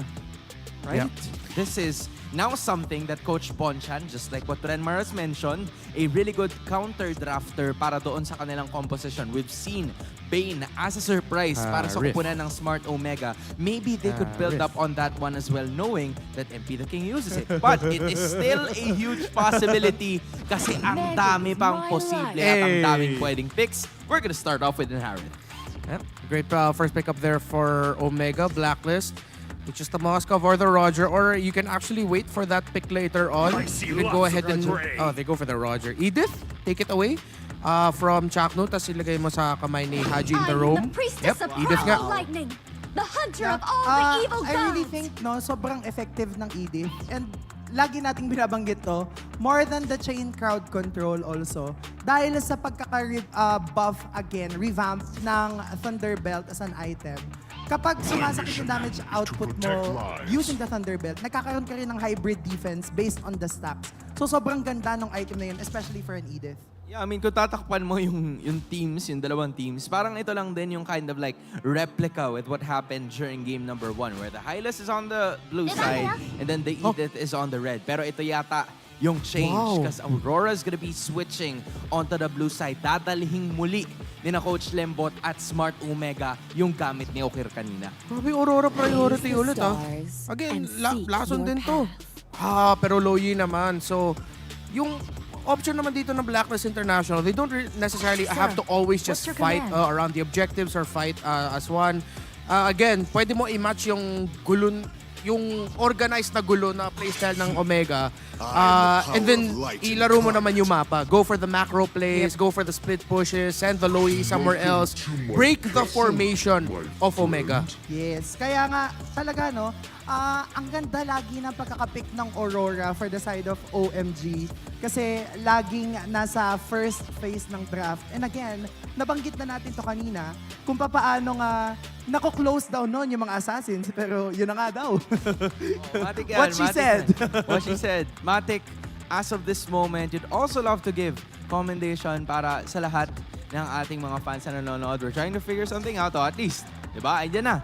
Nakalatag na. And I am sure that all of our amateur teams, including the ones that are at the phone, ay nakikita ang ating mga ganap. But you've mentioned this as well. Going back into the draft, na parang yung Blacklist International, ayaw nila nung gulo the same way that Smart Omega kind of wants to. So at some point in time, mas bibilisan nila kung ano yung ganap. Sa totoo lang, pwedeng kami din. Tama! Pwedeng kami din. Sino gusto ng Game 3? Diba? We don't agree, we don't disagree. All we saying is, we understand. Oy! Ang ganda! Na-blinak nila kagad yung potential na Bane pickup. Yep. And also, yung pagkaka-first skill ng Loyi. isang Loyi, yung Circling Eagle ng Matilda, lahat mabablock ng Guardian's Barrier. Mapapabalik. Iikot si Haji sa sarili niya. Well, hindi naman sa ganun, pero parang ganun. Parang ganun na. Parang medyo mahihirapan siya to like unleash those wisps na dala nitong Matilda just because of the shield na dala nitong Lolita. Any final thoughts regarding the final pick para sa Blacklist? Pwede pang mag-Julian, yung kupunan ng Blacklist International. Although, kung mag-Julian sila, kailangan lang nilang maging cautious dun sa fact na pwedeng ibalik ng Lolita yung shuriken na umiikot. Yun lang naman yung kailangan nilang bantayan. Ang lasa nung Lolita pick kasi mapapaisip ka talaga na kung ano yung pipiliin mo. So, feel ko ito yung safe option eh. Lalaro na lang nila yung mapa. They're just gonna end up playing the map, playing the macro game because it's so tough. Again, it's tough for Blacklist International to fight into the lineup of Omega. This is what we're talking about, right? Yung lineup ng Smart Omega, lagi sila may baon. Just like what you said, we've seen Hanzo. Now it's the Lolita para sa barangay. Oo, kasi ang gandang sagot nito kasi na-force na nila na hindi mag-Bane. Tapos ngayon, lahat ng heroes na meron yung kupunan ng Blacklist International, I would say madaling ma-counter ng Guardian's Shield Barrier na isang Lolita. Kasi even the Blazing Duet of a Claude, kaya agad ibalik ng Lolita yung damage output na nanggagaling doon. This is what I often forget to. Guardian Bulwark pala. Oo. Yung kay Dati Lolita. kasi Yung barrier, kay Grak pala yun. Kay Grak. Pero dati may barrier din. May barrier din siya eh. Well, eto na yun. We're about to figure out if Smart Omega can sweep or Blacklist International will extend to Game 3. Welcome to Mobile Pasok Legends! agad sa laban at ating sama-sama tunghayan kung paano nga ba sasagutin ng Blacklist International muli ang napakagandang pinangharang ng Smart Omega muli sa kanilang mga intensyon going into game number 2 ng ating laban. May mga humihiling na mag-game 3 naman tayo dyan. Dito pa lang natin malalaman kung may isa sa katuparan ng inyong mga kahilingan. Titignan natin kung ganun ba ang mangyayari para dito sa takbo ng ating laban. So, grabe agad. Dito, parang na-miss talaga nila yung isa't isa. Hello, my friend. I missed you so much. Pero mapapauwi si Dilar, ha? Yung mga greetings natin dito, kakaiba para sa mga explainers natin. Maagang sinisimulan at pinipindot ang mga sticker at recall. Pero yun nga ang kinaibahan this time ay meron tayong mas pwedeng i-anticipate siguro na macro plays talaga from Blacklist International or yung mga posibleng mga panggagalingan nila na hindi pangkaraniwan kasi meron naman na silang Luyi this time. May mga nakita tayo before, di ba? Yung mga Luyi, Claude na mga pagmamanage lalo. Parang world tour. Kaso nga lang, yung harapang sagot, paano nila i-manage din kapag nag-boil down na siya sa kailangan walang choice, idaan na sa team fight. Oo nga, parang pinakakailangan nila dito. Uy, ayun lang! First blood para dito sa side ng Omega, nakasalubong si Haji nung moment na yon. And going back to your thought, oo nga no, parang si Dilar lang pala yung pinakapagkukuhanan nila later on nung prowess na humarap. Kung nagkakabugbugan sa top lane, ganun din naman sa may bottom lane. Pero ang hindi alam ni Job, nandito na si MP the King.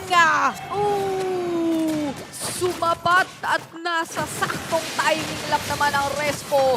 But Smart Omega, sila ang makakasecure ng ating unang turtle. Pero malinaw na trade yun for Blacklist International na tinanggap na lang din nila. At siniguro na lang na hindi tulad nung kanina nating nakitang laban, hindi magra-ramp up ng ganun kabilis yung lead in favor of Smart Omega. Tsaka siguro sabi nila dito parang focus tayo kay outplayed this time para activated na agad. Huwag na natin paabutin ng sinasabing late game. Para sa Claude, kailangan makasama na agad later on pagdating sa team fight. So better start para dito sa Blacklist International. Ang mga natin dito is kung saan magte-teleport from time to time si Kuya Exhort. Ang timings lang din siguro or piliin ng maigi ng Blacklist International which team fights ang kanilang mga susugurin. Kasi so long as up yung Guardian's reflection dito, isa siya sa mga pwedeng harangin netong si Chaknu. Kapag ka nag-blazing duet siya, babalik at babalik lang din yun. So marami talagang mga naging checkmate na sagot ang Smart Omega dito pagdating sa ating draft. Hindi lang siya sa Lolita, hindi lang siya doon sa Aurora, pero even nga doon sa mga paano mo gagawin yung super forward lang din na intentions mo kung may pwedeng humarap din sa yung glorious pathway para potentially ay manigate yung aggression na gusto mong i-implement for Blacklist International. And to think na ngayon nga ang ata, si Joe may nakakasama na rin agad sa Smart Omega. Nagala na agad, Grand Eyeball. Para lang tignan. Anong kulay ng damit mo ngayon? Red. Sinilip lang nila sa may gitna kanina. So parang kakaiwang Omega talaga na nakikita natin ngayon. No? Sobra. Kasi lason yung mga picks nila, nandun yung identity, pero sobrang linis nung kanilang rotation, ng kanilang ginagawa. Now for Blacklist, parang mas ano naman ngayon, mas alam nila kung ano yung magiging pattern naman nila against Omega. Maraming silang kailangang mahanap paunti-unti dito sa laban nito na timpla kung paano nila ilalabas yung gusto nilang mangyari ng aggression. Kasi to think, magiging mahirap din yung sitwasyon kapag sobrang naging defensive lang nung mga sagot o responses dito ng Blacklist International. Mga guiding win pa out, mga tipong ganun. Pero tignan mo, nagparamdam lang ng kaunti dito sa turtle pit natin.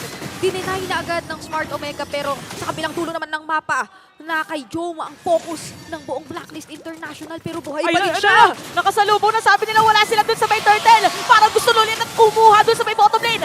Kaya naman nakakuha ng kanila si Exhort. At tinawaan pa nung lumin ng blast ng moment na yun. So walang trade ang side ng Blacklist International kasi hindi din naman nila nakuha si Big J. Oo, sobrang grabe yung pakikiramdam dun ni Jom na nabuhay siya, nakabalik siya, nakarigate kasama nung kanyang mga kakampi dito sa baba. And mukhang sila pa ang makaka-maximize doon sa attempt ng Blacklist International kasi kahit paano paunti-unting energy shields din. And kamunti kang pick-off onto outplayed yung nakita nating ganap doon sa bottom lane natin. So, ulit-ulit lang. Blacklist International ngayon, nararamdaman natin yung pagka-reactive ng kanilang mga nagiging rotations and kailangan nilang magdoble ingat kasi at this point na nakakapagkuha na naman ng mga tore ang Smart Omega. Mas nararamdaman mo na yung, ay, si Chakno hindi na basta-basta pang salo lang yung mga Numinol Blast niya mamaya. Pwede na talaga silang maghanap ng mga engages na gusto nila. Tsaka si Ryota din ay pakalat-kalat na rin doon sa may mapa. So magkakaroon tayo ng switching by the way. So top lane da si Jong. This time around dahil magsaspawn nga din naman dito sa may bottom lane yung next natin na objective. So ganito lang ulit ang takbo ng ating laban. At mahirap nga din naman kung ikaw ay Louie at Matilda na parang every time, meron nga may nakakapanintig balahibo sa bush. Hindi mo sure kasi tingnan mo ultimo sa ganitong punto ng laban natin ay hindi naman sobrang nagpapakita or hindi naman sobrang informed ang Blacklist International kung saan nakatambay ang mga members ng Smart Omega. So fortunately for them, mukhang meron silang unang objective na makukuha rin naman or third objective na makukuha dito sa bottom lane natin. Pero napakaagap din ng Smart Omega. Lamang pa rin sila kahit anong sabihin natin kasi dalawang tore na ang makukuha nila. Pero teka lang, Joe! Ayan na si Joe. Naku, napapaligiran na dito ng tatong players ng Blacklist. Pero madali lang makakatakas. Ginamit niya yung kanyang Zama Force kanina. MP the King. Naku, nahuli ka ngayon! At nasundot pa nga dito na side ng Omega. Habang nangyayari yun, nakuha na rin yung turtle. Napakaganda pag-stand down para kay Chakno Numin ng Blast sa harap! At tinamaan pa nga doon na skill ni Joe. Kaya naman Dilar is gonna be down. Dalawa agad na nakuha dito against Blacklist International. Sabi ni Ryota, nakakita ng pwedeng teamfight. Sige, latag agad ng Glorious Pathway. Sugod agad tayo. Buong Smart Omega, buong barangay, nakita mo bigla, nasa harap na ni Dilar. Nasa harap na ng mga members ng Blacklist International, and now slowly, pinagharian na rin yung mismong mapa, yung mismong jungle ng Blacklist International. After ni Andorio lang din namang tahimik kinuha yung objective na up kanina. So patong-patong na resources na naman ito na nasecure ng Smart Omega. Balikan natin ng mabilisan sa ating Infinix Instant Replay. Tignan mo yung latag, hindi lang pala ng Glorious Pathway, pati ng Frigid Glacier. Oo, tapos si Chakno din, Luminum Blast. Ayun. Tumiming. Doon na nangyari ang nangyari kay Dilar, and nung moment din na yun, parang nakasalubong din ni MP the King. Majority ng mga players dito ng Omega, nakita na naman natin yung Glorious Pathway, exort ang target nila. Pero makakapag-guiding wind, papalayo dun sa mga players ng Blacklist. Oo, nasundo naman kahit papano, pero teka lang, si Outplayed, parang sabi nila, okay lang yun. Meron kaming pansalo at hindi na naramdaman halos ng Smart Omega yung Blazing Duet na binato niya dun. Medyo mahirap tong sitwasyong kinahaharap ng Blacklist International. Oo, tsaka parang hindi din natin nakikita yung mga pa-vacuum. Kailangan lang dito ng vacuum. Kailangan malinisan yung ginagawa ng Omega kasi, well, malinis naman pero kailangan tungisan pala yung ginagawa ng Omega. Kasi, alam mo yun, alam nila kung saan pupwesto. Alam nila kung saan pupunta. Kailangan may pang-disrupt tayo. Yan, kailangan maging madumi ang malinis. Minsan sa buhay, hindi pwedeng laging malinis. Oo, kailangan ay ma-expose para tumibay. Ganon ang kailangan natin makita. Pero teka lang, diversion play! Okay, nakita, sabi ni Ryota, okay, sige, Dilar, dito ka muna. Habang nangyari na makaganda pagpasok na naman ng Frigid Glacier para pinasok doon sa may bridge rin. At lumipat na nga dito si Haji. Pinaking makakalipat palayo habang si Dilar nakuha na rin. So dalawa agad na napatay ng Omega at meron pang Lord na pwede kuhanin. Ginusto nyo man makipagsabayan, mas naging handa ang Smart Omega sa nakita nating laban. At hindi yun yung best timing for Blacklist International dahil nga meron tayong up na Lord objective na for sure ngayon ay isa-secure na lang ng mabilisan ng Smart Omega. So literal na depensa na naman ang kinakailangan at hindi maganda ang kasalukuyang kinatatayuan ng ating mga quote-unquote cores for both of these teams. Grabe yung nakikita nating discrepancy in terms of gold. Kailangan talaga nila na makapag-farm muna para makabawi mamaya. Kahit isang item pa siguro kay Outplayed. Kasi dalawa pa lang yung core item dito, yung Crescent Sight tsaka yung kanyang Demon Hunter Sword. Even for Dilar, parang road to Athena Shield pa lang siya dito sa game natin, and we just really have to commend yung mga paano dito, pa-Elsa ni Kuya Okir. Alam mo yung kanina, umiikot siya. Siya yung parang naglatag ng Frigid Glacier sa pwedeng daanan ng Blacklist International to disengage. So natrap na lang din talaga, kaya tayo nakakita nung hiwalay na laban kanina kontra between Omega and Blacklist International. Na siyempre, pumabor yun sa Smart Omega kasi isipin mo, na ganito na kayo kalamang, yung mid laner nyo na yung kayang lumalim at manggo, pero teka lang, nilapag na naman ang Glorious Pathway. Kailangan palayuin ng mga members ng Blacklist International, tore lang para raw sa Smart Omega. Tapos ang ganda pa ng minion wave dito ng side ng Omega. At yung Lord nandun pa sa may bottom lane. And imagine, every time na tumitigidig dito si Kuya Atoy R, may kasama pang yung shield ni Chakno. Pero wait na, nakita na naman si Haji. Mapag-flicker out, ginamit yung circle at sakto na naman yung Luminum Blast. Mega kill na para dito kay Joma. At habang nangyayari yun, hindi pa rin or nagpo-blow pa rin yung minion wave ng Omega. So medyo mahirap yata ngayon para sa the Blacklist na dumepensa. Nag-attempt makatakas doon si Haji, pero pag-landing niya, pasok siya sa Luminum Blast ni Chuck Mamba. And another Glorious Pathway na kung tatapusin na ba ng Omega? At hindi na yata nila kailangan na divide pa kasi nagka-tower lock na sila. Kita natin ngayon, mamatay pa si Dilar. Walang minion wave on side ng Omega. So buhay pa rin ang Blacklist. Pero tuloy-tuloy yung agresyon na kanilang pinapakita dito para sa ating game. Kumakapit pa rin ang Blacklist International sa depensa para dito sa ating laban. Pero ang Smart Omega, sugod kung sugod. Iisa lang ang kanilang nakikita. Inhibitor turret, Luminum Blast na kung tatama sa tatlo! Tatlo naman talaga ang nakita niya. At hindi na kailangan pa dito na dumepensa ng Blacklist kasi tatapusin na ng Omega. Another sweep para dito sa kanila. At parang ganun-ganun lang. Tapos ang laban! Pabor sa Smart Omega! At ramdam mo kung gaano sila kadominante so far dito sa MPLPH Season 14. Sobrang linis ng performance ng Omega and yung timing ni Chakmo ng Blast. Sobrang ganda ng connection nila with Akoy R and parang hindi nakapag-prepare or hindi in-expect ng Blacklist na gano'n kalinis yung magiging performance ng Omega dito.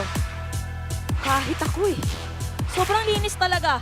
Naghahanap ako, nag-iisip ako sa anong mga paparaan o mga sagot ang pwede kasi parang lahat ng mga intentions dito may direct na magiging salo talaga ang Smart Omega. Sabi nga natin, ultimo dun sa mga guiding win. Yung positioning, both ni Chakno and Ukir, para sa akin sobrang highlight talaga nun. Yung distance, para magbigay ng space kay Ukir na, dito ka mag-set ng, dito mo ilagay ang frigid glacier. Or sabihin, mag-usap sila. O ikaw muna dun sa likod, ako muna dito sa likod. Kasi literal na wala ka nang matatakbuhan. Sakop na lagi ng Smart Omega yung mga nakikita nating laban.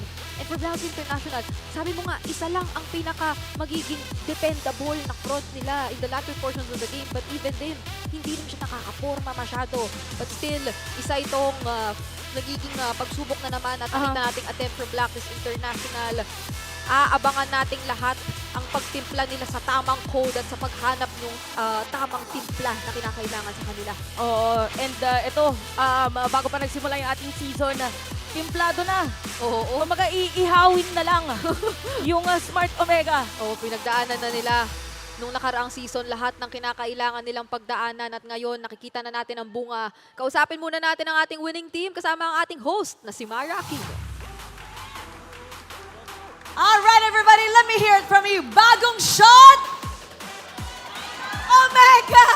Congratulations, Smart Omega. Ryota, quick background sa lahat ng mga hindi nakakaalam. Dati, kayo ni Dilar, di ba? Teammates kayo nung Onyx. Main 5 siya nun, ikaw, sub, para kay Dilar. Ngayon, you're going head-to-head against each other. Natatalo mo na siya. How does that make you feel? Para sa akin, sakto lang. Kasi, feel ko parang nagbabawi pa siya ng laro kung magkakabalik niya lang. Yun para sa akin. Patingin nga ng side mo na parang Dilar ulit. Patingin. Tapos yung point mo, patingin. Yung side mo, yung kanina, pinakita mo. Ryota, it's so nice to see you shining. That's really, really nice. Ngayon naman si Chaknu. Wow! Okay, ulitin natin yon. Ngayon naman si Chaknu.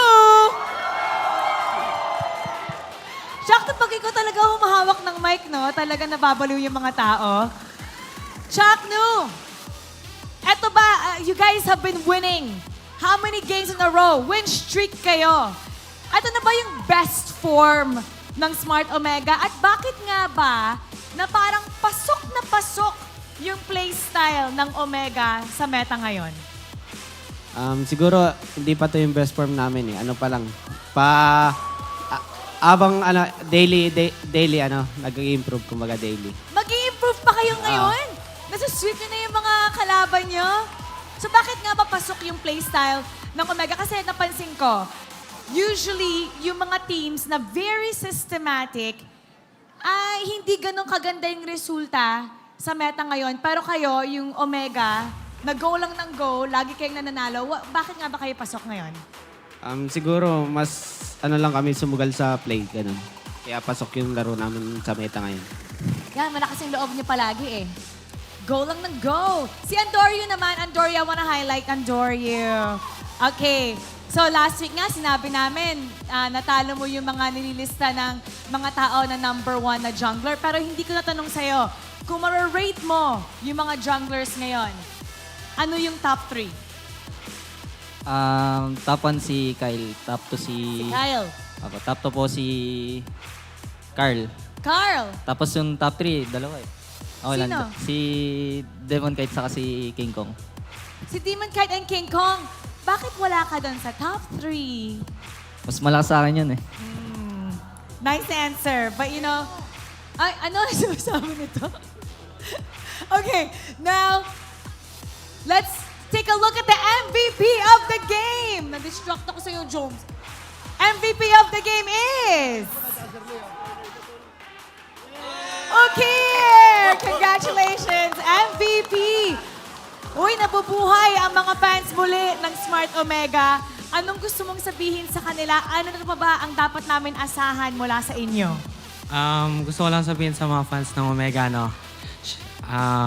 Thank you sa suporta. Tapos sa mga pumunta sa venue, patuloy nyo kami suporta sa mga parating namin na laban. Yeah.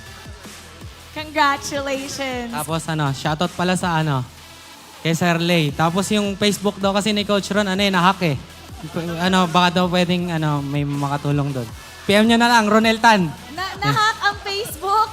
Alam mo, Coach, ganun yung nangyayari kapag nananalo. Nagkakaroon tayo ng mga hackers. And now it's time to announce our super fan, our lucky fan with 3,000 diamonds. Come on up. Ganito ngayon sa MPL, we pick one lucky fan every series to give away 3,000 diamonds. What's your name? My name is Johannes. You have an accent, Johannes. Where are you from? Indonesian. Indonesia! So you love MPL Philippines, yes? Yes. I see here that you have Smart Omega. I'm guessing they're your favorite team. Who's your favorite player? Chaknu. Chaknu! Chaknu, tabi naman kayo para para matuwa naman ang ating fan. What do you want to say to Chaknu? Your idol is right there. What do you want to say to Chaknu? Because this Chaknu playing game is good. It's good? Yeah. And I am in-game player, tank player. You're a tank player. Chaknu, what do you want to say to him? Pumunta ng Indonesia para sa'yo. Grabe ka, ha? Thank you for supporting me. Ang galing mag-English! Ay, that's a nice shirt. How about you invite everyone here to buy the same shirt? Sorry, what? Invite everyone to get the same shirt. There's a booth outside. I am today in buy this jersey. You just bought this today, right? Oh, bumili na rin daw kayo. Congratulations once again. You have 3,000 diamonds. You can do a fist bump with Chaknu or handshake niya. Bite mo naman, Chaknu. Thank you so much. Grabe ka. Pupunta dito galing Indonesia. Ano mo sasabi mo doon? Yung mga fans dito, pinupuntahan ka sa Pilipinas. Kayo yung nagiging inspiration ko. Thank you po. Wow! The fans are the inspiration.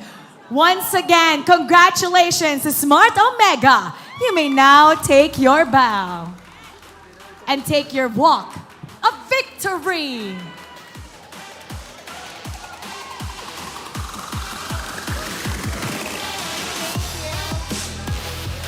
Smart Omega.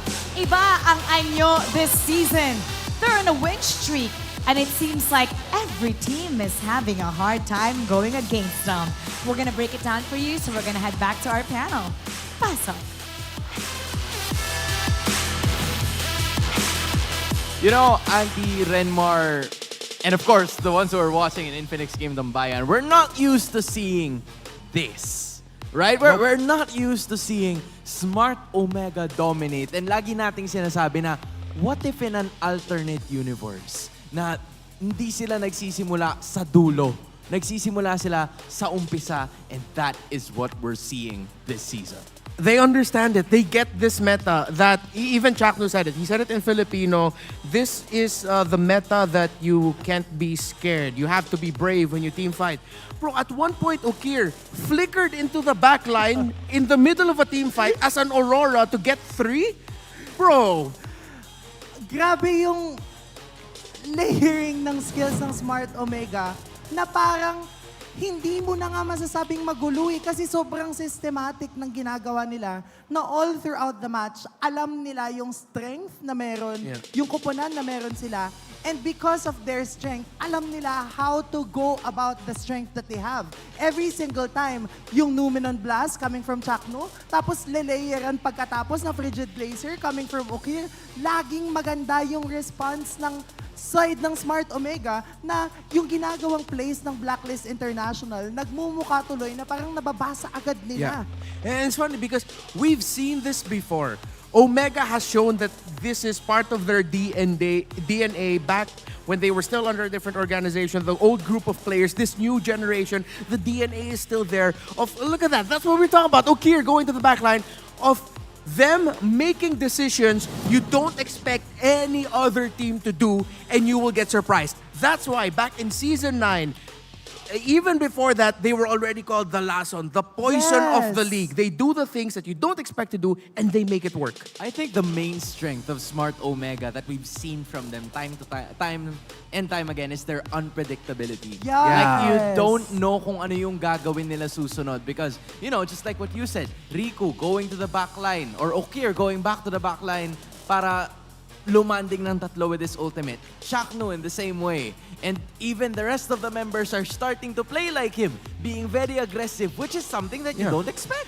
And it's so Omega in Omega fashion. They have Inspire and even the Mystery Shop on both the Harith and the Lolita. So it's like it just goes to show that they want to get their abilities faster. They want to be able to get their items just a little bit faster. They want to play fast. Oo, kaya nga kumbaga yung nakikita natin right now na galaw ng Smart Omega, this is them na walang hino-hold back. Na kapag commit, full commit, na kahit masabi natin na no, maka-respond yung kabilang team, it doesn't even matter. Kasi by the time na maka-respond yung team na kalaban nila, nabawasan na sila ng isa, ng dalawa, kasi yung chain crowd control, yung pagragasa ng barangay, parating nandun. Yeah, ito na talaga yung pagbabalik na nakikita kong godlike Chakno. The reason kung bakit ang daming tank main sa Pinas na pag tinanong mo, sino paborito mong professional player? Chakno. It's been like that. Yung galaw ni Chakno talaga, parang alam niya what's going to happen next. Pero grabe kasi, hindi mo lang masasabi na si Chakno lang eh. Yes. Jome, Andorio, Okirio, gets rin nila. Lahat nila, alam nila yung assignment. So we really have to commend Coach Stronger, Coach Lembot, Coach Snap. Ang lupit naman ginagawa ng coaches ng Omega with the rest of the team. And this is the reason why they haven't changed their lineup from last season, right? We've always wondered, we've always asked ourselves and asked Smart Omega kung bakit out of everyone, sila yung nagkaroon ng minor changes. Yung mga pinakamaliliit na pagbabago dun sa roster nila. And I guess we're starting to see why. This is what chemistry does. Ganito yung nangyayari kapag imbibe ng bawat isa yung identity na meron yung koponan. Na yung sinabi kanina ni Chakno na no hesitation mentality, lahat all in, lahat pasok kung kaya, yun yung nakikita natin sa koponan ng barangay ngayon eh. Walang hesitations, walang pagdadalawang isip. Kaya naman kapag nag-all in sila, talagang all in. Na kapag nag-hold back ka dun sa ganong kind of mentality, malulugi ka talaga. Malulugi, yeah. And the most important thing is, it's all in, but it's not all into the front line. It's Okir, go to the back line, try to get someone. It's Jome, see if you can find a good angle. It's not just direct. They're going all in, but they're approaching from different angles during team fights. Yeah, I love that. Kasi coming in from different sides, hindi sila like very one-dimensional. And that is actually how our standings are looking like as of the moment. Smart Omega, match win, lose, 3 wins and no losses as of the moment. Top of the standings, and nakita rin natin yung tatlo pa sa ibang mga teams na naglaban-laban all throughout the day. Alam mo, there's a reason kung bakit Omega yung nagpasimula ng high loss sa MPL Philippines Season 14. Alam na alam nila how to maximize using it. Na every single time kapag gamit nila yung hero na yon, be it Chakno, Ryota, alam nila yung role na kailangan nilang gampanan. Hopefully it doesn't end up becoming a replay of what happened in MPL Philippines Season 10. Season 10, Omega started off hot for the majority of the season, and then eventually they fell off. Hopefully, we don't see that because I don't know, that would just suck. That would hurt. Yeah, medyo mahihirapan ang Smart Omega, and they hope that they could keep their momentum para na rin sa barangay at sa lahat ng mga sumusuporta sa kanila. But kayo din, you can assemble your own community tournament and you can have intense matchups just like this one because you can be part of E-Project Esports for everyone and show the world your impeccable esports prowess. Enjoy tournament access mode, free in-game items, diamonds, at marami pang iba. You can register by what? Scanning the QR. Yeah, the scanning the QR Right code there. right there. Alam mo, may gusto lang din ako i-bring up, no? Ano yan? Yung kanina, yung super fan natin na nanalo ng 3,000 diamonds, galing siyang Indonesia. Kaya ikaw, nasa Pilipinas ka lang, bakit hindi ka magpunta sa Yan venue? ang sinasabi ko sa inyo eh. Salamat tang, my Indo brothers. Thank Gas, you. come Thank here. you. Maraming salamat sa pagpunta dito. Terima kasih for going here. Yeah, I don't know how to say it, but yes, I hope you understood. Pero, just like what we were saying a while ago, kung may laban at pinakita natin ang standings ng ating mga MPL teams, parang pwede rin nating ipakita ang standings ng ating mga MPL fans. Dahil sa Infinix Fan Sick laban, ito ang nangyari. TNC, Team Liquid ang nagwagi. Pero, Blacklist International, ang agents, they took revenge on the barangay for that one. Yeah, for the English viewers there, we have a fan tournament in That's MPL right. Philippines Season 14. So these are the fan groups of each MPL team. They have representatives and they play in a small weekly tournament that happens here on site. So I'm very happy to see that the community is active and we're seeing more fans, you know, being active in social media, clipping each other, showing off their skills. It's really cool. Kasi nga kanina, no, nabanggit natin na meron kang chance to win 90,000 diamonds as long as you film your experience here in the MPL Philippines arena. And we're so happy that you guys are enjoying. Because same with us. Nag-enjoy kami na makita kayo that you're actually, you know, cheering. Ang daming nagsisigawan kanina. Ang daming buhay na buhay. And I am so happy na nandito tayo lahat and we've got to witness those intense matchups. I believe you have final thoughts. Do you guys have any final thoughts? See you for the rest of the week. I'm excited. What a series, Omega. Parang four words lang ba per ano? Well, I guess that's it for them. In behalf of Auntie Anara and Renmar Santa Cruz, my name is Hans Galeria. Maraming salamat po. This has been the Infinix Game Tambayan. Mara, floor is yours. Today, we saw the cavalry continue to ride the momentum at ang tibay ng barangay na laging sumusugad pataas. MPL Philippines Season 14 is just beginning. Marami pa tayong matutuklasan dito sa MPL Arena as more will unveil the hero within. Ako po si Mara Aquino. Kita-kits po muli tayo bukas and we're gonna find out a lot more things. So keep it good vibes, everybody, and see you tomorrow.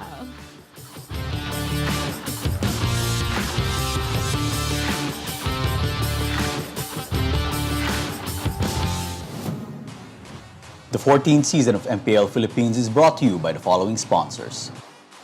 Smart, the official telco partner of MPL Philippines Season 14. The official tournament phone of MPL Philippines, Infinix GT20 Pro. Official suppliers, EMC Asia and Index Salon. Experience the MPL PH Season 14 action live at Green Sun, Makati City. Grab your tickets now via official MPL PH website. Don't miss any MPL action by following our official Facebook and subscribing to our YouTube channel. Follow MPL PH on TikTok for more content.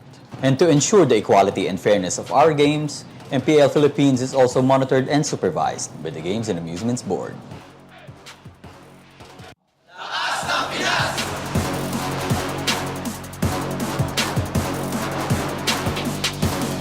Lakas ng Pinas!